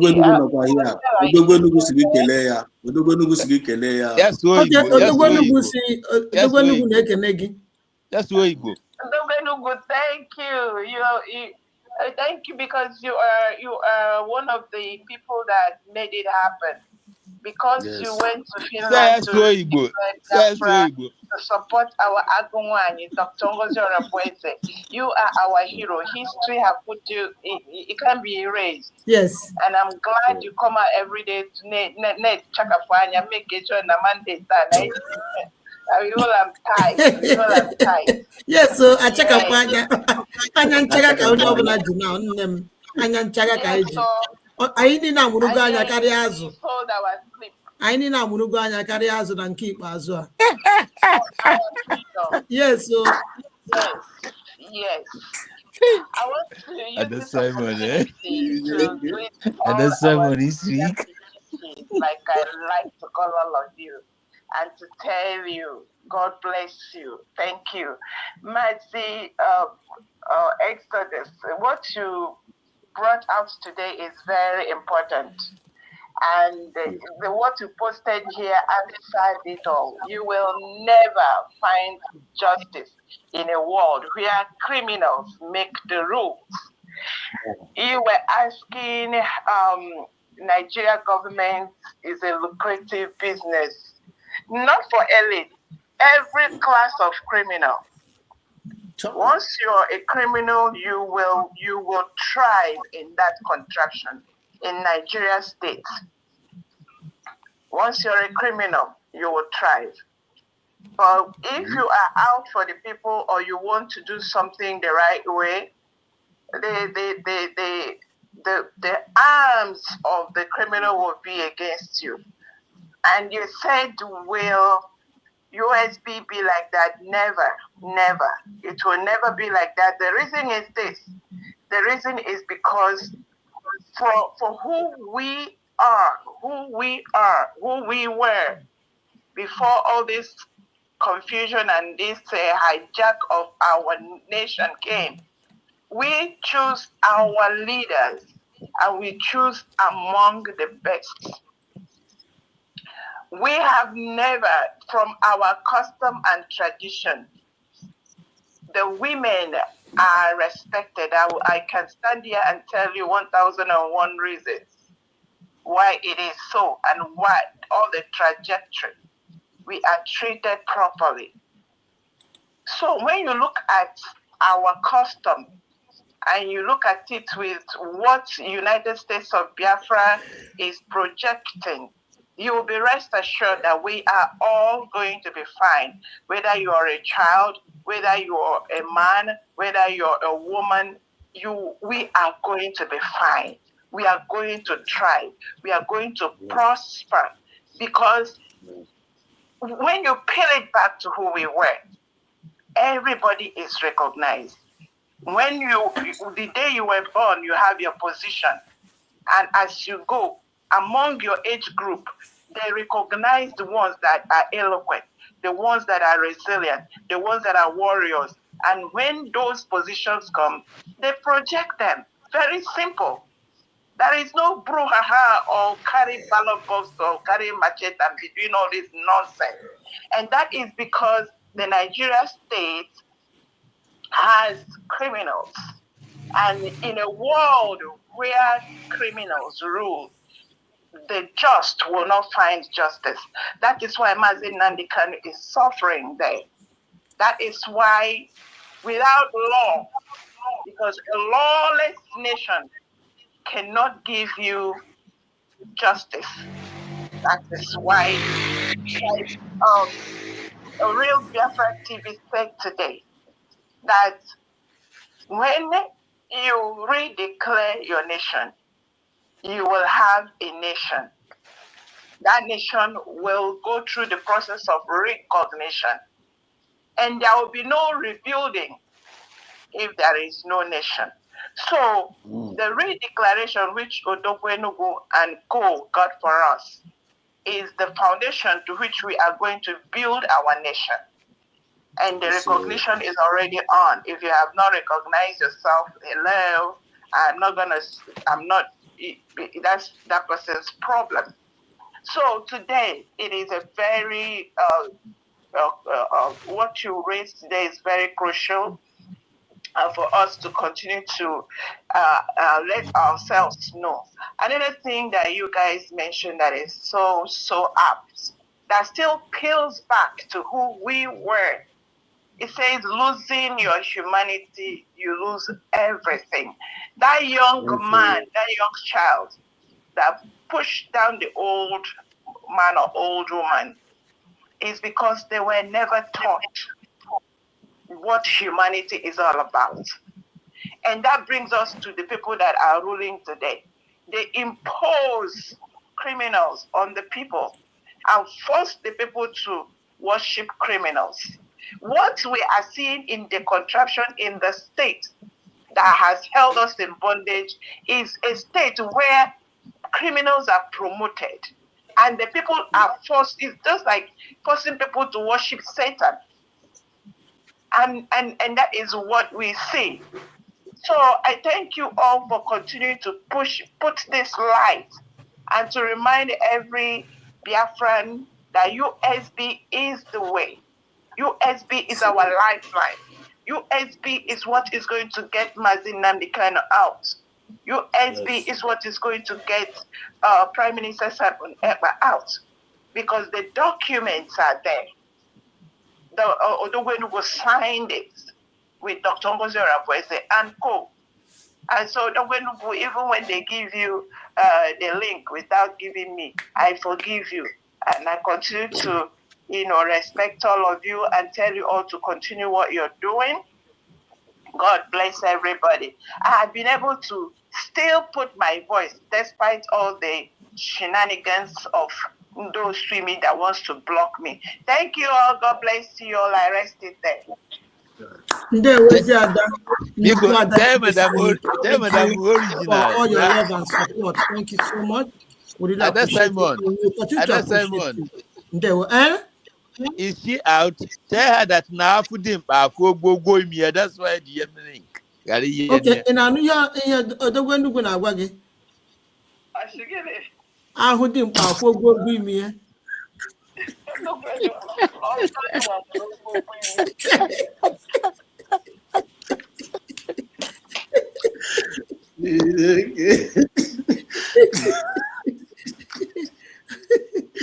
Are you there? Very, very unique man. Are you there? Yes, I'm here. I'm here. Okay, when I'm here, Us no na ewu na ya link carry ya ni nse na afudimpa afogbogo mi onita na ene mmadụ ahịa n'iru biri etie ya kwara anụ.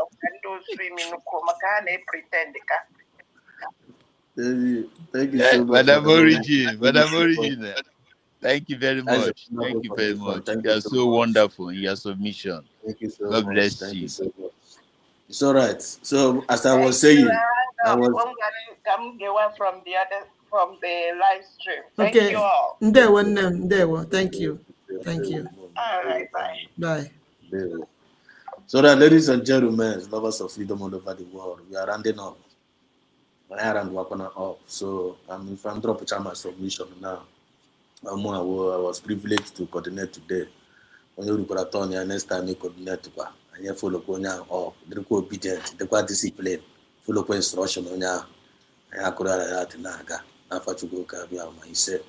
So I was saying, before I will conclude my submission, Mazodogo, our Dadio on our comment section, Oluchiwa God, on Ekelege, Odogo Enugu, I greet you, on Ekelege, Osekelege, Mama na for comment here.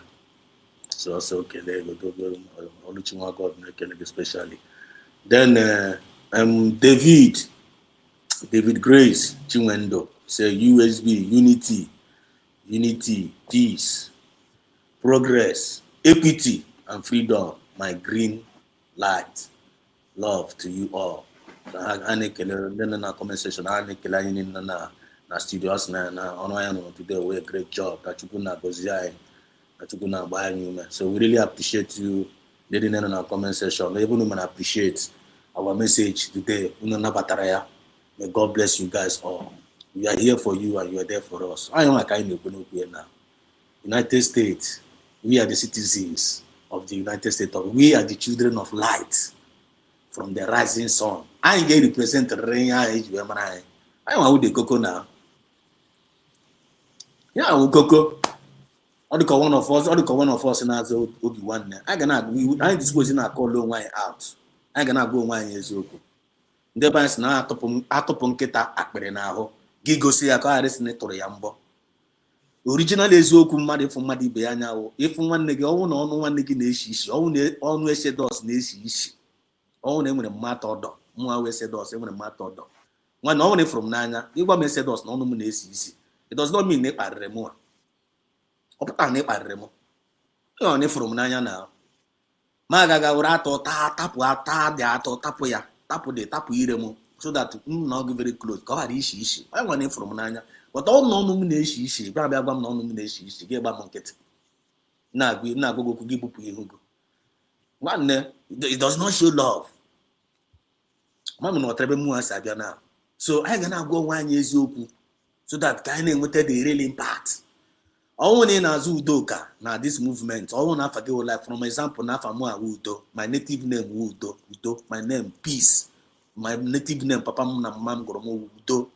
So all I'm not Udo, you want a man represent Udo na this movement, which means I am faking, which means I'm not representing my identity, which I'm not representing well.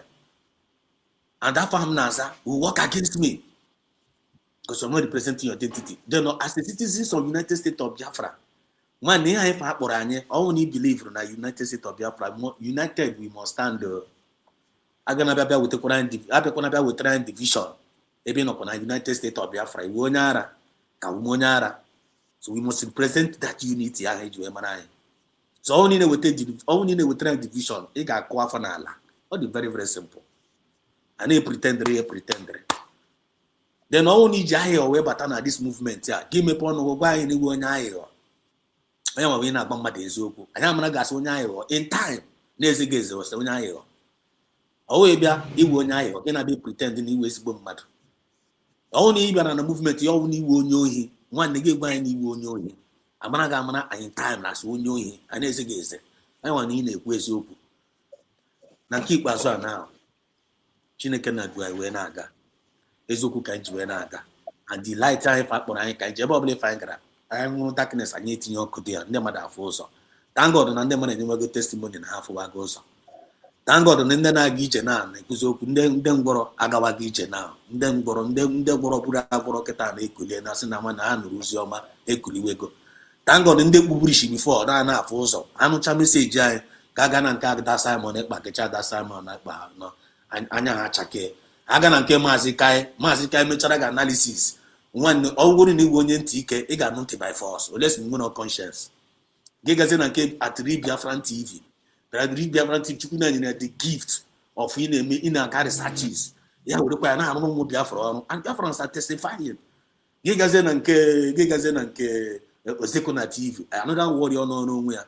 Only a book like this one at Topia one by one, on a Topia, bomb.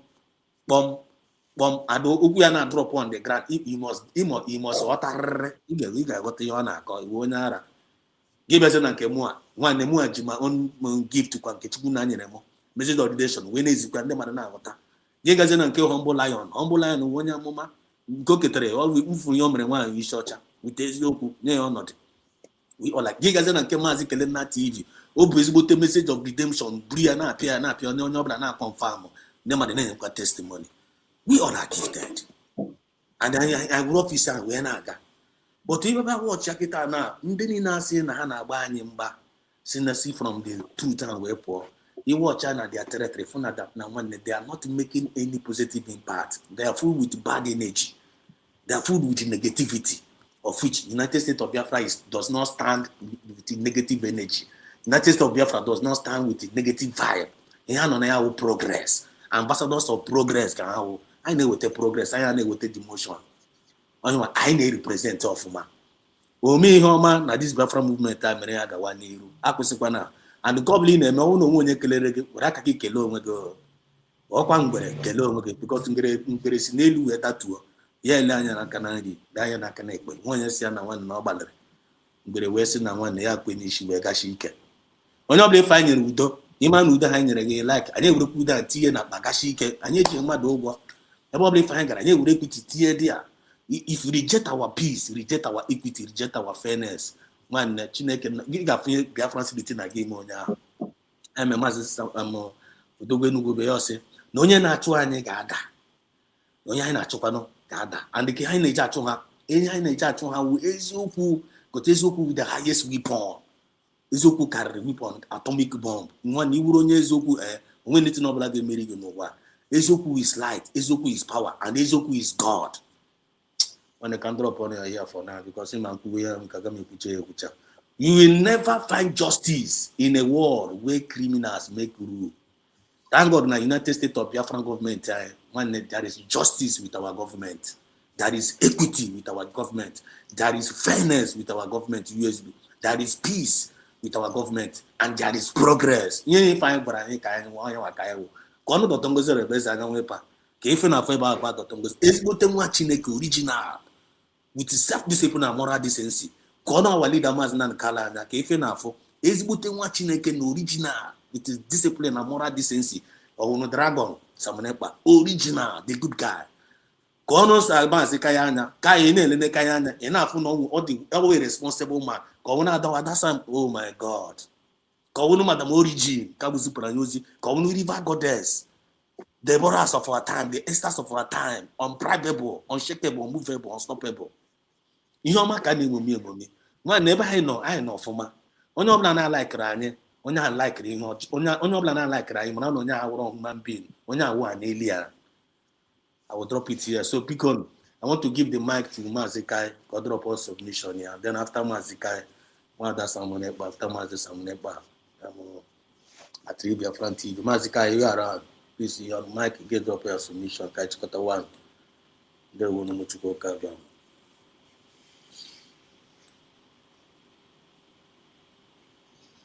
So we are winding down, right? Yeah, we are winding down. I am winding, we'll go down. Okay.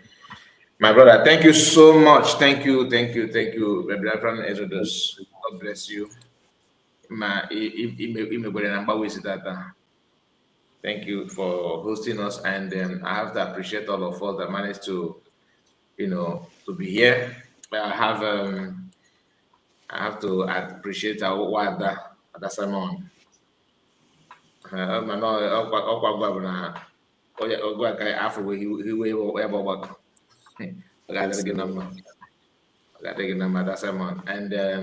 Biafra TV. Keep good at you and my guy.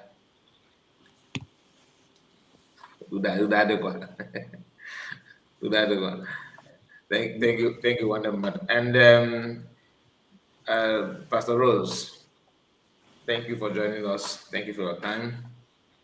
It's a song official. Wonderful mother. Thank you for your time, and we also have to appreciate Mama Simon, Mama Stella. Good to see you. Thank you for making out time to be here. And Rose, I greet you. I know you watch this Humble Lion. We appreciate all of you, and all of you that contribute the net. Our honor is in wife. I don't even know how to appreciate this, our brother. To be honest with you, I don't know how to appreciate you. I don't know how to appreciate you because. Like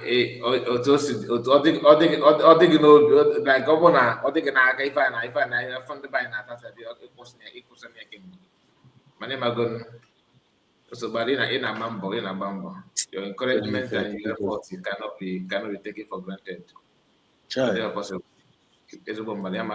And all of you, I don't know other people that have made donations. His wife is just everywhere, Thank you so much. All you are God. I have to appreciate you.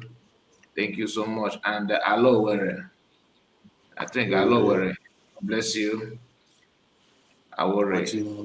All you are God, and for your contribution. And you on the comment section, those of you that contributed, and Madam Origin. God bless you. God bless you. God bless you. So we are going to end now, but before then, I want you to remember the message. Don't just go empty-handed. Remember the message. The purpose of this broadcast is to remind you what you already know, most especially the ID card, the importance of the ID card, and of course, the sit at home, which some people are trying to use to run propaganda. Because the easiest way to become a city boy now is to attack your own brother. Once you turn against your own household, then city boy will remember you. Okay, you can ask a bit of a got out in the Indicate in the 1970s. Kepe Famata. Indeed, they go keep with Lego in the 1980s. In 90s, Kepe Fama. So in a guy, in a go sleep boy in a house. Makichi. Go put them on get bog you and all the bogan bog. You put it on them, which again they are well. Nothing past freedom, nothing past peace. Do not allow yourself to be used against your own people. Nikwela Zubata, on a bomb at Chihuahua. My every donor put on a boca Chihuahua. Or every city group. In our my mother gave born somebody in Chihuahua. But on mic, if you can have a Chihuahua voice. So those the guy where was it Chihuahua one? Where was it Chihuahua? Nani ke kana eba kwa na Twitter. Ndi ke kana eba kwa na Twitter kana beza kwa. Ikbo mmadụ afọ mana you be living like that. Yes. Ibe kọma mana ị ga na-akpọ akpọ ị na-akpọ akpọ na-achọ ebe ị ga-asabotaji kpụrụ na-aga ka agwọ ya ngwa festival. So sometimes mmadụ na-eji ọnya wee buo ya ye ya abụmọnụ chịkọ na ya na-ekwu okwu. So biko don't go empty-handed, like I said. Do all you can. Do what you can do to help yourself. You are not sitting at home for anybody. You are not doing it for Mass Namonika. Neither are you doing it for Dr. Abeze, not even for PM. You are doing it for yourself. And do not stop praying for PM. As we are waiting for his appeal case, he need our prayer. You understand? So let us just do all you can do to make sure that everything works in our favor. God bless you all. I really appreciate you. Thank you, and God bless us. Take care. Bye-bye. Thank you so much. Thank you so much, Mazika. Brokai, don't go. We have not said the closing prayer. Don't go anywhere. Or it's already in another room. We cannot do another room. It's not going to come to Chiloso. I contact again.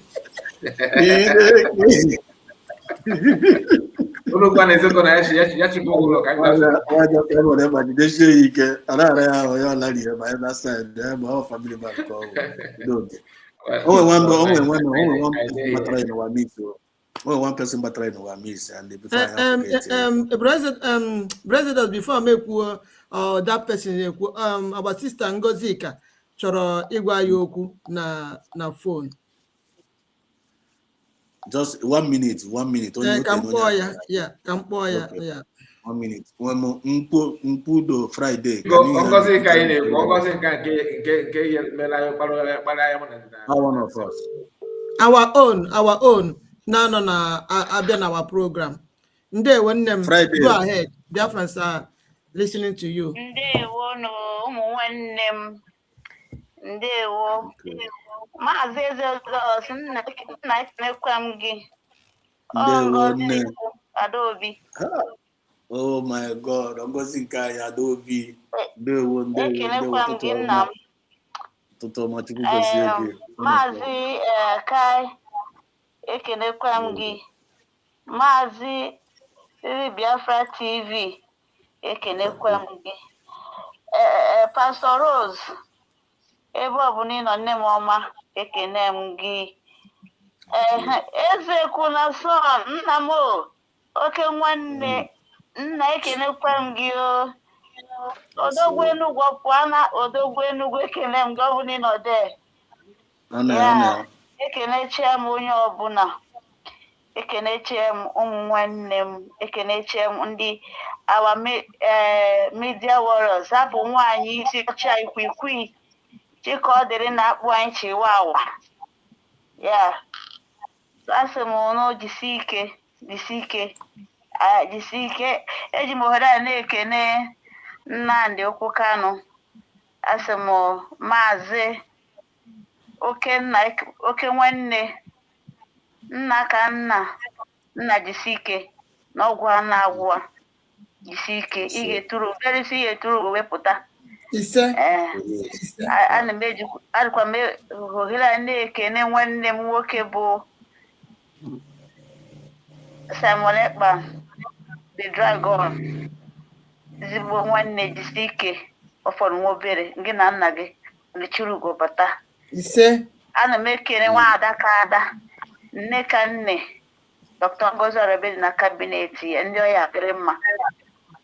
Anyị na-afakọ ọrụ ụnụ isi n'ike na anyị kwuru n'azụ that mandate Simon Ekpa nsị Dr. Ngozi Orebe DPM jidechie that mandate ka anyị niile ejisi ike anyị tinye n'ebe ụmụ nwaanyị na-etukwa etukwa nwa mere were ike ikpochi anya tụna diki na ebe anyị tụnyere chi na nwanne nwoke apụta ya kpọpụta wee nye ya n'aka ya.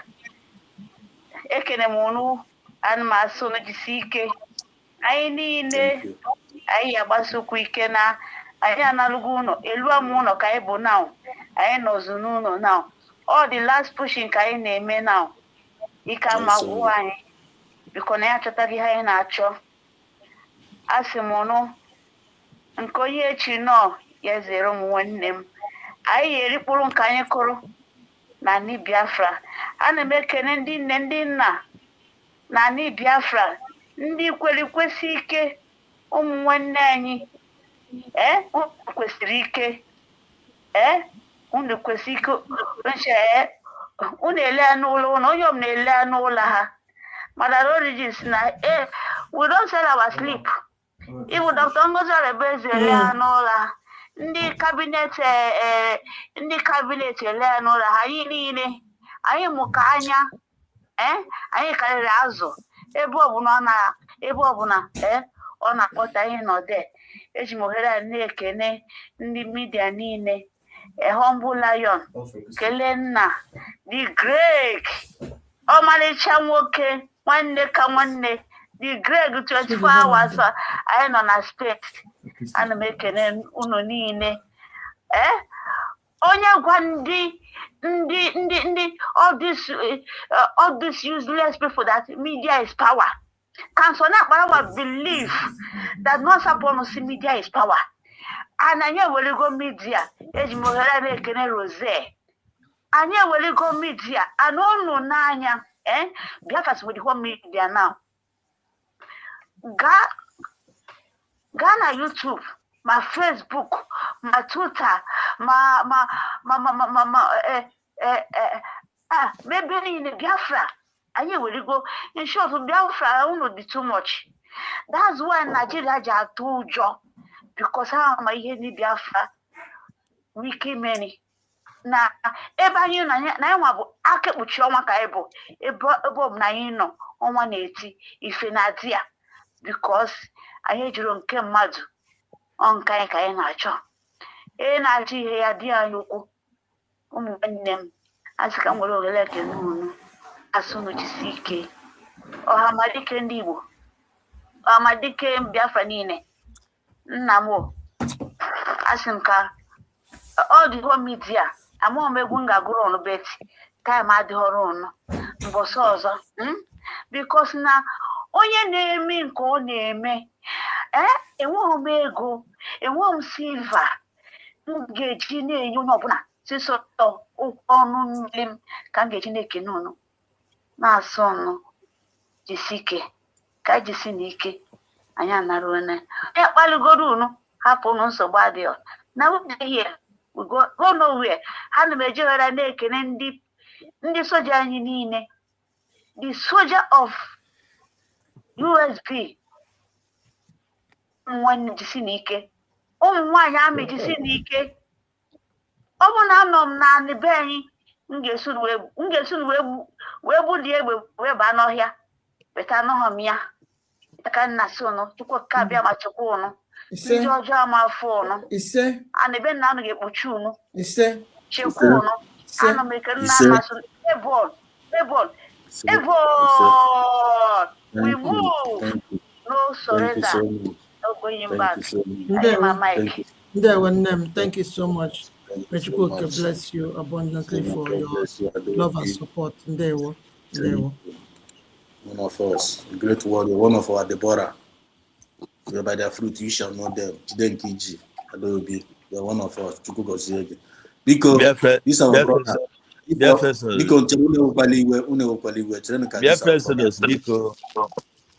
can I respect the whole media? Because my time of break, I want to go without, so that I will not insult anybody. Please, not by neglect. I want to thank all of you. Go ahead. The only person chọrọ igwe okwu Kai. Ọ bụ na ị chọrọ ikene eze Nwife, ị na-ekwu eziokwu, so ka ọ na-atụ bomb. Oh yeah, how you greet him. Thank you very much. You see n'ike. No, you There. get one anywhere. None of my it's man, what do you mean by that? Ekusigo meme say ka ikwu nke a, bye bye. There. I like Kwamoku guy or so you put an accident. We could on air. I want to know Ashinto. No. Mba, obere ebe anyị na-aga ka na-aga. Anyị na-ekwu eze wife ọ na-arụsi ọrụ ike. So I I will have to quote you one. I'm quoting your words. It's a It's a Obon and Chalk and with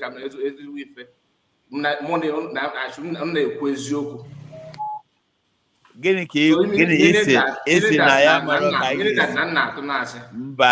mba Edogbo Enugu biko na-eweli iwe rie ihe mmadụ na-ekwu ihe ọnụ kwuzie ihe i kwuru maka ihe awụ ihe na-adị I don't like this kind of statement. Okay, sorry, and I withdraw my statement. Ihe gị kwuzie ya lekwa ihe ime na okwu ebe onye ka m chọrọ ịkọrọ ihe mmiri nke bụ m na-ekwu eziokwu biko kai ọ bụrụ ya ka m na-ekwu na dodo you have to tell me the lies now.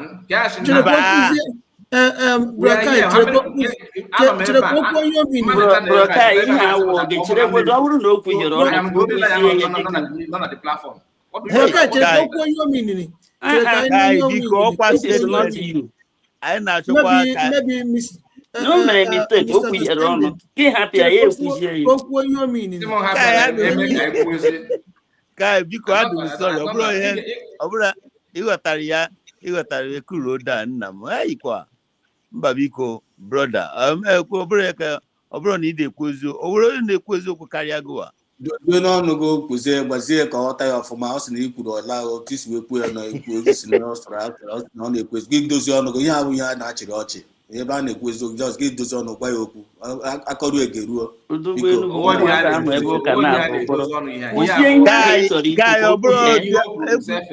ka ya etiri ana m ekwu ya azụ egwu ka m na-egwu ọ bụrụ na okwu ka m ọ bụrụ ofe ka m ekere so asị m na egwu ahụ m gwuru ọdụ bad so I am sorry for that. Thank you for understanding. I don't mean to offend you, Nnambiko, because thank you. Let's go. This guy,